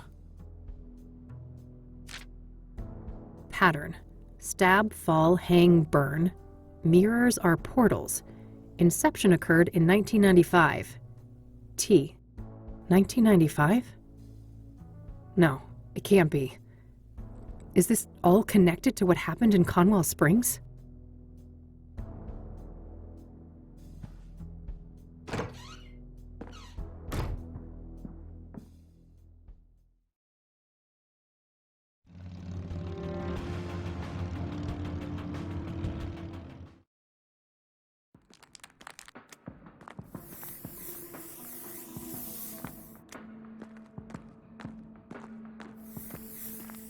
Hey, Corey, right? Only Ma calls me that. It's Faze, homegirl. Sure thing, Faze homegirl. You one of those sassy-ass chicks, huh? I've been known to mouth off on occasion. But wait a minute, you look familiar. Huh? What are you on about? The Faze ain't never seen you before. Yeah, you're that raving lunatic I electrocuted up on Constance Hill. Damn, that was you? Oh man, my bad. I was fucked up that day. No doubt, yo. No shit you were. You better keep your distance, buddy. Oh, come on, I'm all good now. I just had a tiny little pick-me-up this morning. That's it, I swear. Uh-huh. At least you're lucid enough for a fucking conversation. You got me good, though, no joke. Look at this sick bump on my head, and I still can't feel some toes on my foot, for real. Well, you had it coming. Look, Faze, people have been saying that you're a guy with some useful information. Oh, yeah, I guess the Faze knows a thing or two. Alright then, speak. What do you know about the Soothsayer? That crazy killer? Nothing. Faze ain't that much of a creep. What do you know about Debra Sinclair, the latest Soothsayer victim? Look, I know nothing about no murders, What do you know about scrying mirrors? Huh? The what mirrors? Never mind. Are you familiar with the King of Kings Catholic Church? Nope, never went in a church since Catholic school. Fuck that shit. Do you know the Azure Sky Motel? Sure, stayed there a few years back. You heard there was a Soothsayer murder there, right? Oh shit! That was the place? Nah, I didn't know that. I've been told you scored some pyre. Is that right? Oh man, yes! Just once. I'd do anything to feel that high again. Yeah? What's so special about it? You'd have to be a junkie to understand. The Faze has tried every psychedelic under the sun. LSD, DMT, shrooms, none of them compare to pyre. Mind at large, pure and simple. Mind at large? What does that mean? That we have like a filter in our brains, keeping us from seeing what's really out there. Drugs like pyre numb that filter, allowing us to see alternate realities, astral realms, all kinds of wild shit, yo. Interesting. And what did pyre make you see? Man, most of it can't be described with words. One thing is burned into my mind, though. The eye. The eye of the universe staring back at me. I never believed in a god before, but now I ain't so sure. How did you get pyre in the first place? It seems hard to come by. The pyre dealers came to me. Makes sense, I've been a steady dope fiend for 15-something years now. Guess they went with the tried and true, huh? Right. I've also heard rumors about some kind of interview. Is there any truth to that? Oh yeah, those fuckers asked all sorts of questions. About my childhood, dramas, and whatnot. Wasn't no problem for me to yap about. The Faze is an open book. Curious. Does the name Rachel Wang mean anything to you? Nah, never heard of that chick. Do you know who Tabitha Caldwell is? Nope, don't know that name. I don't want to ask him about that. So, the pyre dealers. It's a man and a woman, right? Yeah, dude's a big, bald guy. I'll never forget his face. Creepy motherfucker. Creepy how? I don't know, man. He was intense. You know, not looking at you, but through you? Like I was a thing, not a person. What about the woman? I just caught a quick glimpse of her. She wore a hood. Saw some pretty nasty scars, though. Something seriously fucking bad happened to that chick. She had scars? On her face? Yeah, on one side. Melted skin, like from burns, acid, or some shit like that. Damn. Got any more details on this couple? You know, what they were wearing or what they looked like? Both white people. She didn't seem too old, like your age maybe. Dressed in all black. I guess she wasn't too girly, you know?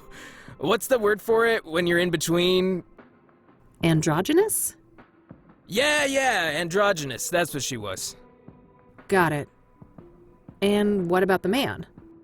In his 40s or so.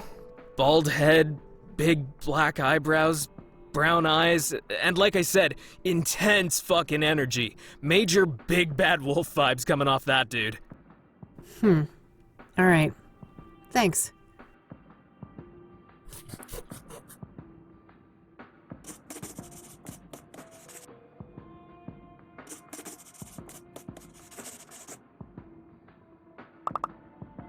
So, what's your deal, Faze? Me? Well, you know, just another street dog trying to get by. Yeah? How's that going for you? Well, fuck, not great. But I mean, could be worse. At least it's summer soon. I see. Have you been making graffiti long? Forever. The Faze always loved drawing, even as a kid. Art was probably the only subject I ever passed. I'll let you get back to your tag. Peace out.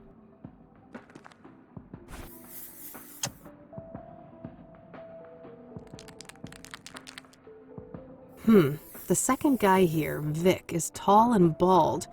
Both Corey and Hannah describe the pyre dealer that way. I should show this to Corey and see what he thinks. Hey, Faze? Yo, what up? Hey, have a look at this. Do you recognize any of these men? Oh, fuck! That's him! The tall, bald guy! You sure? The man called Vic? 200%. That's the pyre dealer. Well then, I guess it's time to go visit the ranger station.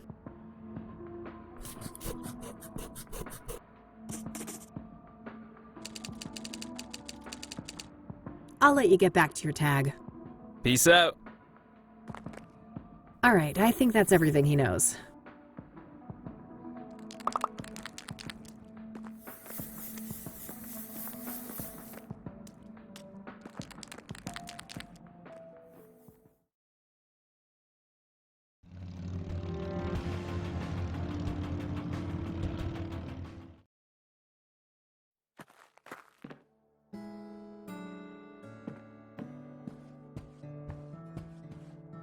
Looks like a map of the immediate surroundings here in Bear Creek.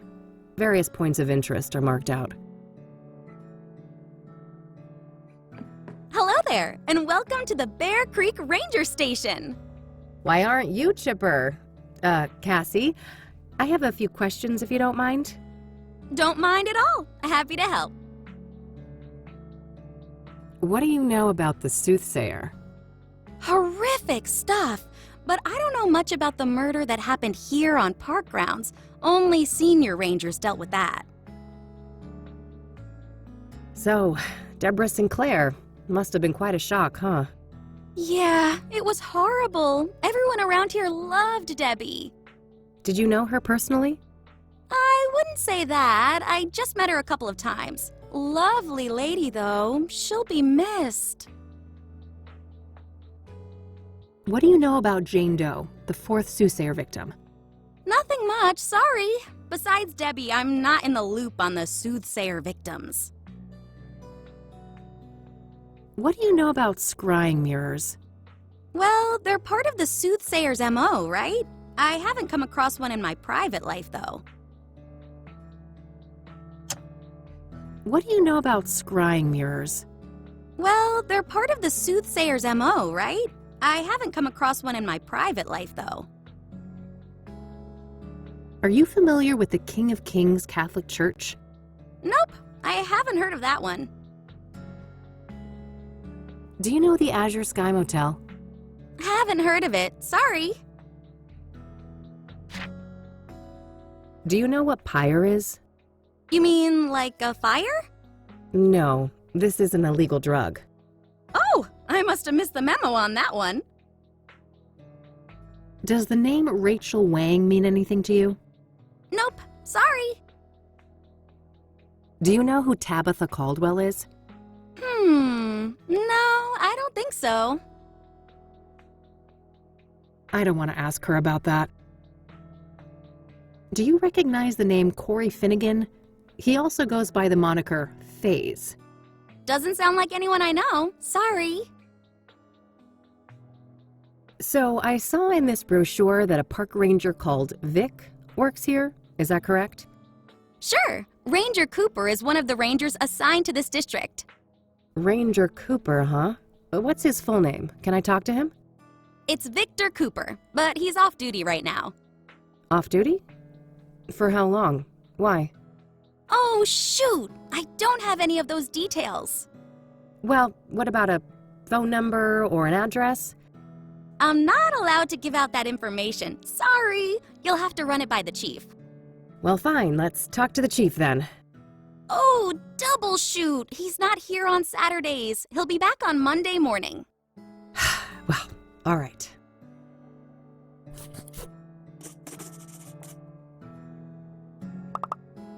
There's this drug dealer I'm pursuing. A woman my age with some kind of facial scars. Oh, I can't help you there. I haven't seen a person like that.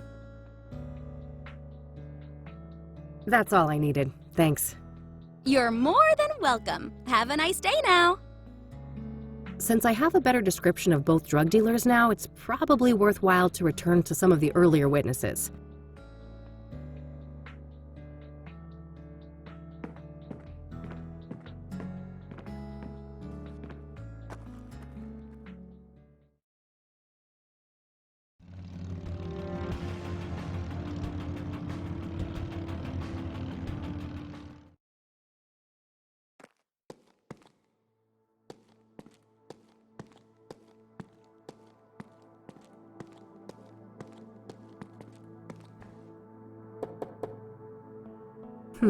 No answer.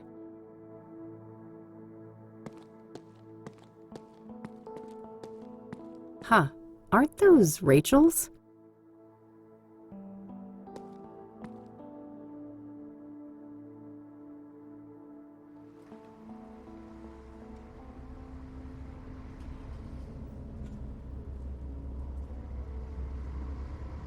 Oh no.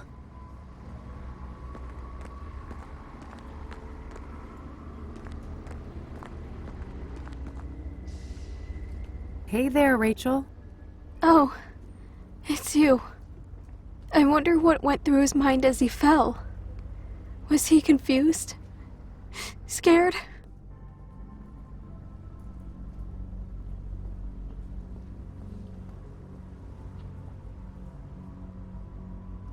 He was drugged.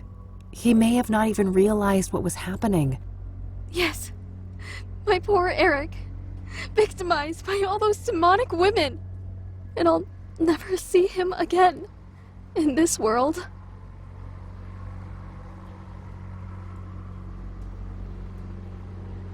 Why do you think you'll see Eric in the afterlife?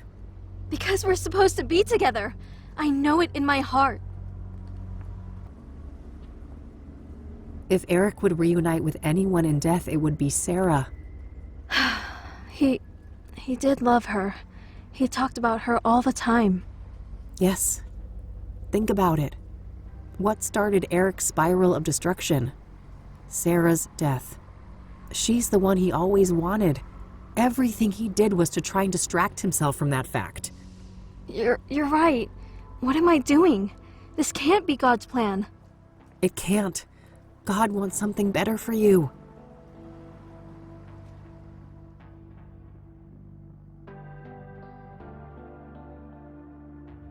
I can't believe I came so close to doing that. You didn't go through with it, and that's what matters. You need to promise you'll get some help, though. I will. Promise. I suppose you had some questions for me, though, since you came back here. Oh, I guess I did. I almost forgot, given everything that just happened. Okay. What did you want to know? Does the name Tabitha Caldwell mean anything to you? No, I haven't heard that name before. I don't want to ask her about that. Do you know Corey Finnegan? He may also go by the name Faze. No, I haven't heard that name before. I'm trying to find a park ranger named Victor Cooper. Do you know him? No, sorry. I'm looking for a young woman with some kind of facial scars. Can you recall a person like that? Oh, yeah. Her. Looked like burn scars to me, but she wore a hood and wasn't facing me, so I couldn't tell for sure. Wow, really? Tell me more, please. She was one of Eric's girls, I think. I saw them a few times out of the hallway. A real harpy, that one. Yeah?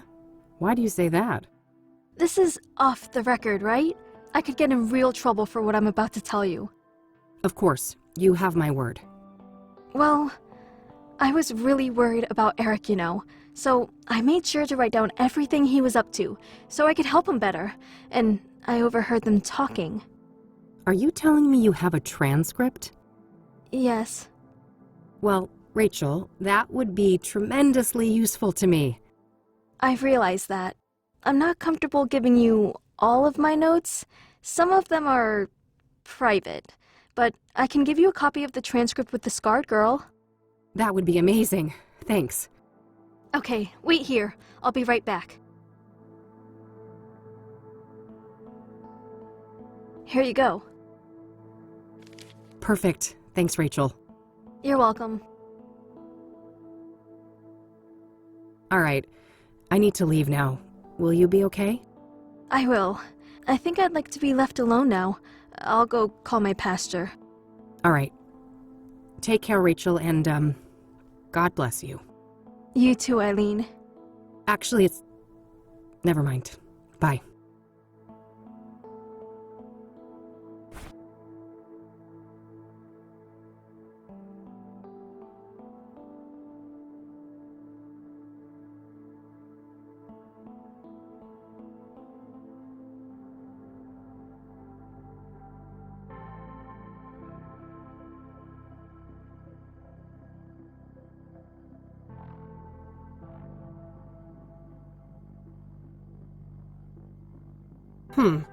Rachel seems to think they were talking about Faith, but I think that's actually her name.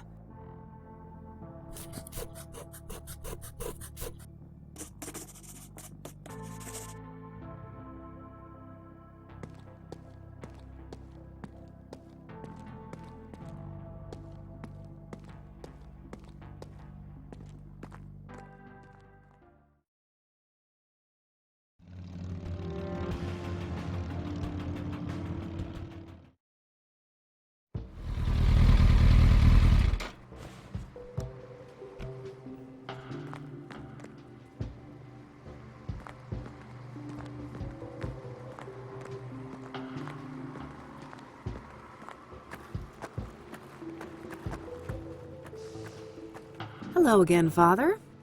Welcome back, my child. What can I help you with?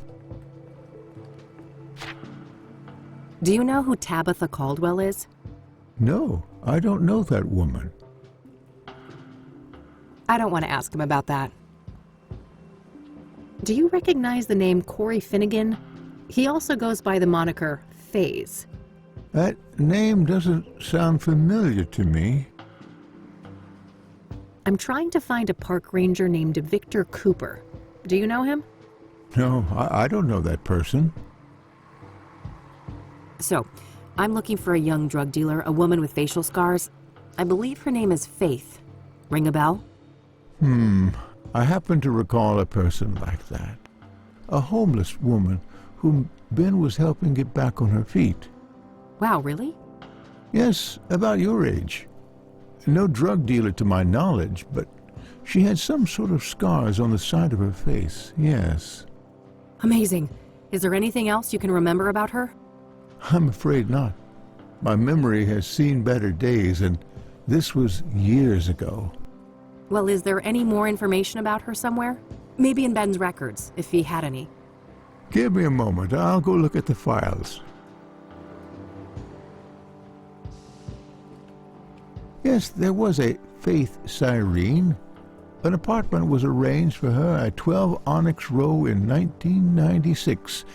No phone number listed. That's tremendously helpful. Thanks. You're quite welcome. I sincerely hope she provides the answers you're looking for.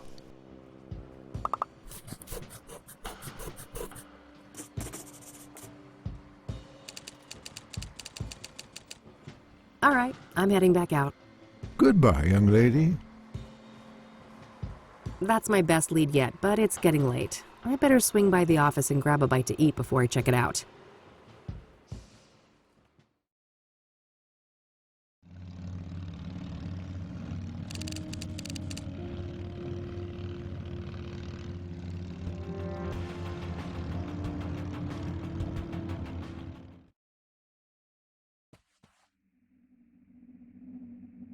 No reason to go up there.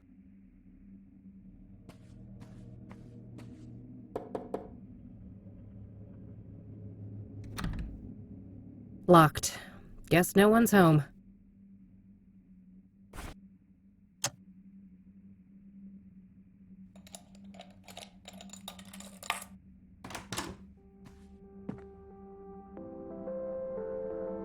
Huh. That poor thing doesn't put a dent in the god-awful aesthetic of this room. Various groceries. Nothing out of the ordinary. Freshly eaten. Somebody was here recently. No proper bed, but a cell phone. This gal needs to get her priorities straight. Password protected, of course. I'll see if I can crack this later.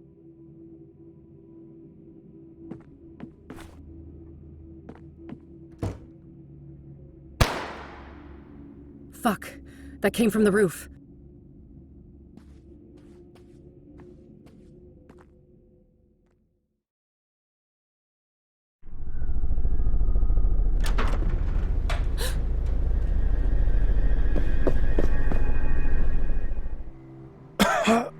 The alley. Watch out. It's fine. She's just trying to get away. We need to get you to a doctor. Too late. I won't. Lucas!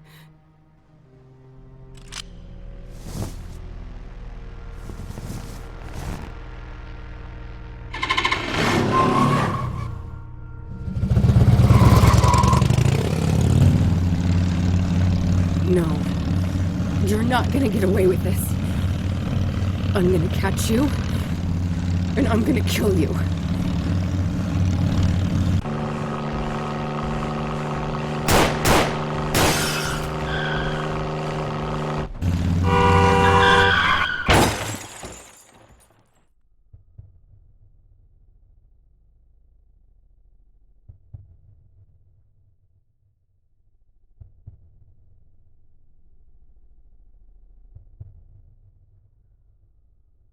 Come on, kid.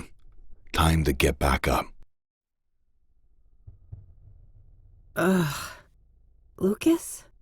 Who else? Your mother? Wait, you didn't bleed out? Passed out from the pain. Didn't bother to check my pulse, did you? That doesn't... I'm dead, aren't I?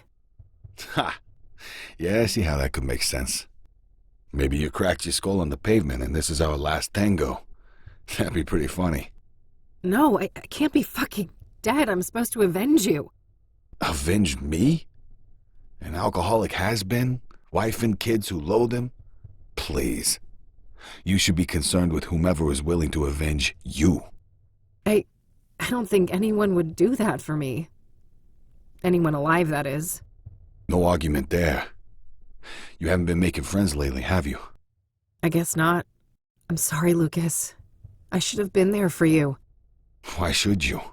You're too good for that. You're new blood, and I'm just a fossil. That's not... Let's not play games, kid. I know you. Afterlife or not, we can't stay here. This place reeks of gasoline. Come on. I know the way.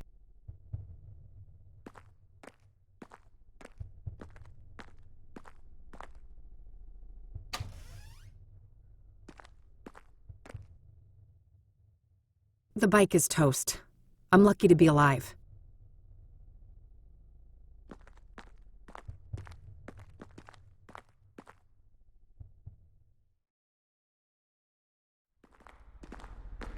Hey, wait up!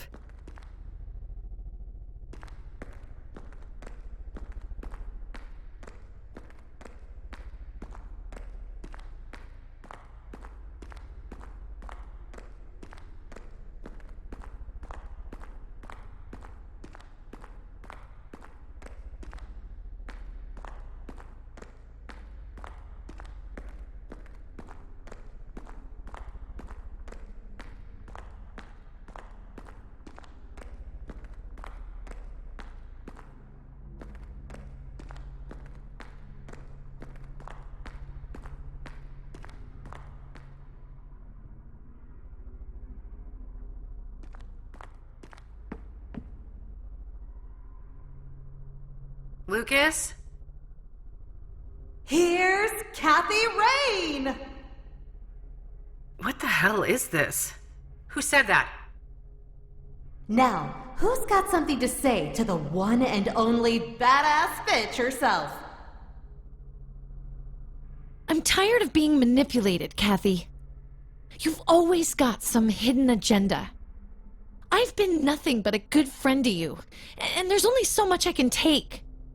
We were great together at Rain Investigations, and then you had to ruin it all by blaming me when things started to go downhill. That was so unfair, and it really hurt me. Will you ever change?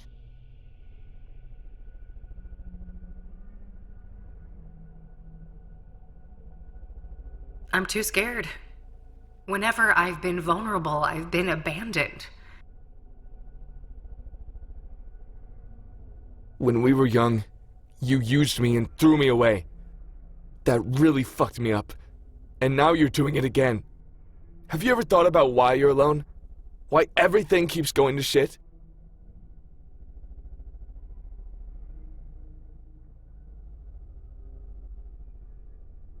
I can't help it. I'm stuck in my filth. I mean, the only way to climb up is to pull others down. Who are you? And what did you do to my fucking daughter? I'm right here, Mom. Ready to take out the trash. Hallelujah! Uh-oh, somebody's out for blood. Time to bash some sense into you, bitch. Can't. This is confusing. One holds another, holds another, holds another. I want to wake up. Minted the year she was born. She lost it, and it is mine now. And then... Yes, bash her brains in. Finish her. And there's something, and then before we... God, what a nightmare. Good girl. Let's go back to sleep. What's that, honey? We got a rat in here?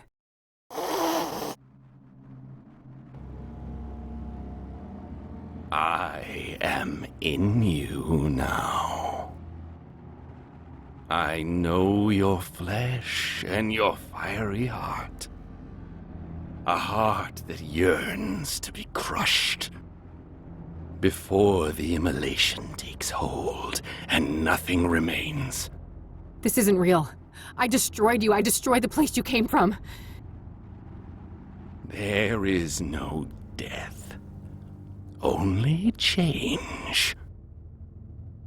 I am the limb of man, but you may call me Mr. Burgundy. Now, let the liturgy commence.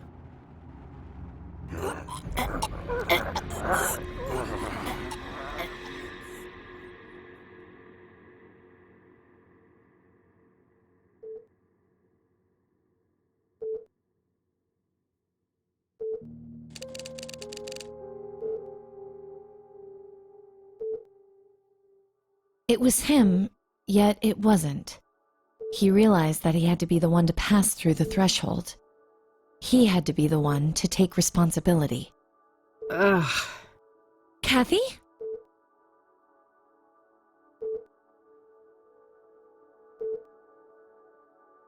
Who else? Do you know many blue-haired comatose girls? Thank God. Are you okay? Just peachy. How long was I out? 4 days. Fuck. What about... Mildred's okay. Don't worry. That's a relief. The bike, then? It was pretty beat up, but Dad fixed it. It's standing out in the parking lot. But he hates me. Why'd he do that? I'd be the first to admit that you're not his favorite person, but he happens to love this gal, and I'll tell you, she pouted real bad at him. You didn't have to do that, E. You're right. I didn't. But I wanted to. Sometimes people care. Everything doesn't always have to be some cynical tit for tat. I guess not. So, I heard about Lucas. Don't remind me. He wanted to be a team and I turned him down. If I'd had his back that night, maybe he'd still be alive. Or you'd both be dead. You know better than to blame yourself like this, Kathy. Maybe so, but it doesn't matter. It's over. I'm finished. This medical bill will be the final nail in my coffin. What's up with the defeatist attitude, Detective? That's not how we usually solve a case, is it? You don't really want to help, E. You're just feeling guilty because I got myself hurt. No, that has nothing to do with it. The Soothsayer killed Lucas. He was my friend, too. Are we really going to let this monster get away with what they did to him? What's this? Dusting off the good old eye for an eye, are you, E? No! This is about doing the right thing. The Soothsayer has to be stopped. Despite our faults, we've always made a great team. And it's time for us to step up. For Lucas. What do you say? Well, I say we better get some heavy painkillers or we won't get far. I feel like I've been through a grinder. That's the spirit. Hey, doctor! We've got a girl here in need of some heavy drugs. Stat. That's the last thing I thought I'd ever hear come out of your mouth. I'll go grab some lunch while you guys talk, okay? Sure. See you in a bitty. All right. Lay it on me, Doc. How bad is it? You've suffered 2 rib fractures and some cuts and bruises, but your most serious condition is what's called a subdural hematoma, a buildup of blood on the surface of the brain. Oh, fuck. That sounds serious. It is. Most cases are treated with cranial surgery to drain the blood and alleviate the pressure. However, your hematoma is relatively small, and its location makes surgery a greater risk, so we chose a more conservative approach, managing it with medication and closely monitoring the results. All right. How has the condition progressed? We performed an MRI yesterday, and the good news is that the hematoma has shrunk in size. We believe it will heal on its own, but I would advise that you remain here under observation for at least 2 weeks. That won't fly, Doc. Money is an issue. Can I check myself out and continue the treatment on my own? Technically, yes. We can prescribe some corticosteroid pills to help manage the symptoms. I wouldn't recommend this course of action, though. You'd have to sign an AMA form. Against medical advice, yeah. I'm aware of how that works. What risks should I know about? Well, physical exertion and additional head trauma may exacerbate the injury, resulting in severe headaches, confusion, and loss of consciousness. If you're unlucky, it may even be fatal. Well, damn. Guess I better take it easy. What about this neck brace thing? Oh, that's just standard procedure in cases like this. Those x-rays came back clean, so you can safely remove it. All right, good. Let's get that form then, Doc. Very well. Oh, and before I forget, there was a young police officer here looking for you. He said he knew you? Sounds like Josh. Thanks for the heads up. All right, all dolled up and ready to go. Time to get out of this joint. Geez, I'm popular. If I knew I'd get this many visitors, I'd have crashed my bike months ago. Greetings. It looks like you are feeling better. Hi. Do I know you? You don't recognize me. We met at the library a while back. Oh, right. The librarian guy. No offense, buddy, but, what are you doing in what will soon cease to be my hospital room? I apologize for barging in. I should properly introduce myself. I am Tom Ward, but you may know me as T. Oh, you're the guy. You left me all those notes. Yes. For reasons I cannot explain, I felt that a subtle approach was safer for both of us. However, given what happened to you and your late friend, the stakes are getting too high, so I'd like to propose an alliance. An alliance? Why? Who are you? Have you been stalking me? Who I am is not an easy question to answer, but I'll say this. Much like yourself, I have a score to settle with the Soothsayer. That's so? What kind of score? An immeasurable one. Everything was taken from me. My life was destroyed. I was enslaved. Enslaved? Were you tied up in a creepy serial killer dungeon, or what? Not quite.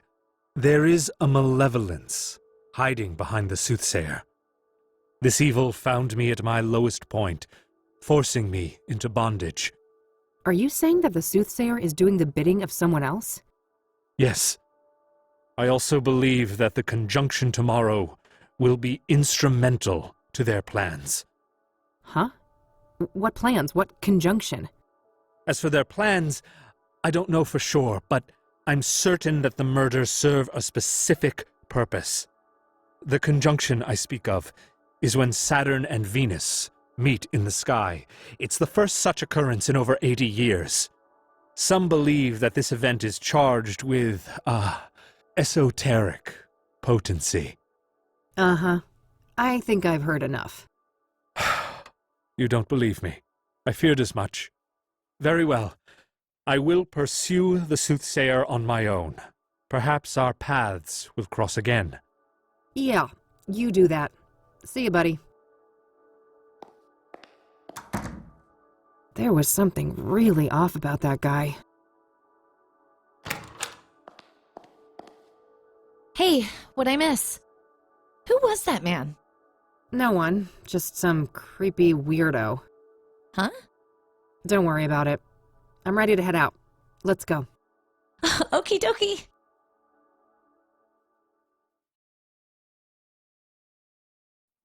So, yeah, that about sums it up.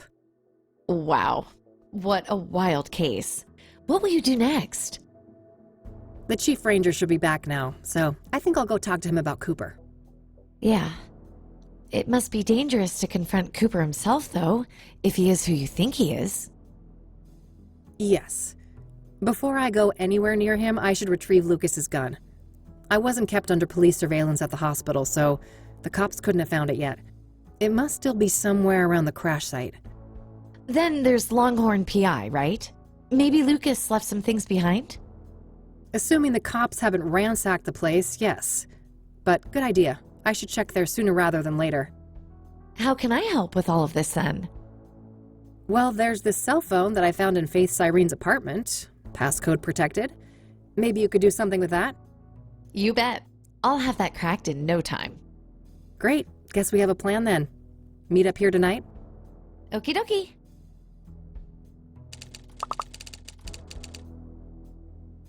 Nah, I'll let her sleep in peace.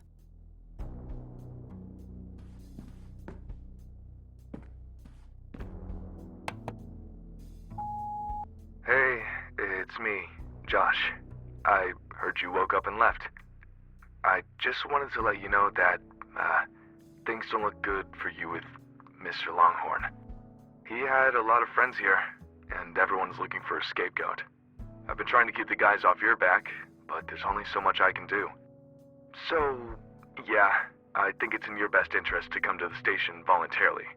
It's only a matter of time until there's a warrant with your name on it. Oh, and I'm sorry about what happened before. I was in a bad place. Let's talk and clear the air when we can, okay? Bye. That doesn't sound good. Nope. We'll have to crank up the pace. No time to get derailed by the cops. But wait, don't we have to work with the police to stop the killer? Eventually, yes, but I know the cops in this town. The only way we'll get those boneheads on our side is if we give them the Soothsayer on a silver platter. There can't be a shred of doubt. And after everything that went down with Lucas, the odds aren't in our favor.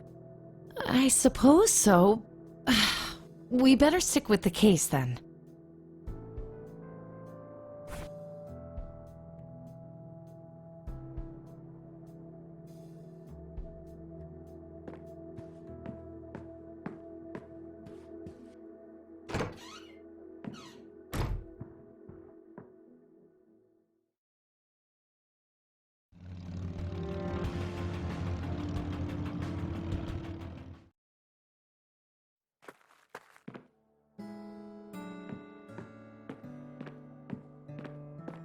Hello again, I'm back.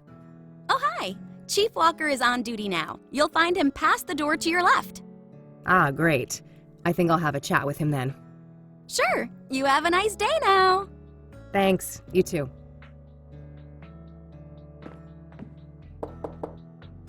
Yes, come in. Chief Walker? Yeah, that's me. Who's asking? Kathy Rain, private investigator. Oh, another one. I thought you'd all given up by now. Sorry to disappoint, but this gal is more stubborn than most. Apparently. Go on then. What do you know about the Soothsayer? You're a PI. You know how this works. You'll have to make do with my statements in the press, just like everyone else. Did you know Debra Sinclair well? I did, yes. I considered her a friend. I'm sorry. That must have made things hard for you. Indeed. It was somewhat of a relief when the city boys took over the murder case. What do you know about scrying mirrors? Well, we both know how they relate to the murders, but other than that, I haven't come into contact with them. I don't want to ask him about that.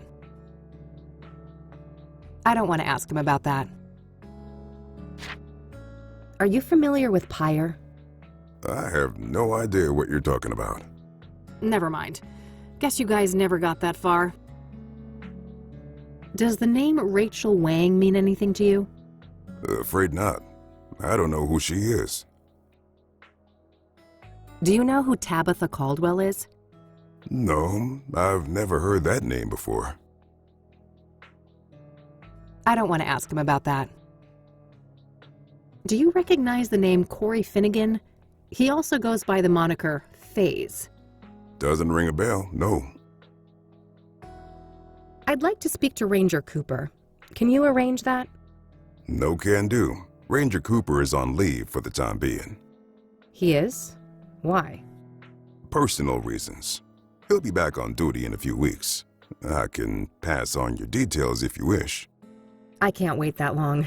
Surely there's no harm in providing his phone number. I just need to speak with him. No phone, which is the case for all of our resident rangers. Resident rangers? That means they all live within the confines of the park, right? Yes, I suppose it does. But you shouldn't try to go find him, miss. What's stopping me, Chief? Bear Creek is public land, isn't it? Technically, yes. Just don't harass the poor man, will you? He's been through enough. What's that supposed to mean? Never mind. I'm getting too old for this shit. Do you know a Faith Siren? She's supposed to have some form of facial scars. No, I don't. That's not a familiar name. Thanks. I'll be going now. Alrighty then. Good luck. I should see if I could find out where those resident rangers live. Maybe something in this room can help. Looks like a map of the immediate surroundings here in Bear Creek. Various points of interest are marked out. Ah, there's the ranger accommodations. It's not that far of a trek from the nearest parking spot, so I should be able to cover the rest of the distance on foot. I better not risk it without a gun, though. Lucas's revolver should be somewhere near the crash site.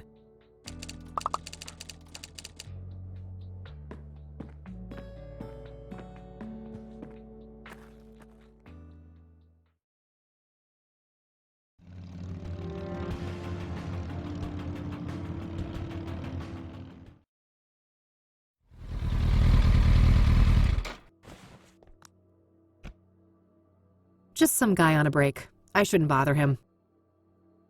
That must be the spot. I don't remember the actual impact. No trace of the gun in this area. I should keep looking. In real life, that's just some random industrial building. No need to go in there.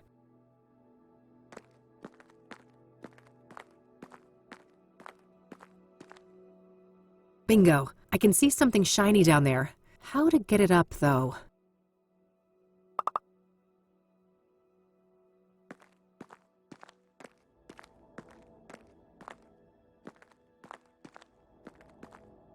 This city of ours is oblivious and indifferent to what happened here.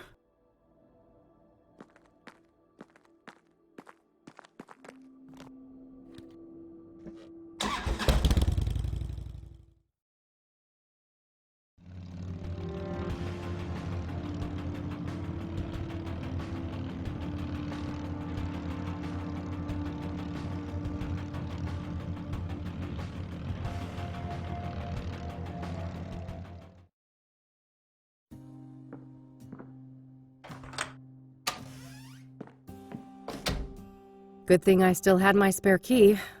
Looks like the cops haven't been here yet, so I better work quickly before they get a warrant and ransack the place.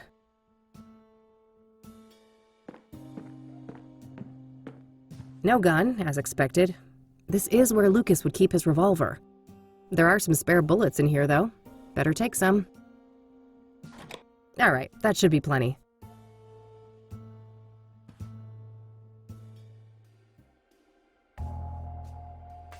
Lucas's address book. I can cross-reference it with my notes.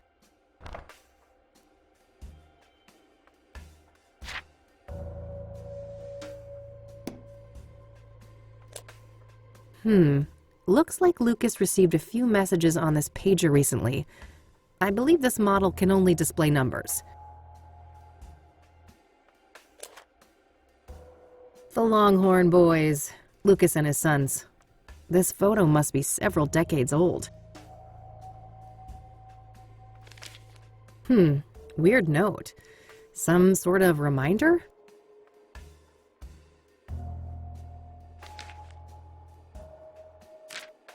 Alright, so this is what Lucas was up to this month. Hopefully I can find some useful clues in here.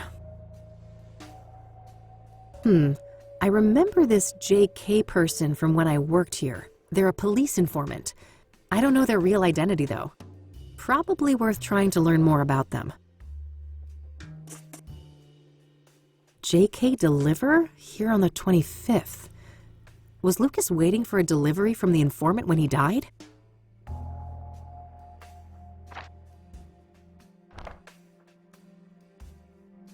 Still just the initials, but a number for JK is listed here. I should give them a call.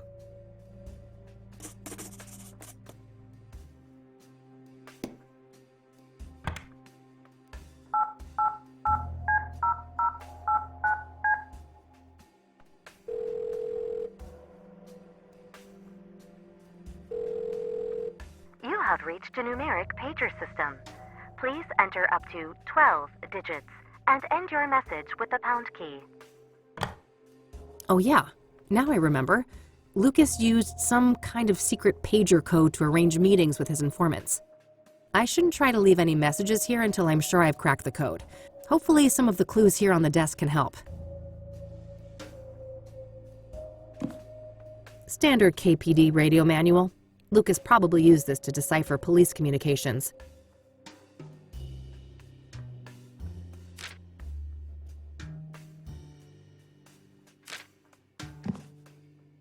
All right, I think that's everything. I'll gather up all the clues and see if I can make any sense of them. All right, so I know that Lucas used some sort of pager code to set up meetings with his informants, including JK. My objective should be to crack the code and then send a message to JK, posing as Lucas. All of the coded messages seem to begin with 1011. I should start by figuring out what those numbers mean.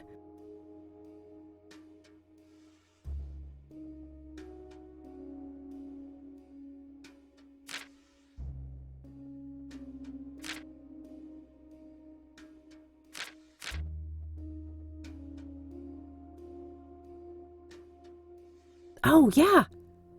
10 and 11 match the positions for J and K in the alphabet. That can't be a coincidence.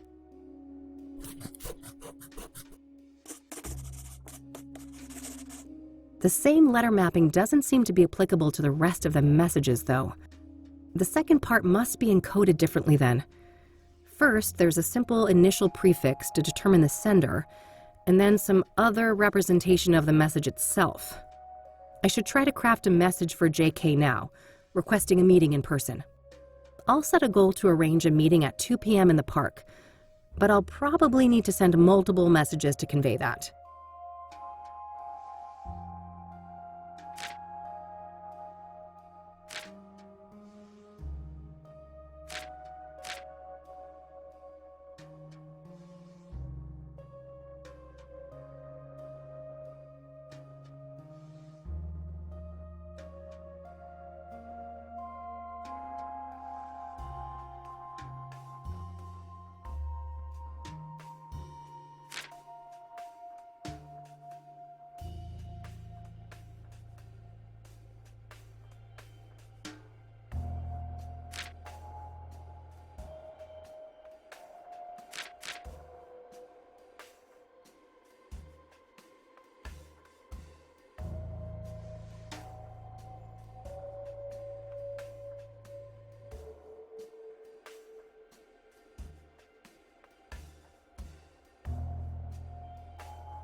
Yes, 1025 should convey that I want to arrange a meeting in person.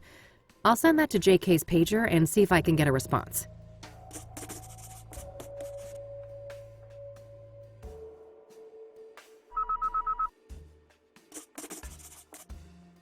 Got a response. 10-4. That must mean acknowledged.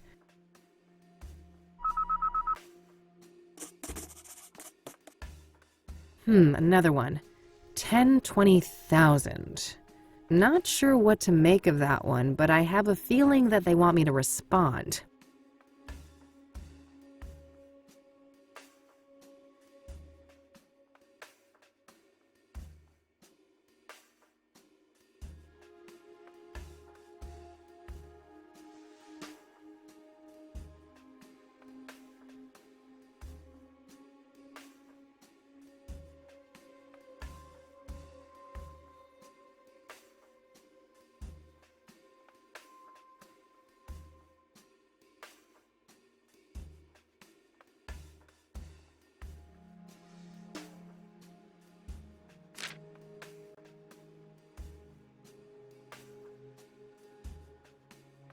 Yes, that should work. If the list on the post-it is correct, I think that this is the way to tell them that I'd like to meet at the park.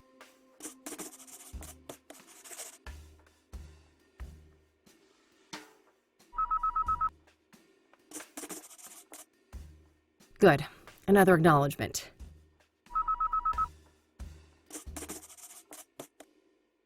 And a query once again, it looks like. If we've settled on the park as a location, what's this now?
Yes, that should work.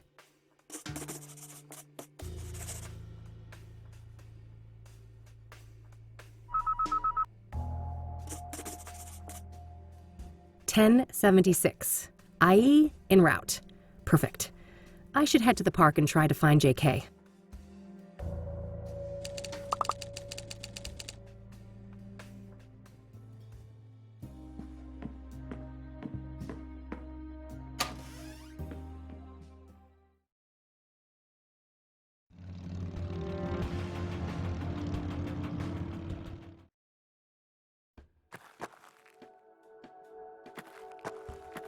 Hey there. Are you JK? I don't know what you're talking about.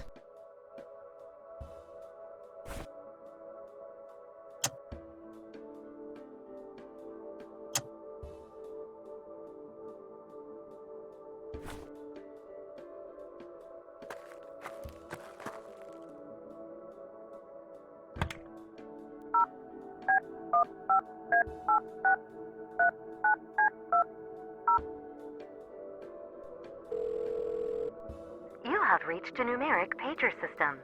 Please enter up to 12 digits and end your message with the pound key.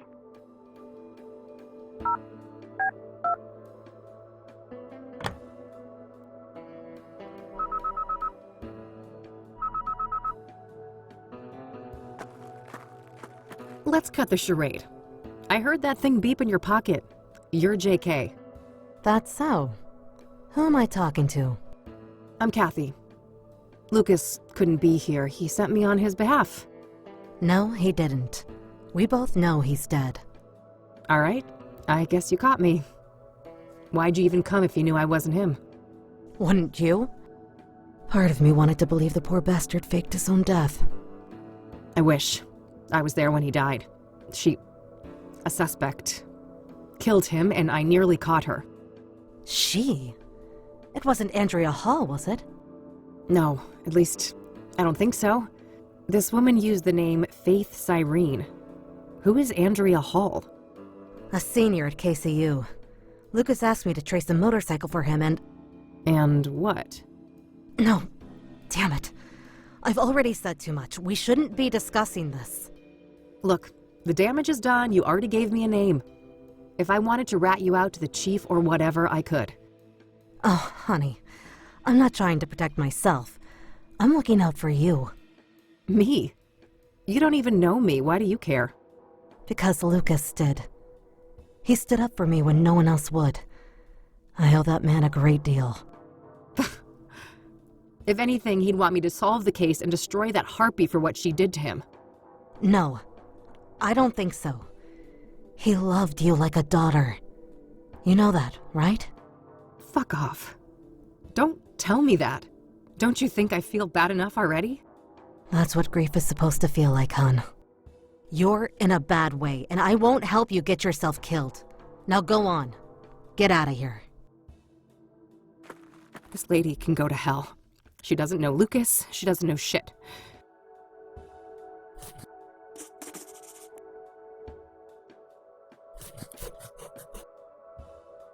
At least I got a lead out of this.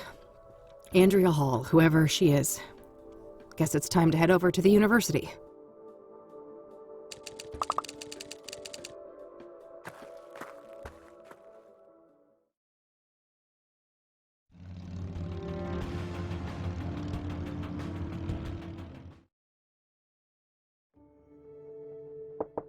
Come in. Yeah. Hey there. I'm looking for Andrea. Is this your idea of a joke? No? Why do you say that? You don't recognize me, do you? Oh, wait. You came to my office a couple weeks ago, didn't you? Uh-huh. I needed your help with my missing roommate. You can probably guess her name. Oh. Small world, eh? Better late than never. I still can't pay your greedy PI fees, though, so you might as well fuck off again. Sorry about that, but I'm running a business. Another case led me here. I'm not looking to get paid.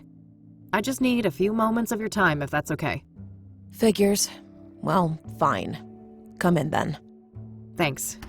What's your name again? Rebecca Dawson. All right. I'm Kathy, but I guess you know that. I do. Let's talk.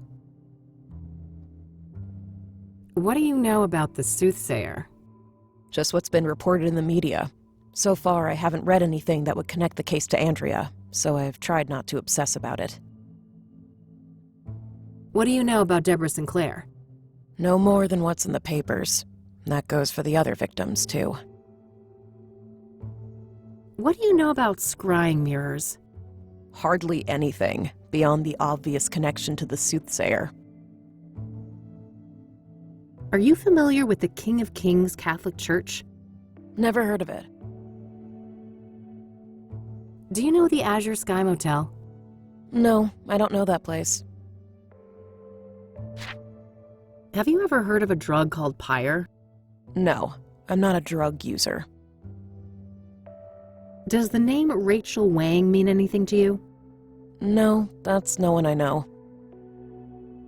Do you know who Tabitha Caldwell is? No, I don't know her. I don't want to ask her about that. Do you recognize the name Corey Finnegan? He also goes by the moniker Faze. Afraid not. I don't know that guy. I'm trying to find a park ranger named Victor Cooper. Do you know him? No, I'm not much for the outdoors. Do you know a Faith Cyrene? She's supposed to have some form of facial scars. Nope, I'd remember a person like that. This might be a random question, but Andrea didn't have any facial scars, did she? No, not any obvious ones at least. Why? Oh, nothing. Just a wild idea. Can you tell me about Andrea's disappearance? Sure. Basically, she took off on her motorcycle one night and never came back. Didn't say where she was going or why. She was a biker, huh? What kind of motorcycle are we talking about? Well, it was black, pretty big, looked kind of sporty. I think she said it was imported from Japan. Got it, yeah. I happened to see one just like it a few days ago. Please, continue. Yeah, so, at first, I wasn't worried about Andrea. Suddenly leaving for a day or two wasn't unusual for her. After a week, though, I felt that I had to file a missing persons report. Total waste of time, that was. I can relate. Kassidy cops aren't a reliable bunch. And then you reached out to me? Yes. Tried every PI in town. Maybe I was naive to think I could afford any of them, but I felt I had to do something.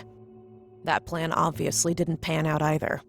Weeks passed, and after a certain point, I had to let things go. There was only so much I could do. How long has Andrea been missing? About a month, I think. Wait, so she disappeared around the end of April? Sounds about right. Why? That's when they found Jane Doe, one of the Soothsayer victims. Oh, yeah, I read about that, but the age is wrong. Andrea's 22 and the paper said 18.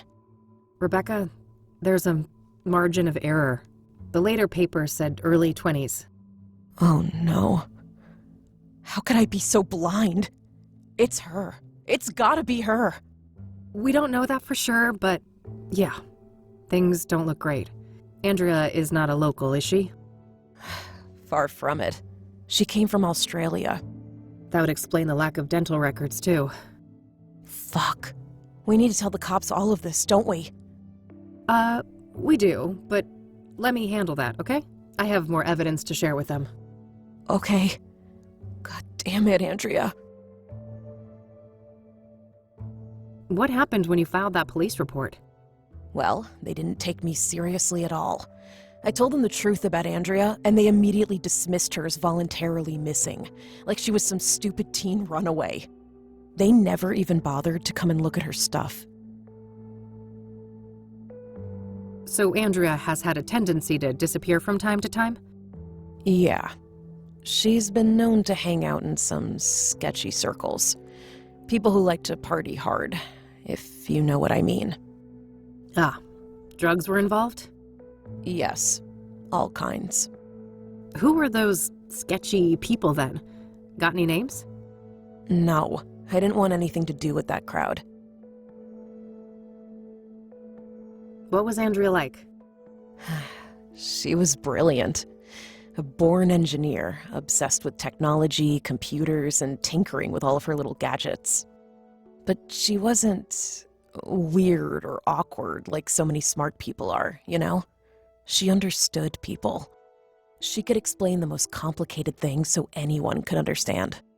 Sounds like a woman with a bright future ahead of her. I have a feeling it wasn't all sunshine and rainbows, though? No, she had a self-destructive side, too. I think she saw herself as a thing to push to the limit, just like her machines. Okay, can you elaborate? Well, she didn't care much for her health. It felt almost like she found it insulting to be limited by a human body, with all of its inconveniences. Experimenting with drugs was a part of that, I think. I see.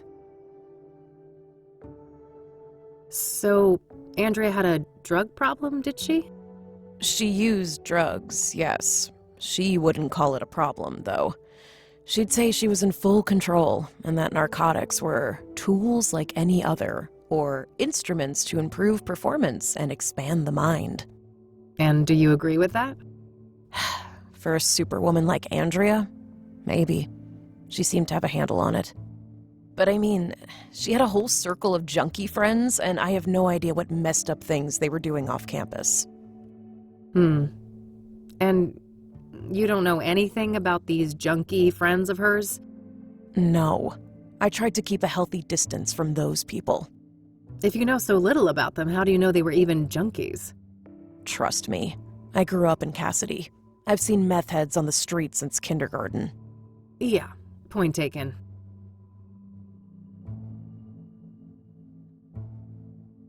I know this is difficult, but we need to talk about the possibility of Jane Doe being Andrea. Such a horrible way to go. I wish I had anything useful to say about it. So nothing you know about the murder connects in any way to Andrea or her habits? I don't think so. Sure, she went to Constance Hill from time to time, but so does every other college kid, right? I guess so, yeah. So you're not aware of anyone in particular that she'd hang out with there? No one comes to mind. Sorry. I should go examine the computer before I start asking about it. That's all for now, thanks. Mind if I have a look at some of Andrea's things? Go ahead. I'll take care of some homework.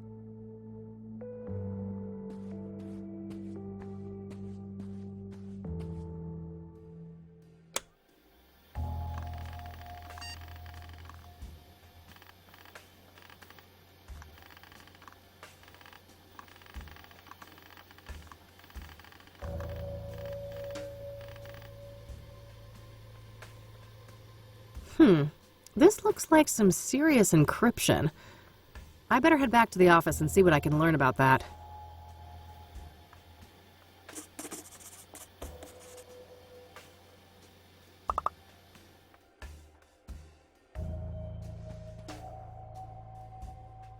What a mess. There are lots of entangled cables of different types and sizes. If I knew what I was looking for, I might be able to dig up something useful from here.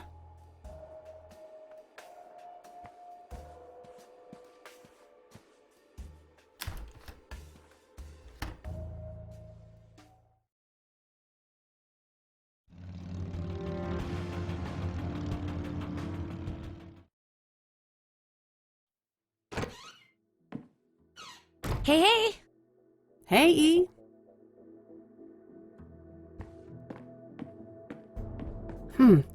I think I might have something here about hard drive encryption. Yeah, this one looks useful. There are a few pages about the type of encryption I saw at KCU.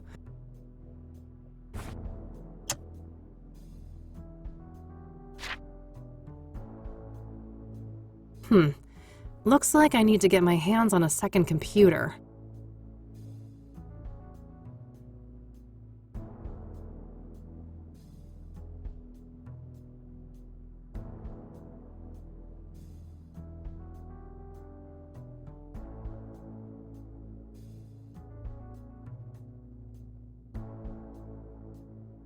It's too soon for that part. I should focus on the earlier steps.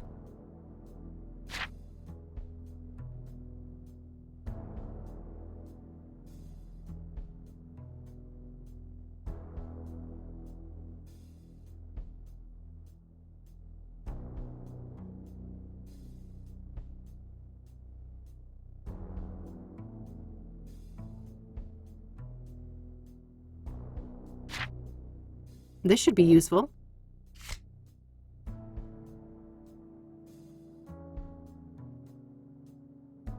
First things first, I need another computer. Can I talk to you for a sec? Sure. What's up? Do you know anything about hard drive encryption? A little, I suppose. What are the specifics?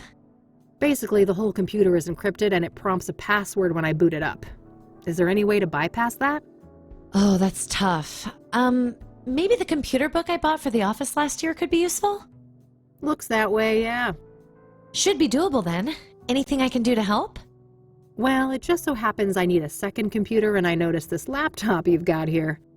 I suppose I could make do without that for a while, but just bring it back in one piece, will you? It wasn't cheap. Why? Have I ever... Yes! 4 times! Fair enough.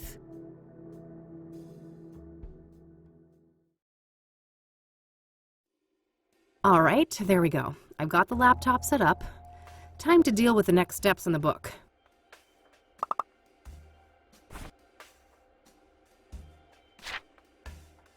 The applications mentioned here look useful. I should install them on the laptop.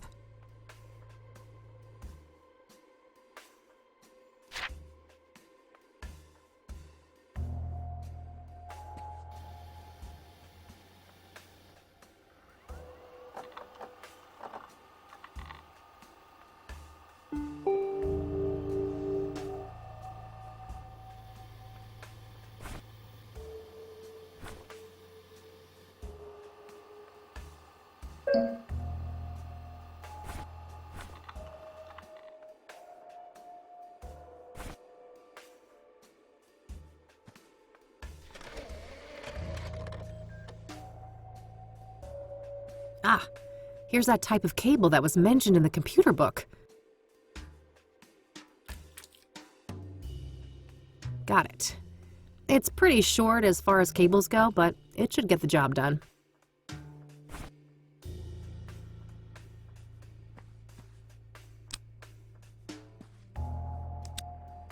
All right, all hooked up.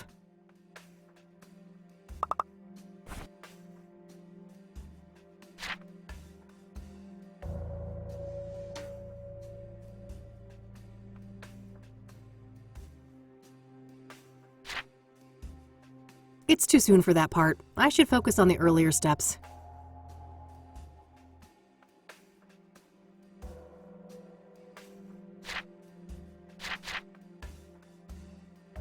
The applications mentioned here look useful. I should install them on the laptop.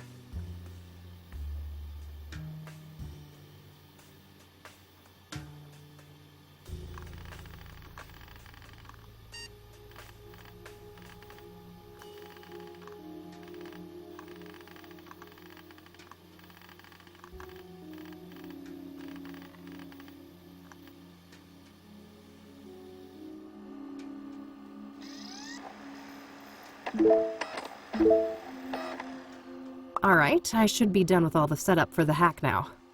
Coming up next, capturing the password. I should have a look in the next section of the book.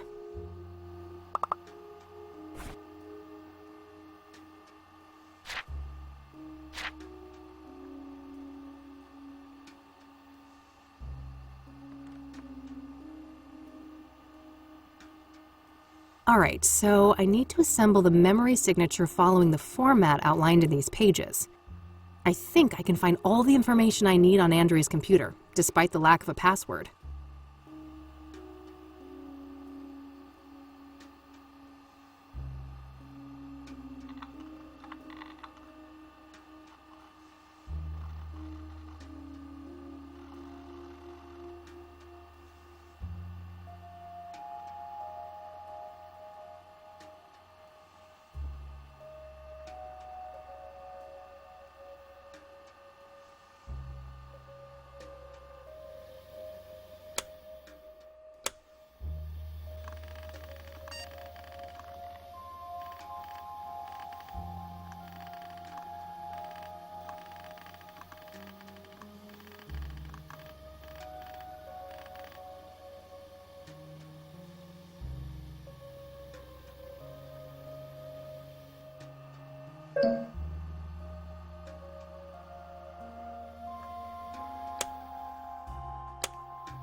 I'm done with this part. I should continue with some of the other steps in the process.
Damn. The decryption isn't an automated process. I still have to try different passwords against the encryption hash. After each attempt, the utility will spit out some information about how close I was to the right password, though.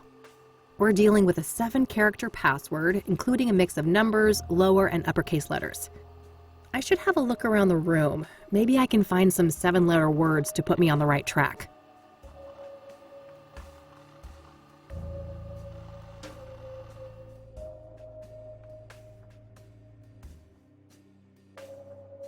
Zodkill, a classic. I could go for a monster movie and some popcorn right about now.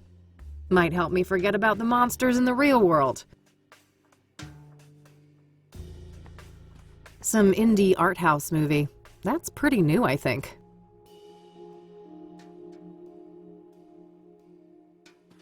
Andrea's CD collection.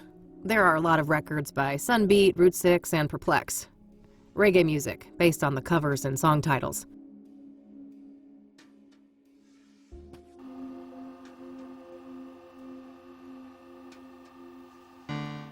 Close. Maybe Andrea just obfuscated it a little bit.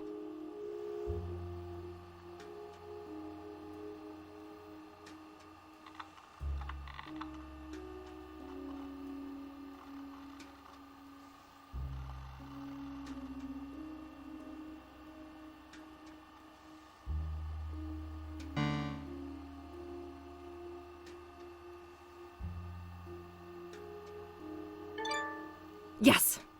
Got it.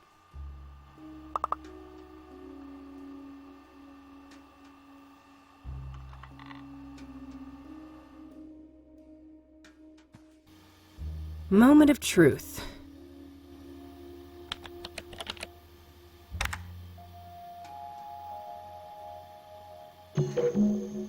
All right, I'm in.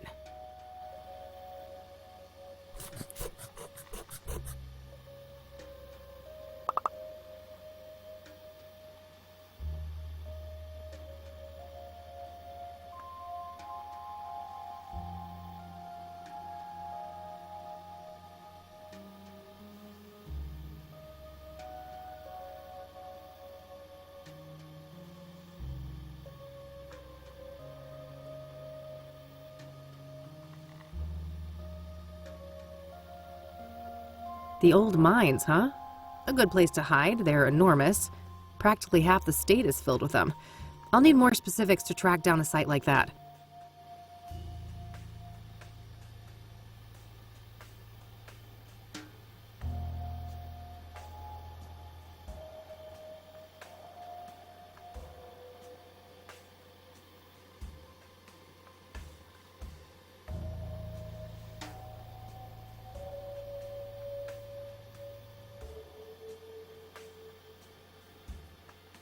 Not sure what to make of all this, but it sounds like Andrea was in cahoots with the pyre dealers, building some kind of secret base for them.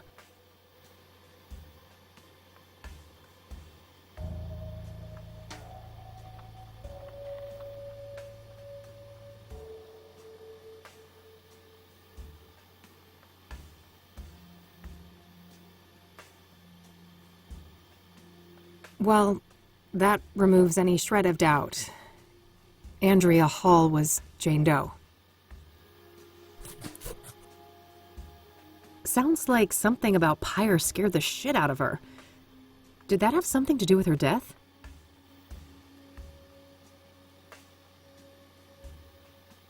I should keep the computer powered on now.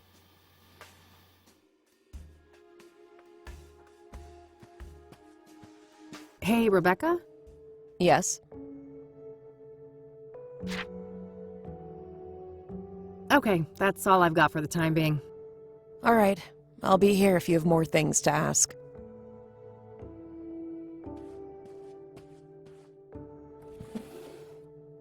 There's a spool of metal wire here. I could probably find a good use for that.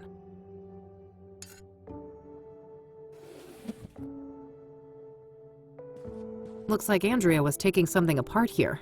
A hard drive, I think. I hear magnets like these are quite strong for their size. Might come in handy. Got it. Hey, Rebecca? Yeah? I'm done here. Gonna head out. Thanks for the help. No problem. Did you learn anything? I did, but it's not looking good. Andrea was involved with some bad people.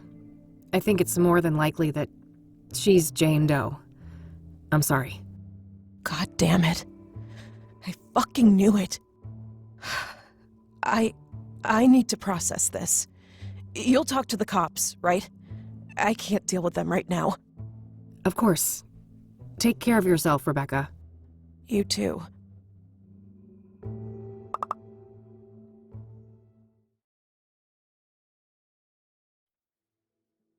This laptop worked like a charm. Thanks. Glad to hear it. What'd you find out? Too much to explain now. I'll fill you in tonight. I still need to go and track down Cooper. Okie dokie. Can I talk to you for a sec? Sure. What's up? What's your take on the Soothsayer? They're sick, whoever they are. I don't want to understand them. I just want to stop them from hurting any more people. So, Debra Sinclair, how do you think she ended up crossing paths with the Soothsayer? I don't know, but the cabin had no signs of a break-in, right? She probably trusted her killer. Most likely, yeah. What's your theory on the deacon? Reverend Winters said that he set up Faze Cyrene with an apartment, right?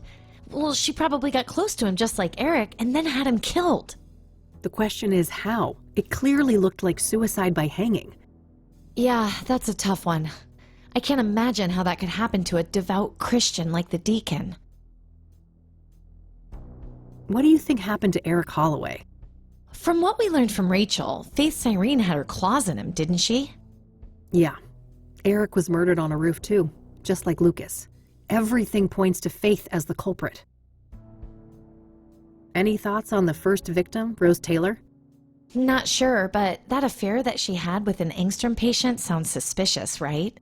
Yeah, it wouldn't be surprising if this lover of hers was involved in her death. What's your take on Rachel Wang, Eric's neighbor? From what I know about her, she seems like a really troubled person. I hope she can get the help she needs. How do you think Tabitha Caldwell fits into the case? Hard to say, but everything we have on her is circumstantial, right? So she could easily be innocent in all of this. I guess so, yeah. What are your thoughts on the Ingstrom patient that Rose had a relationship with? Well, I'd say it's an odd coincidence if it has nothing to do with her murder. Agreed. Let's hope we can get to the bottom of who this mystery patient is soon. What's your opinion on that Faze guy?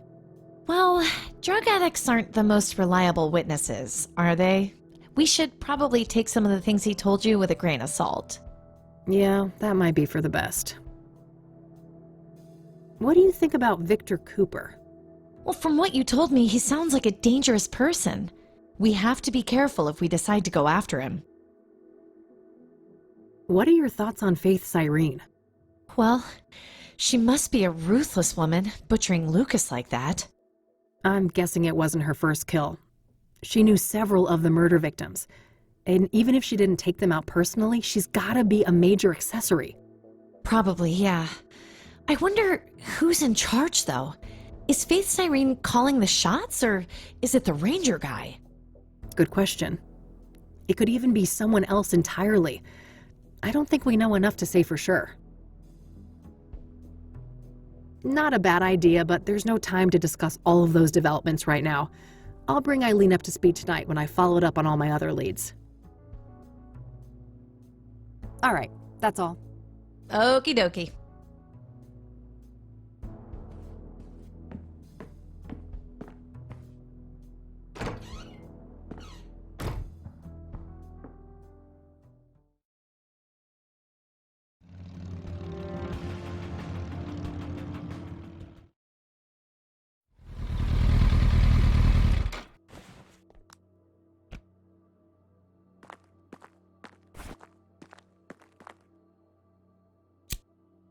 All right, that should hold nicely.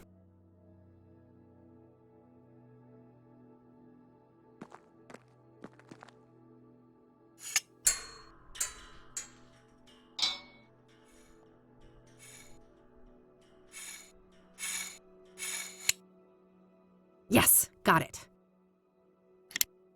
I've reloaded it too. I'm ready for action now.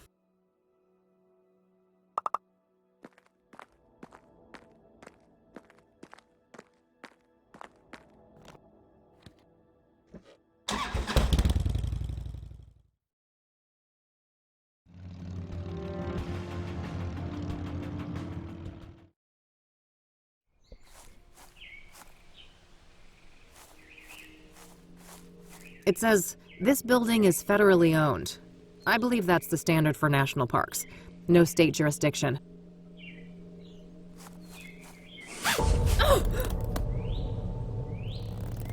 Well, fuck. Oh, my head. This is not good. Need my pills. No!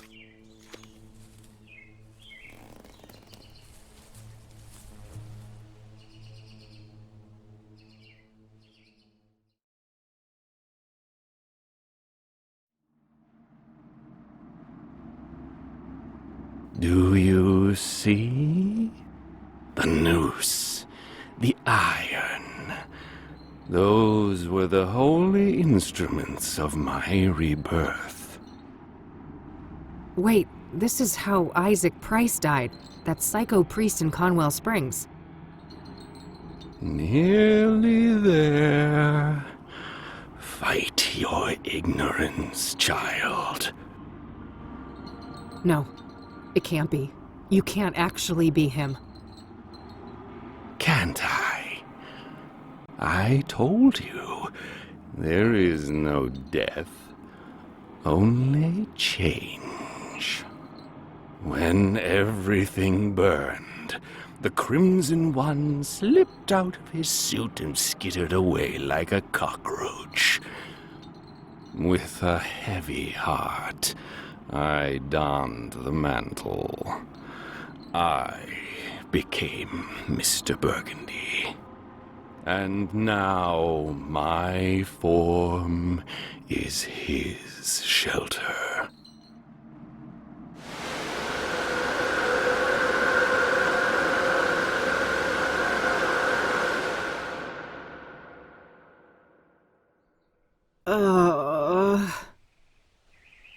Easy. Don't try to get up just yet. I don't want you to faint on me again. Oh, it's you. Tom, was it? Yes. My name is Tom Ward. But for the longest time, my name was taken from me. And in its place, you were only given a hue of red. You're the Crimson One. Yes. When you burned the threshold, I was set free. I'm ashamed of my past, and I wish to make amends. That's so?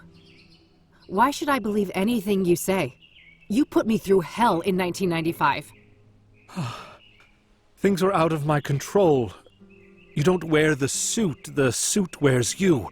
You can stretch it, bend it, but if you go too far and rip the fabric, you rip yourself.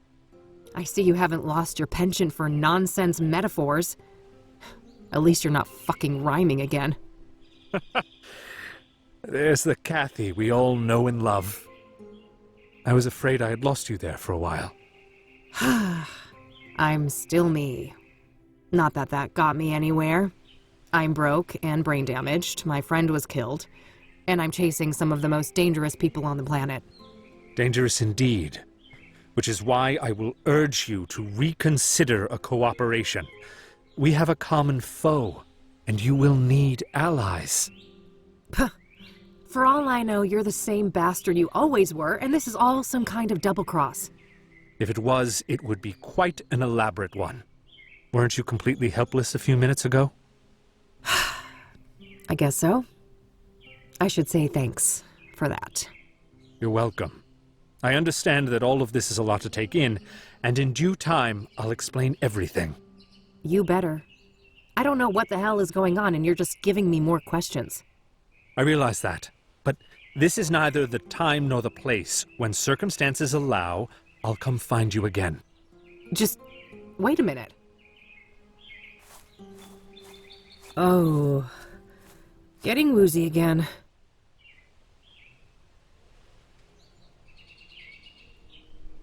All right, I think I'm okay now. Ugh. Well, he's gone. Again. Guess there's nothing I can do but check out the cabin. Locked. What a shock.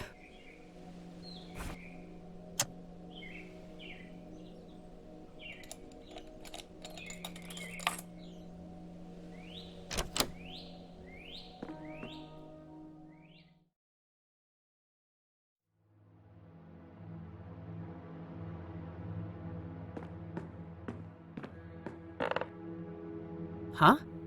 What was that?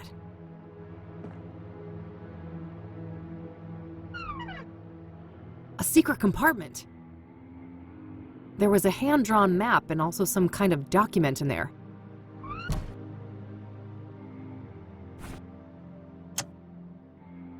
Looks like Cooper has drawn a map here. A path through some kind of tunnels. There's no indication of where this is, though. Maybe if I had something to compare it with? Whoa, this is an Ingstrom discharge form from last year. The name on here is Victor Kopernik, though, not Victor Cooper. Cooper, Kopernik? They're quite similar. Maybe he changed his name after they let him out? The timeline fits perfectly with Rose's affair, too. This guy has got to be her secret lover.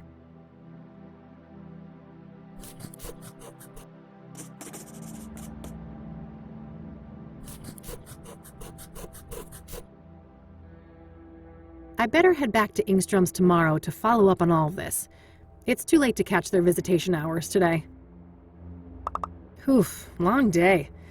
I better get back to the office and share all of these findings with Eileen.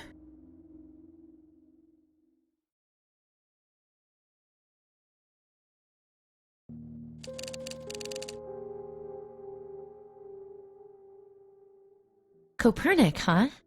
I wonder why he changed his name.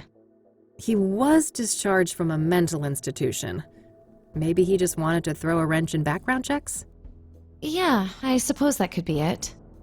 What about this Tom guy, then? Do you think we can trust him? I don't know. I think so, but it's complicated. It has to do with everything we went through in 1995. Oh, you know we never really talked about that. Over the years, I've started to remember things. Fragments. It wasn't just some nutty priest, was it? No, it was something much more sinister than that. And I think that these murders are somehow connected to it. All the more reason to stop the Soothsayer, then. Agreed. How did things go at KCU, then? I never imagined you'd go back to school. Huh. Me either. Let me tell you what I found.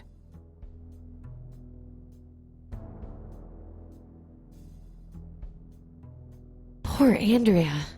What a horrible way to go. Indeed. Can't say I envy her. We shouldn't forget that she wasn't all that innocent, though. She was helping the pyre dealers and showing no remorse about it. On the contrary, she seemed excited as hell about it. Until she wasn't, right? In the last note from her, it said she was scared out of her mind. Yes. Something about pyre freaked her out, and from the look of things, that's what got her killed. Well, at least we know now they have a secret hideout in the mines. Yeah. Narrowing down that location will be the final piece of the puzzle. Anyway, how have things been progressing here? Any luck with the phone? Easy peasy. Cracked and ready. I had a peek in the contacts, and guess who I found in there? Who? Tabitha Caldwell, that florist lady. Damn. So Faith Cyrene knew her. Tabitha's involved then. She's gotta be. Yeah. At least her name was in Faith's contact list. Whatever that implies. The implication is fishy as hell. Let's leave it at that. Anything else? Not that I could find, but you know this case better than me. Any ideas? Well, there's this one thing. Rachel Wang mentioned this upsetting phone call. Oh, right. Outside Eric's apartment, wasn't it? You even had the date and time. Yeah. Here's the transcript. January 14th, 4:15 p.m. Okay. So? Got it. Lasted a couple of minutes, apparently. The number is not in the contact list. 555-059-325. Oh, fuck. What? I know that number. That's the Ingstrom Psychiatric Hospital. Oh. Well, that's easy. Probably just this Copernic guy, right? He was a known patient, and in cahoots with Faith. No, that's impossible. He was discharged last year. And this was January. So someone else made that call. Well, I guess I have a plan for tomorrow then. Tabby's garden, then Ingstrom's. Yes, I'll stay here and look into Copernic more, now that we have his original name. Sounds good. You on the bed? Nah, couch is fine. Sleep tight.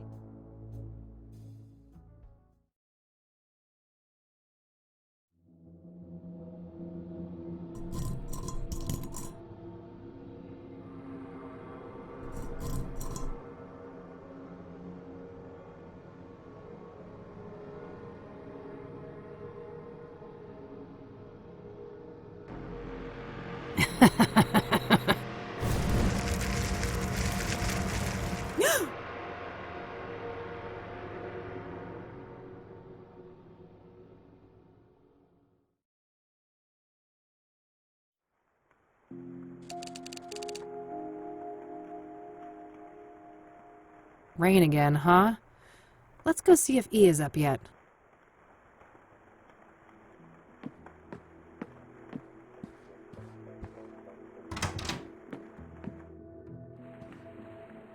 Morning, E. Hey, sleep well? Nope, but that's par for the course. You know that. Yeah, I suppose I do. So what's on the agenda for today? Tabitha Caldwell, first of all. She knows more than she's letting on, or she wouldn't be in the contacts of that cell phone. Right. Just don't underestimate her. She could be dangerous. And then there's Ingstrom's, right? Yeah. Somebody called Faith Cyrene from that place and made her throw a tantrum all up in Eric's face. Yup. That was an odd one. Anyway, if you need some help, remember I'm only a phone call away. Plenty of minutes left on that cell phone, so you can reach me from almost anywhere. Ah, that's convenient. Pocket phones, huh? What's next? Robot cats? Oh, I would never. You're the best girl. You two are just adorable. Oh, quiet you. What's E gonna entertain herself with then? Victor Copernic, I think. Yeah, sure that guy's a fucking hoot. Oh, you know what I mean, silly. Research. And maybe I can dig up what he tried to hide with that name change. Not a bad plan. Let's get to it and touch base tonight. Okie dokie.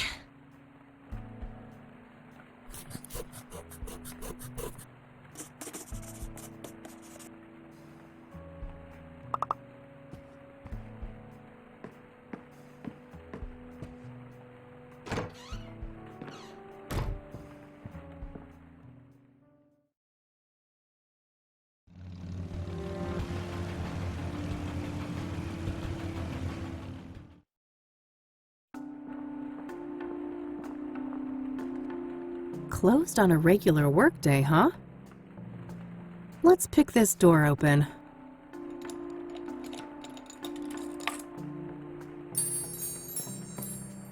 Hello? Tabitha?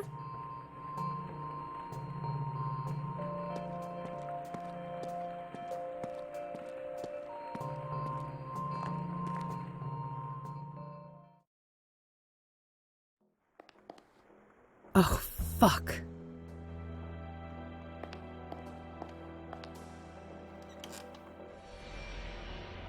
God, I'm sorry, Tabitha. I'm so sorry.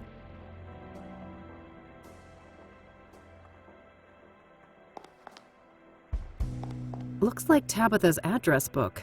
Might contain some clues. It's a bottle of ipecac syrup.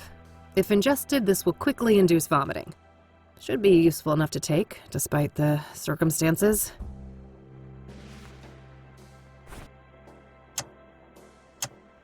I'll cross-reference the address book with my notebook. No, there was nothing in common between my notebook and this address book. That's unfortunate. I was hoping to find Faith Cyrene in there. I should check again if I add more clues to my notebook. No, I can't leave now. I gotta look for clues while I have a chance. It's the mirror. The Soothsayer was here.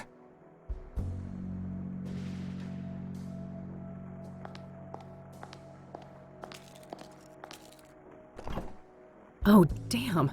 These are red scythe flowers. She's been growing them. Something tells me I just found the key ingredient of pyre. The question is, was Tabitha an unwitting participant or a full-on co-conspirator? I think I found everything in here. I gotta get the hell out of this place before someone sees me. I'll wipe everything I touched and then call the cops from a payphone.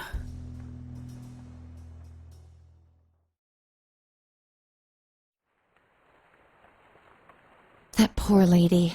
It seems everyone who has something to do with Faith Cyrene ends up dead. Yes.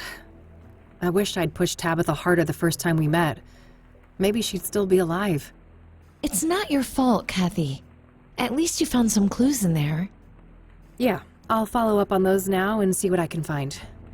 All right, I'll stick with the research. Be careful. And call me if you need me. I will.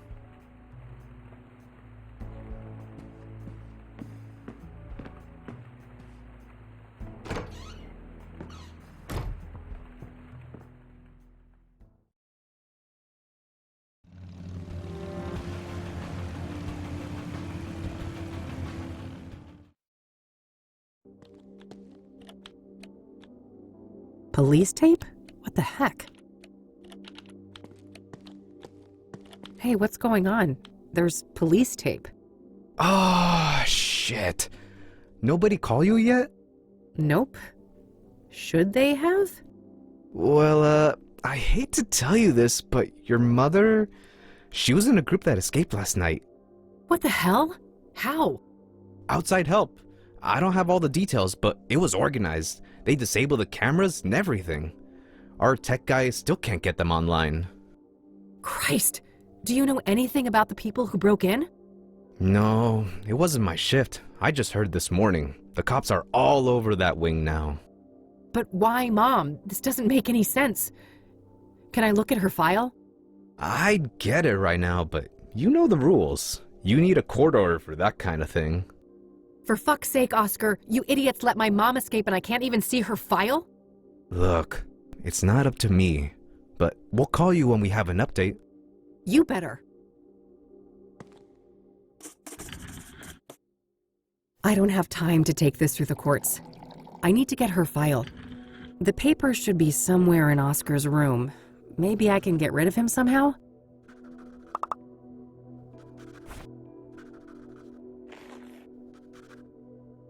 Not a bad idea, but I should see what I can accomplish on my own here first.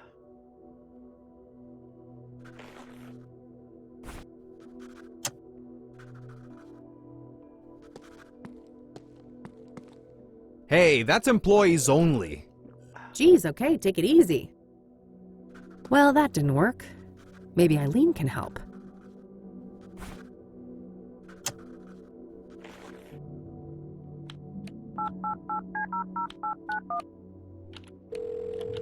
Rain Investigations, Eileen speaking. Hey, it's me. Hey, how are things going out there? Well, not great, and I could use your help. I'm at Ingstrom's. Say no more. I'll be there in a jiff. Great. Thanks, E.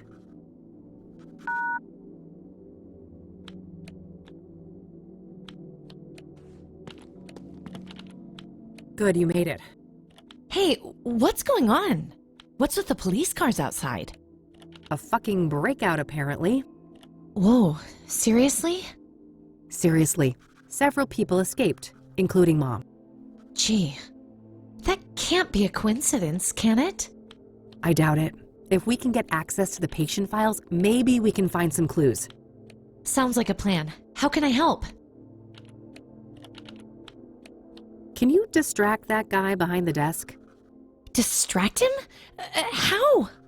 I don't know. Make something up. Act dumb. I mean, be yourself.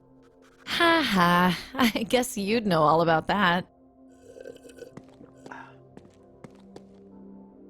Hi there. Eileen Summers. I'm with the Gazette. Can I ask you some questions? Oh, yeah, I guess so.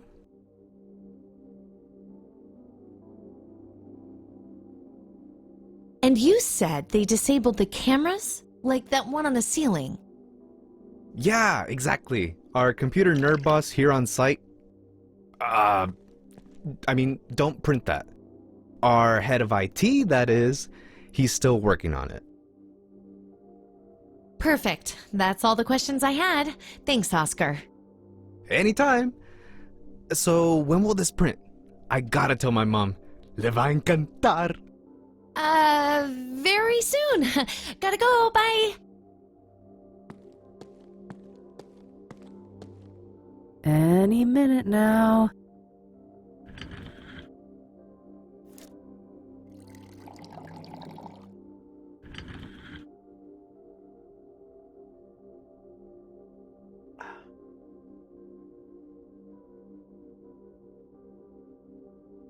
Ay Dios, that lunchbox must have gotten bad.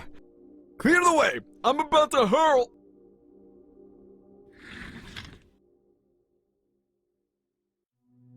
That should keep him out of commission for a while. Poor Oscar. He'll be okay, right? He'll be fine. Those are legit meds. Keep watch for me, all right? Okay. It's locked. Better get the pics.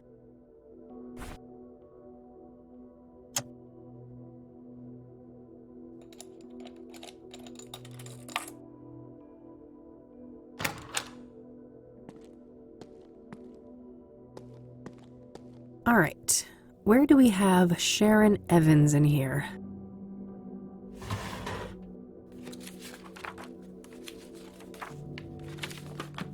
Great, that's Mom's file sorted.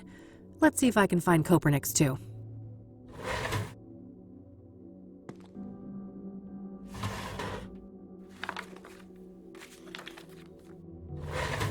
Perfect, got that too.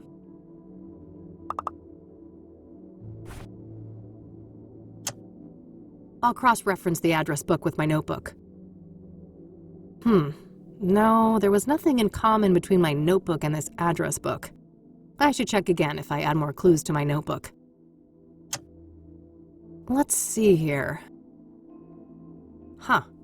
Apparently a Marla Stone has visited Mom multiple times in the last year. I don't recognize that name.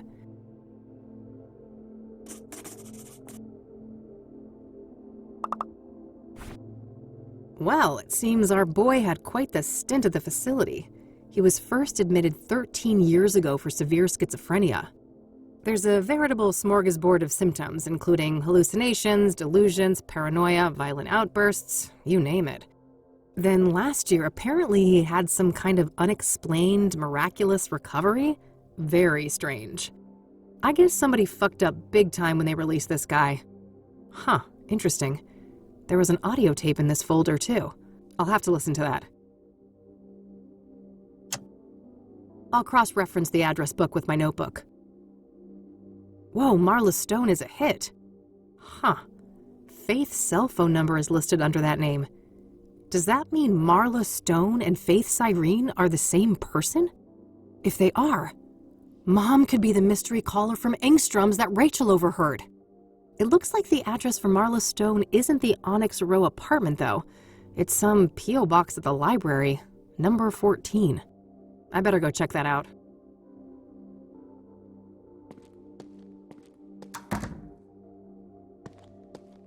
Hey, I got what I needed. Nice. Meet at your office later? Yep. See you tonight.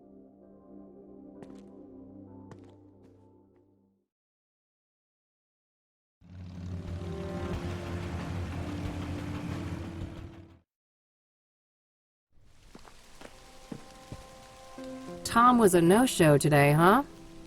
Guess he's out and about?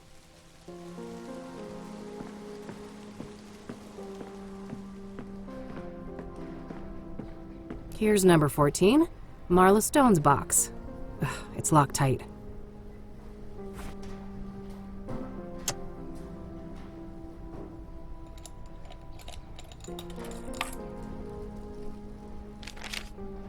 There was a letter in there. It's a letter addressed to Marla Stone from a retired mining foreman. Interesting. He seems to be answering questions about obsidian veins in the mines around Kassidy. There's some kind of topographical map of the mines here, too. I'll separate it from the letter.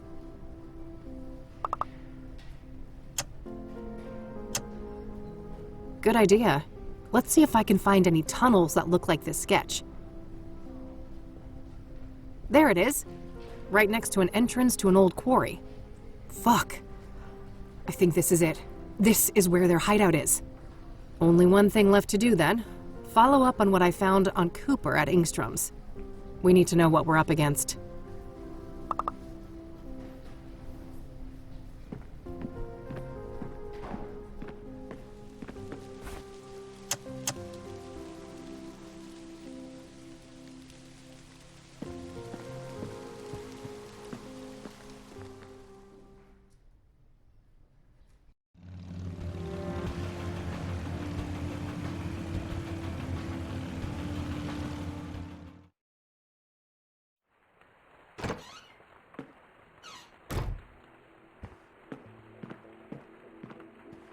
Can I talk to you for a sec?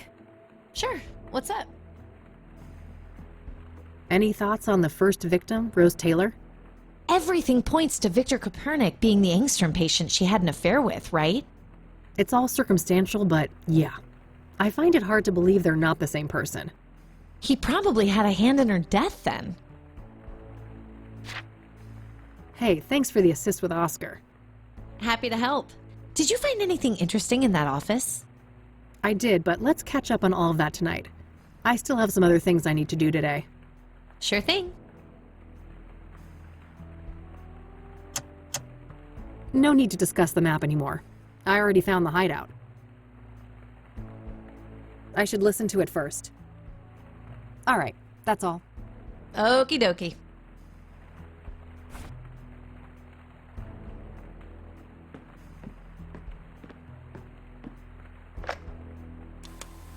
Hypnosis session number 12, patient Victor Kopernik, Dr. Alan Bloom conducting the session. Victor, can you hear my voice? Yes, I can hear you, Dr. Bloom. Okay, Victor.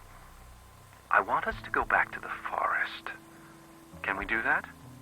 Yes, I'm in the woods. I'm in uniform. A work day like any other. Pleasant weather. This is nice. No people. Very good, Victor. Now take me forward to when you start to feel that something is amiss. Okay. I've wounded a stag. I'm tracking him. He's run off the beaten path. There's a strange smell mixed up with the iron of the blood. Probably nothing. I need to catch up with him before dark. There he is, finally. Collapsed in a clearing. Red flowers all around him.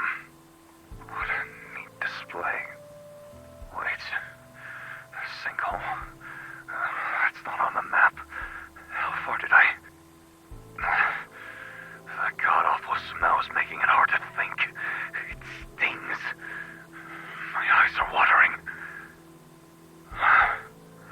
Wait. He's still alive.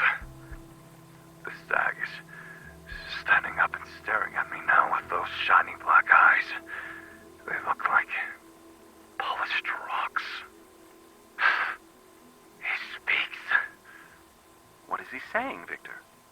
I have made a great sacrifice, and you must offer up a piece of yourself in return. Fair is fair, I suppose. I've turned into a little boy now. My uniform is too big for me. The stag is so close I can feel his breath on my face. See my reflection in his eyes. Why does it look like my reflection is screaming? It hurts. Something is crawling in my head. Coming loose. No! No! The eye! The eye!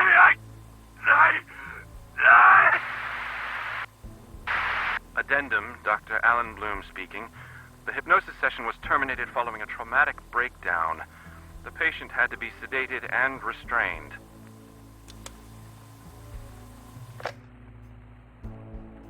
That was Conwell Woods he was describing, wasn't it? Where everything happened to us in '95? Yeah, it sure sounded like it. That confirms what I learned just now. Before he ended up at Ingstrom's, Copernic worked as a ranger in Conwell County. Well, damn good work, E. Let me fill you in on everything else I found.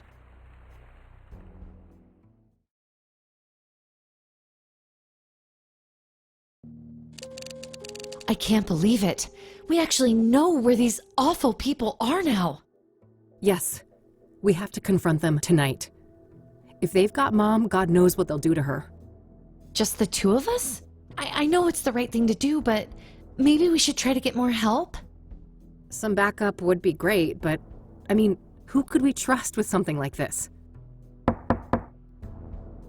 Hold that thought. I'll get it.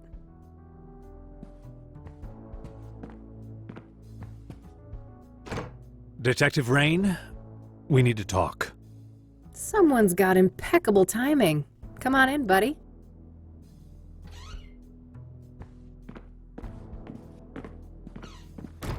Oh, hello there. How do you do? I'm Tom Ward. Eileen Summers. Kathy told me about you. Thanks for looking out for her yesterday. Don't thank me yet. I overheard something about the two of you needing backup. Not so fast, Tom. You have a lot of questions to answer. Very well. We have some time. First of all, how did you become the Crimson One? Oh, that's a long and painful story.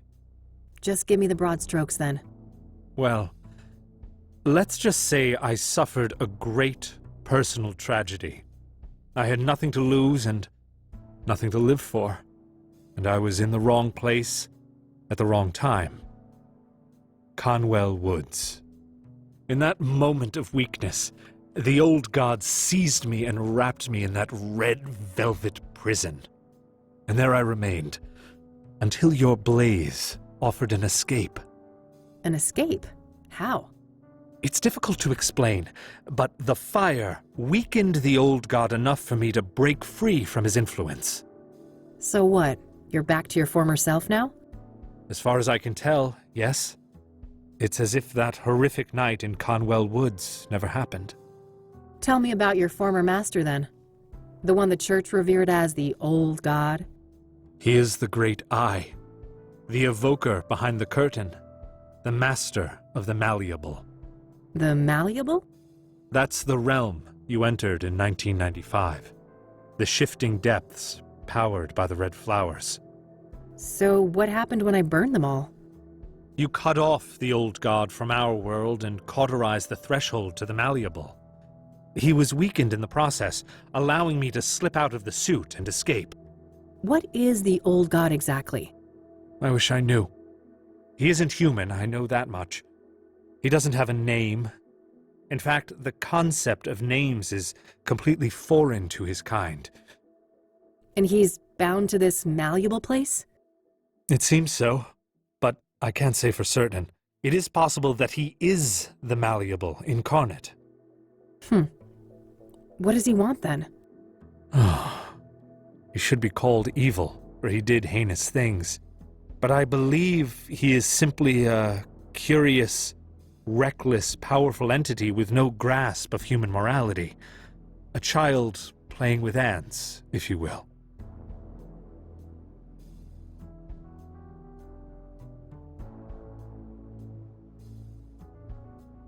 You want us to sympathize with the bad guys? Are you gearing up for that double cross after all? Of course, Detective Rain. I'm just waiting for the right moment to stab you in the back.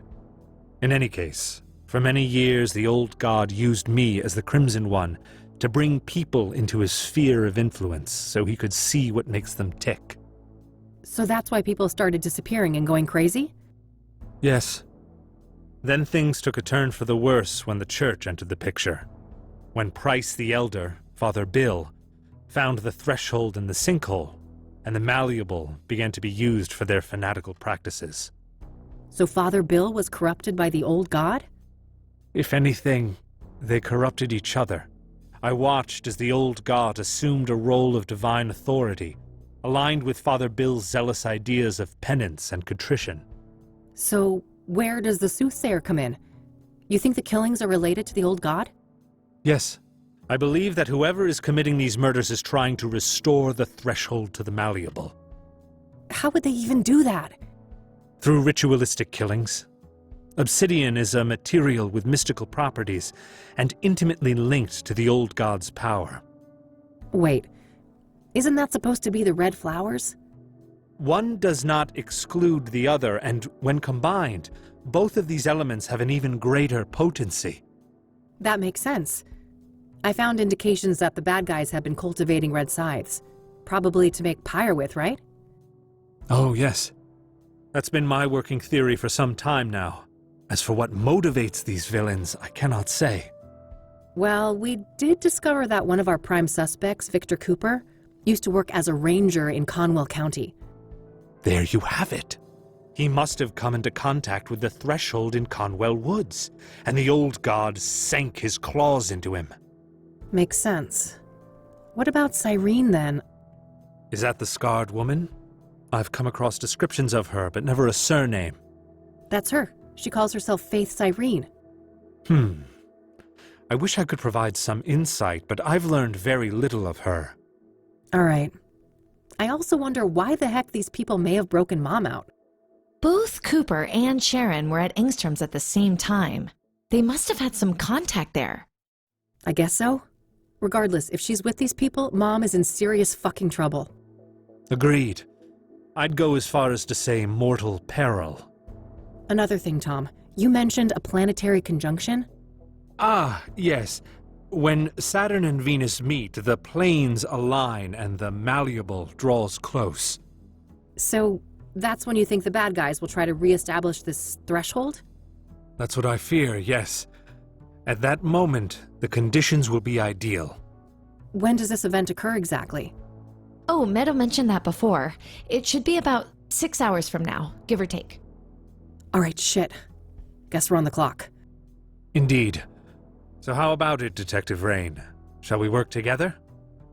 What do you say, Kathy? 3 is a good number, isn't it?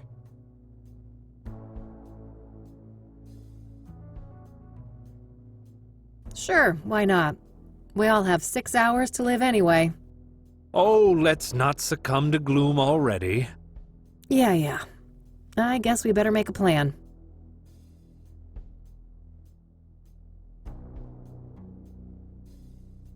In case we lose contact, these radios should come in handy. Good. Only one gun between the 3 of us, though? I guess I better not miss. At least we've got the element of surprise in our favor. I wouldn't be so sure. Andrea's notes mentioned a wireless surveillance system. Underground, those signals would likely be sent on a narrow low-band frequency. Okay, can we disrupt that somehow? I think so. I should be able to modify one of those radios to briefly jam the video feed. Perfect. You got a car, Tom? I do. You take the lead, we will follow.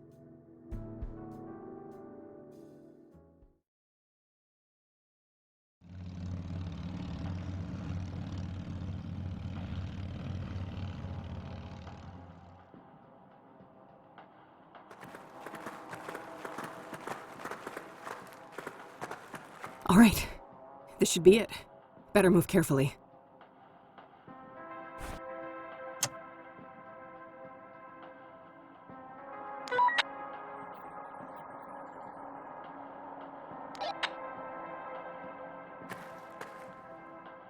All right, the coast is clear. Let's go.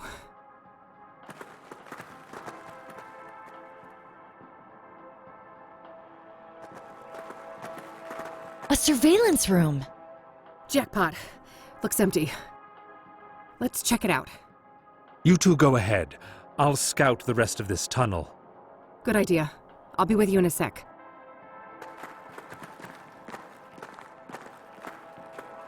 Got anything?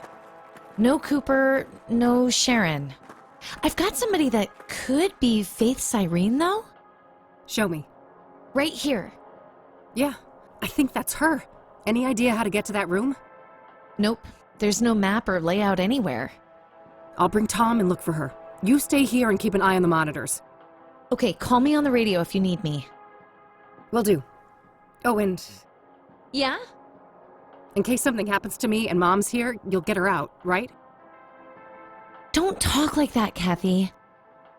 Promise, Eileen. Okay, I promise. Good. Keep that radio on.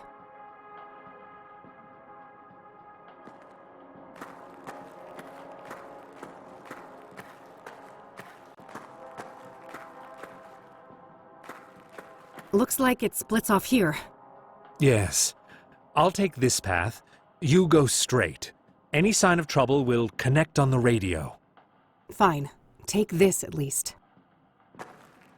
Your famous electric weapon. What an honor. Don't read too much into it, you weirdo. I'll try. Be careful.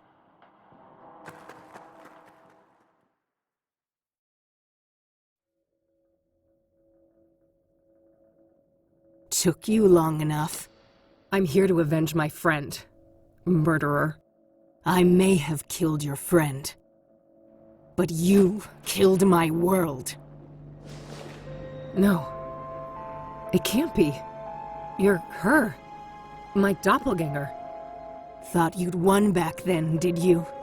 In the burning woods. So you escaped from that place? The Malleable? Oh. I've been to hell and back, and Big Daddy, he is very, very angry with you. He'll return soon, thanks to us. And when he arrives, he will tear you from limb to limb. Whatever you're planning, you won't live long enough to see it. This is for Lucas, bitch. Don't you dare harm my child, Vixen! No, Mom! You've got it all wrong! Victor, get your useless hide over here!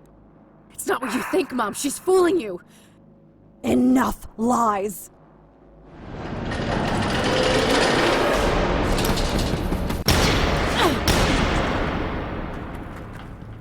Kathy, come in! God, were those shots? We're on top of it. Stay where you are, E. Okay, just be careful!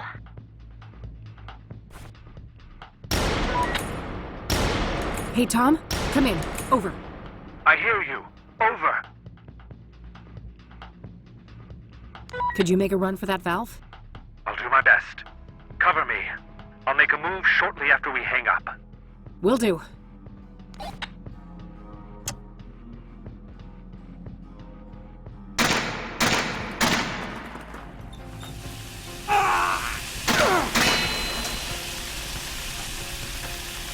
Good job, Tom. I hit that bastard. Yes, but let's not celebrate just yet. We've got the advantage, but we better not dawdle.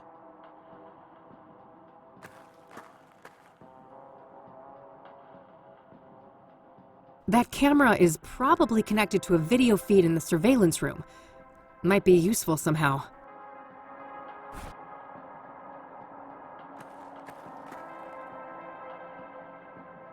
Empty.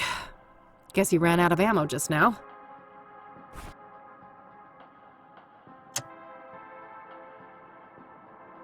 Hey, Eileen, come in. Over. I'm here. I saw you on the monitor. Great job. Over. Yeah, thanks. It got a bit hairy there, but we've sent him packing. Let's talk. Hey, you have a view of the keypad in here from that camera on the ceiling, right? Yeah? Why? Well, can you rewind the footage and check what code they used? Oh, great idea. Give me a minute. I found the right spot, but I can only see the first 3 digits. 599. All right, I can work with that. That's all for now. Over and out.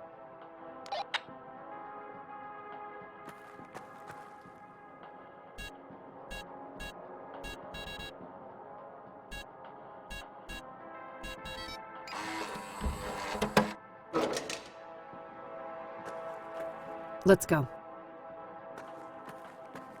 Wait. He's near. The Dark One. The Great Eye. All the more reason to stop the bad guys. Come on. I cannot. I'm sorry. I was barely able to escape him the last time. For fuck's sake. Pull yourself together. I need your help. This is me pulling myself together. Believe me. I hoped I could resist.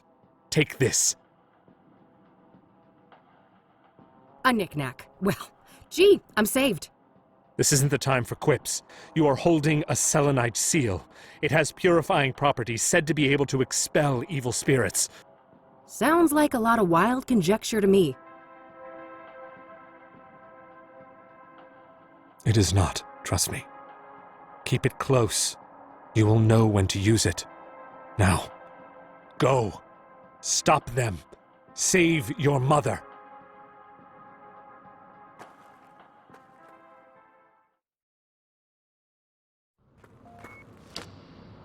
Damn it, she's here! Move aside, Mom. She's the fake one. She's the imposter. She's the fake one? She stopped at nothing to get me out of that torture chamber. That's what a real daughter does.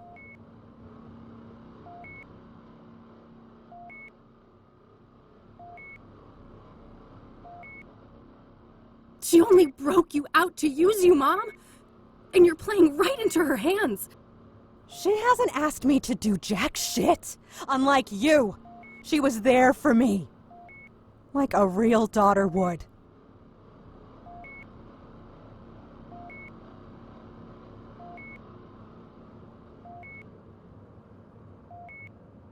Think about it. When have I ever done what you want? No questions asked. Well, I thought you'd changed. I thought you had become the daughter I wanted. I wish. We've always been like this. You and I, at odds with one another. And as painful as that is, I think it will always be part of our story. I'm too proud to ever beg for help. You know that. But, Mom, this time I really need you to be there for me. I really need you to see me. Catherine? I don't understand. Well, I guess that's that. Drop the gun, bitch, or I'll paint the floor with Mom's throat. Let her go. This is between us. Petty fools, with your pointless little feuds. We are on the cusp of a glorious transformation! Victor, you fucking idiot, it's too early.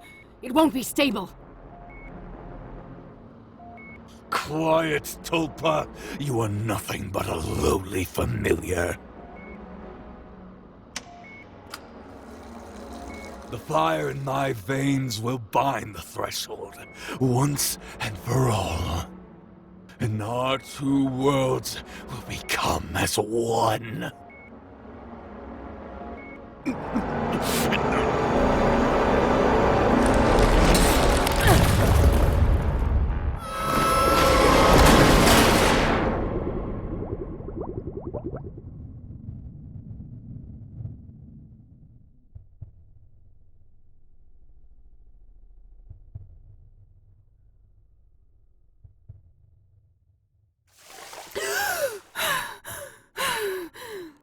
No, not again.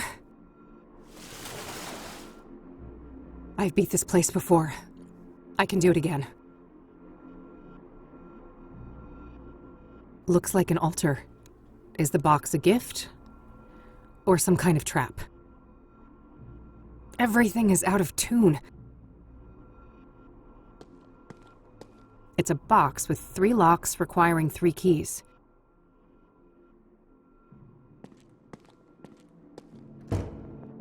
Well, well, well. Look what crawled out of the gutter. Ready for a world of pain? The malleable will make you squirm, and I've got a front row seat. When I get through this door, you'll be the one in a world of pain, Soothsayer. Soothsayer, huh? Don't give me too much credit. For all his faults, that deranged psycho Victor managed to stab 3 out of 6. Deranged is an understatement. Sacrificing himself like that. You think that was deliberate? No. That was just a stupid overdose. That idiot couldn't even follow a simple plan. Stabbing women was more his strong suit. Mommy issues, I'm sure. What a brute. Unlike him, I kill with finesse. It takes cunning to murder someone by a fall, to burn them alive, hang them by a noose. Why'd you even do it like that? You should know. You're the one who taught me.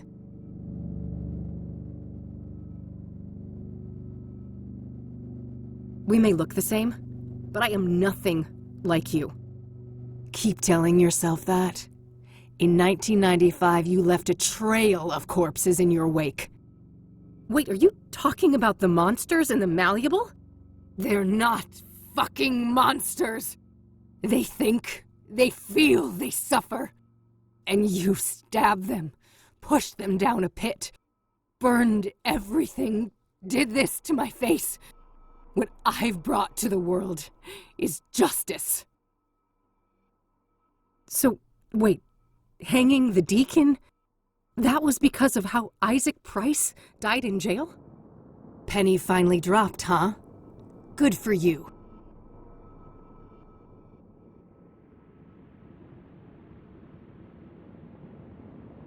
You think you're sophisticated, but you're nothing but a sadistic monster. You never had a real plan, just some vague justification for your violent urges. Keep telling yourself that. Mr. Burgundy has it all figured out. Just you wait. So you're just Mr. Burgundy's obedient pet, are you? Aw, jealous. We both know you never stop longing for a daddy of your own. Poor broken girl, always searching for a new daddy to take you away. And oopsie, I took one from you, didn't I? That old fat pile of misery on the roof. You actually cared about him, didn't you? Yes, I cared. And you'll fucking pay for what you did. Oh, we'll see about that. At least you never got to slit Mom's throat, you unhinged freak. That was a ruse, you imbecile. I would never actually hurt her.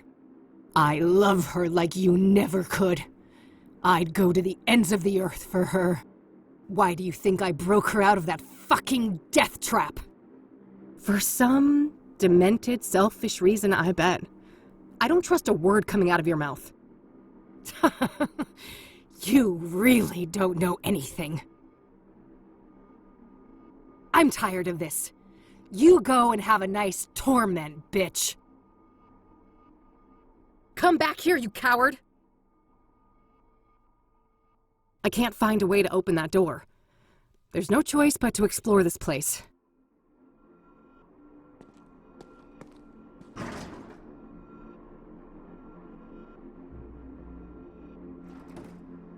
There were no buttons in the elevator, but it took me here. Looks like a stack of newspaper articles. Shit.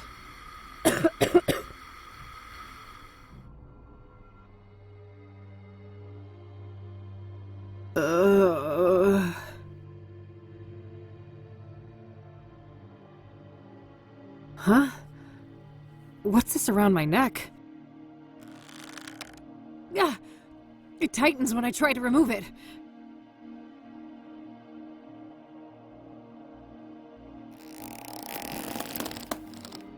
My God. Kathy Rain, judgment awaits. Ben Townsend? Is that you? Benedict Townsend is with God. I was made in his image. Now, heed these words. Enlightenment leads to mercy, ignorance to doom. You may approach the first altar. State the sacrificial pattern.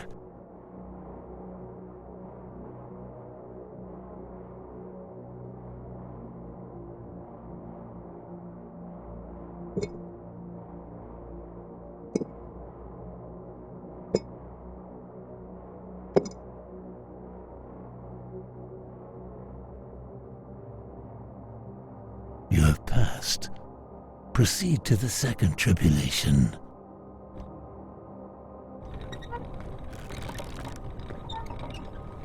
Order the vocations of the sacrificed souls.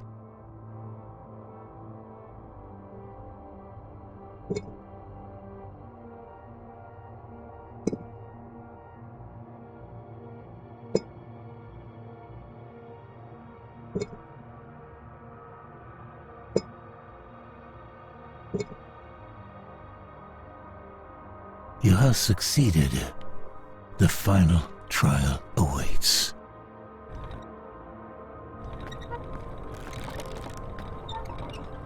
State the sequence of the sacraments in the ritual.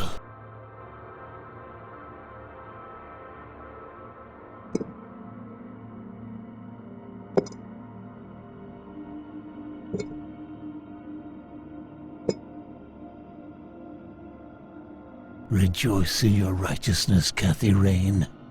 You have seen our plight and grasped the breadth of our sacrifice. Go with God's blessing.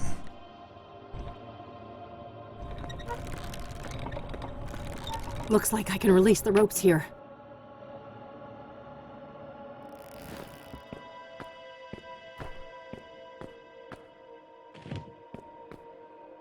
Is that mercy? I am unconstricted. What happened to you, Ben? The Dark One tricked me, put a taint in my drink, dulled my senses, made me obedient. I failed to see the devil in her eyes until the noose was chafing on my skin. But her betrayal was only the fleeting conclusion of a life filled with pain and loss. A childhood forever tainted by abuse, neglect, and utter abandonment. Alas, the sorrow in this heart granted no respite until its final, mournful beat. That's horrible. I'm so sorry. You are blameless, Minda, but be aware that the malleable is far from done with you.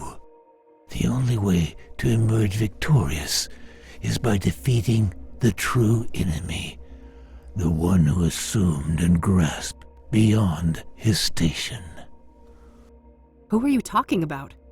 Sadly, I'm not allowed to say. This wretched shell cannot defy its creator, as certain boundaries are out of my reach. But take this before I depart for the void.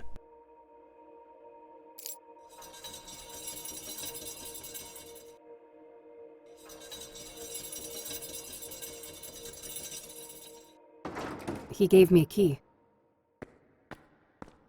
I should move on. There's nothing more for me to do on this floor.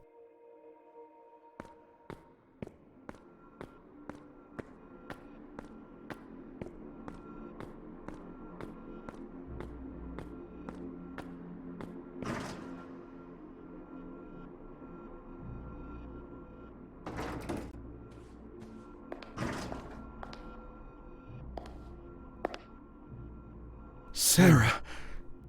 No, I'm not... Eric? Sarah! I'll get you out!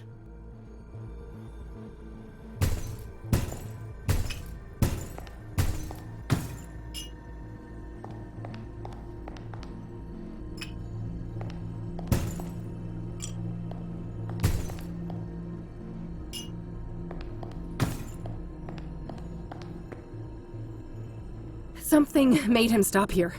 It seems this area is safe. There's only a single word on the stone. Sarah. There's also a round indentation where something could fit.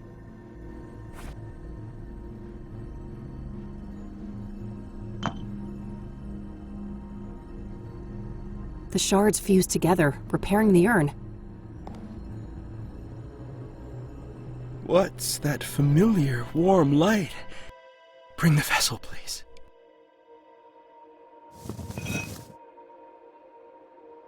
I remember now. Sarah was the beginning, not the end. What happened, Eric? I spiraled, and then that scarred harpy found me. Oh, the drugs she brought. Oh, how well they fit in the holes my rotting love left behind. Pyre was the worst of them. It drilled through skin, flesh, and bone, cut so deep it started to scratch the soul. And now, that broken spirit fuels the malleable. I need your help, Eric. How do I leave this place? If I knew I wouldn't be here. I can feel the pain in every inch of this wretched body. But soon, the iron chain will grant me blissful oblivion, and I'll crawl back into the womb of the machine.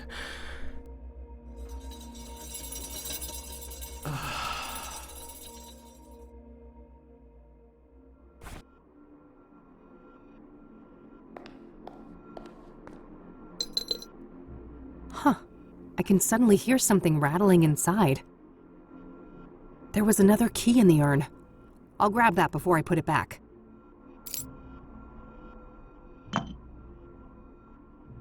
I guess it's time to move on? I think I'm done on this floor.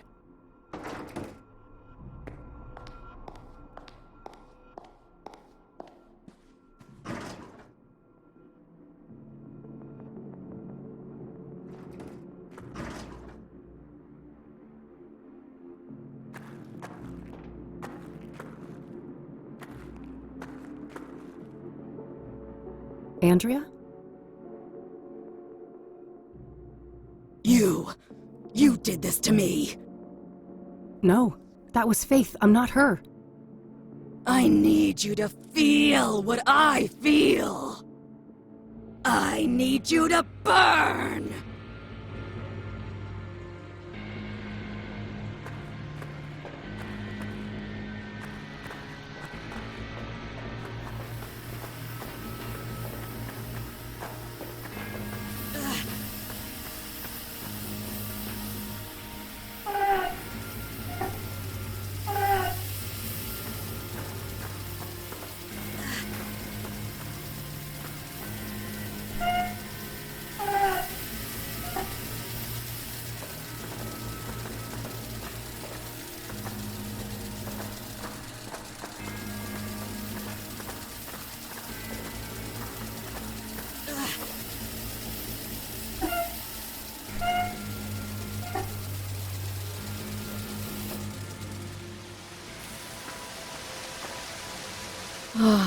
The pain subsides.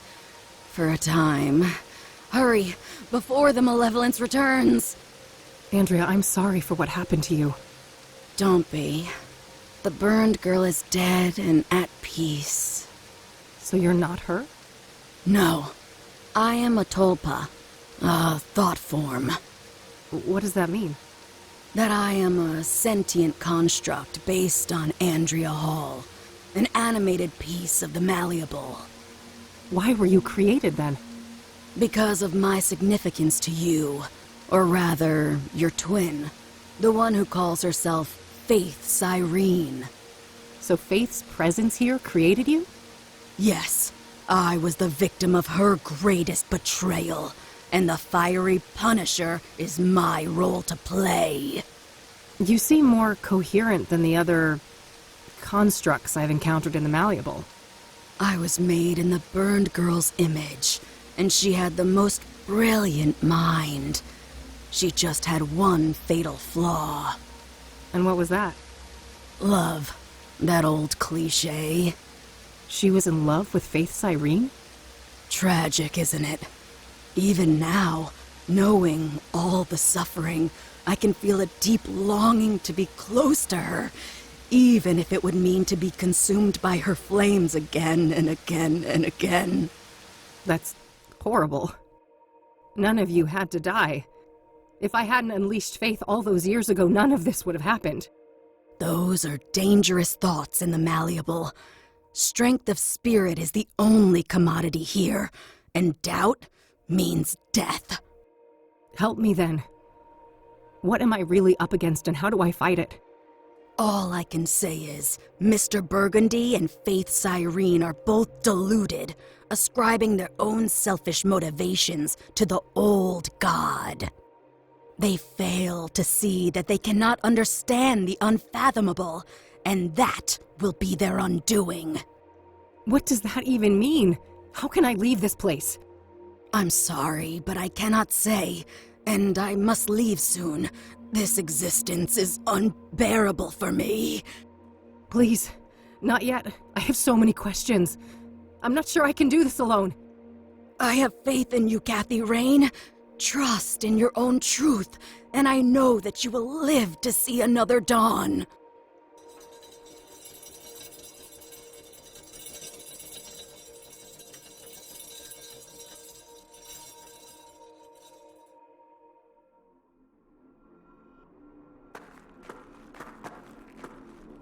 There's something in the fire pit. There was another key inside.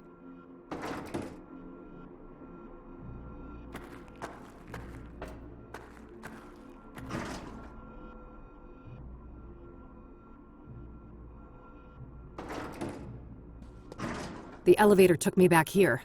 I guess I'm done on the other floors.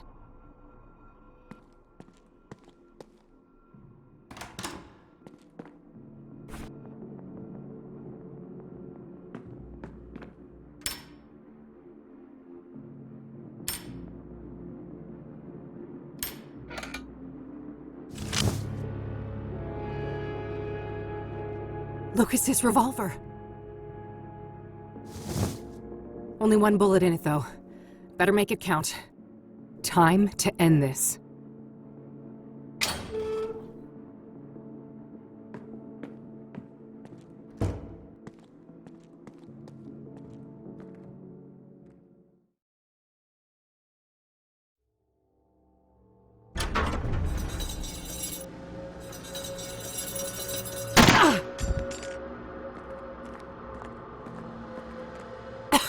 It wasn't supposed to go like this.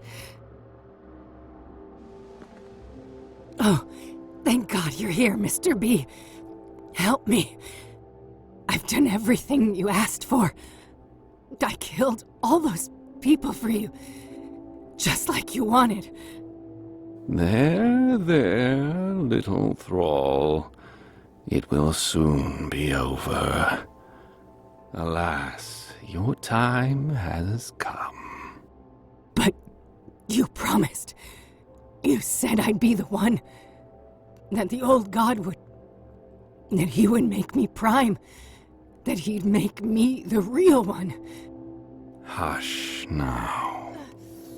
With the sacred power I carry within, I consecrate you, and I bless you.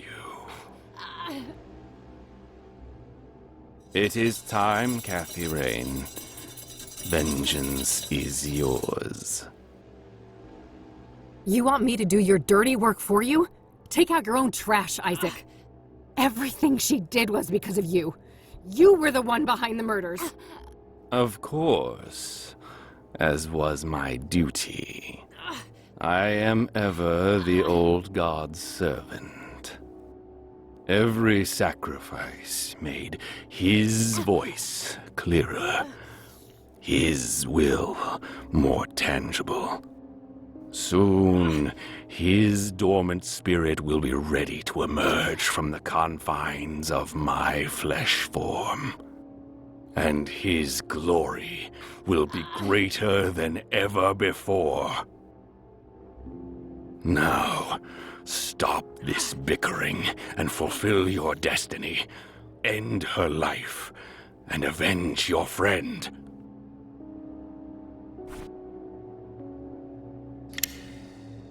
I loaded the bullet in the empty chamber.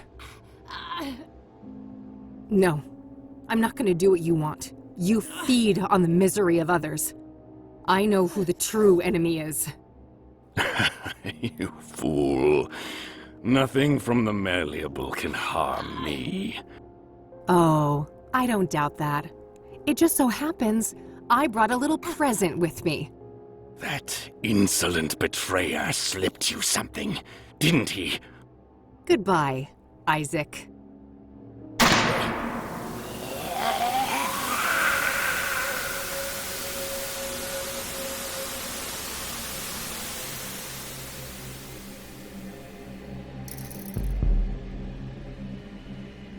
The limb of man met his end. A suit much too tight.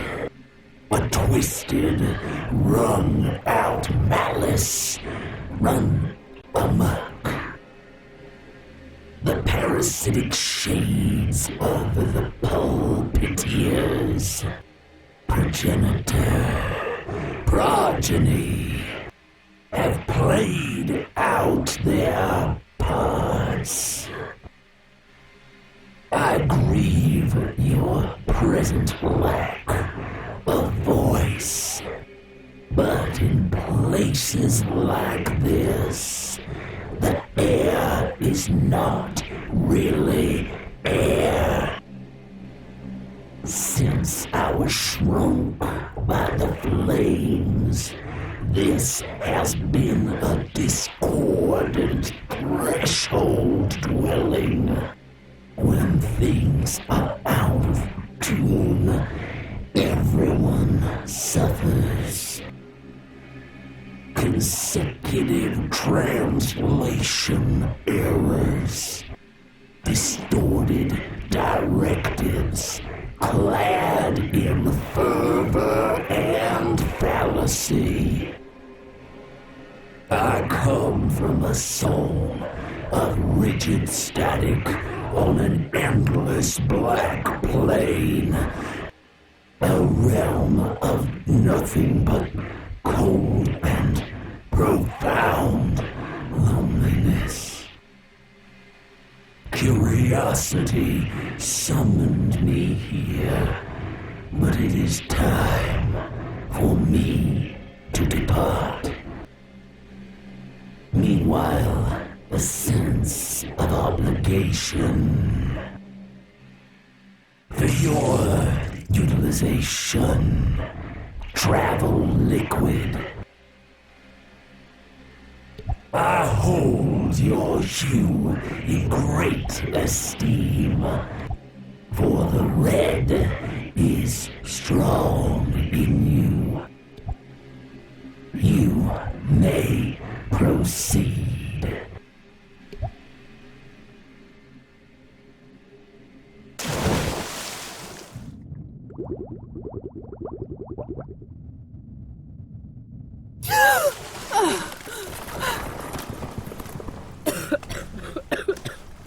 Fuck. I can't believe I'm still breathing. I gotta hurry. This whole place is about to come down.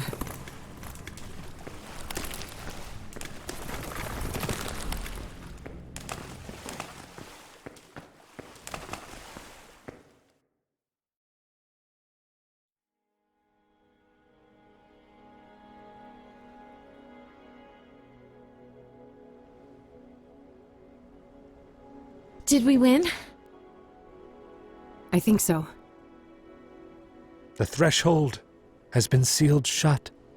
For good, we can hope. Catherine. Yes, Mom? I'd like to go home now. I don't think they'll let you, Mom. That's not what I meant. Back to the facility.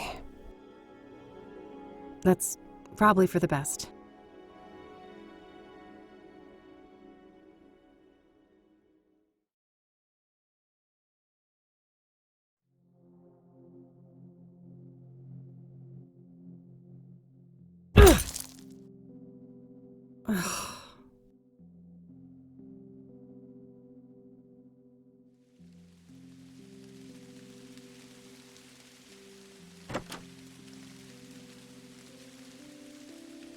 Hey. Oh, hey. So, you can probably tell what happened. Yeah. I'm really sorry, Kathy. I don't have anywhere else to go. I realize that. Is there something you want to ask me? This is already humiliating enough, E. Maybe. But I need you to ask me properly. Come on, E. Did you hear what I just said? Eileen? Yes? Can I please stay with you for a while? Of course you can. You're my friend, and I love you.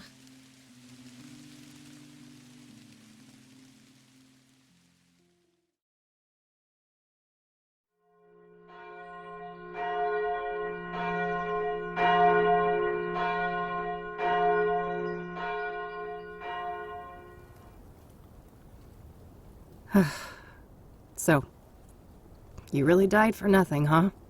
All that evidence buried under tons of rubble. And the reward goes bye-bye. But hey, look on the bright side. At least the cops didn't pin your murder on me. Fan-fucking-tastic, eh? Miss Rain? Let me guess. The debt collector? You must be here for my organs. Not quite. Bill Davenport, Esquire. I'm the executor of Mr. Longhorn's estate.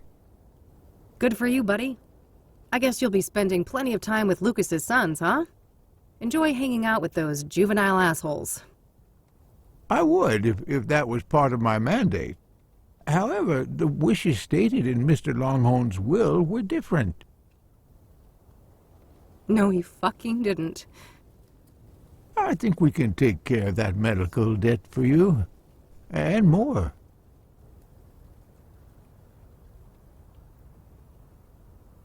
Thank you, Lucas.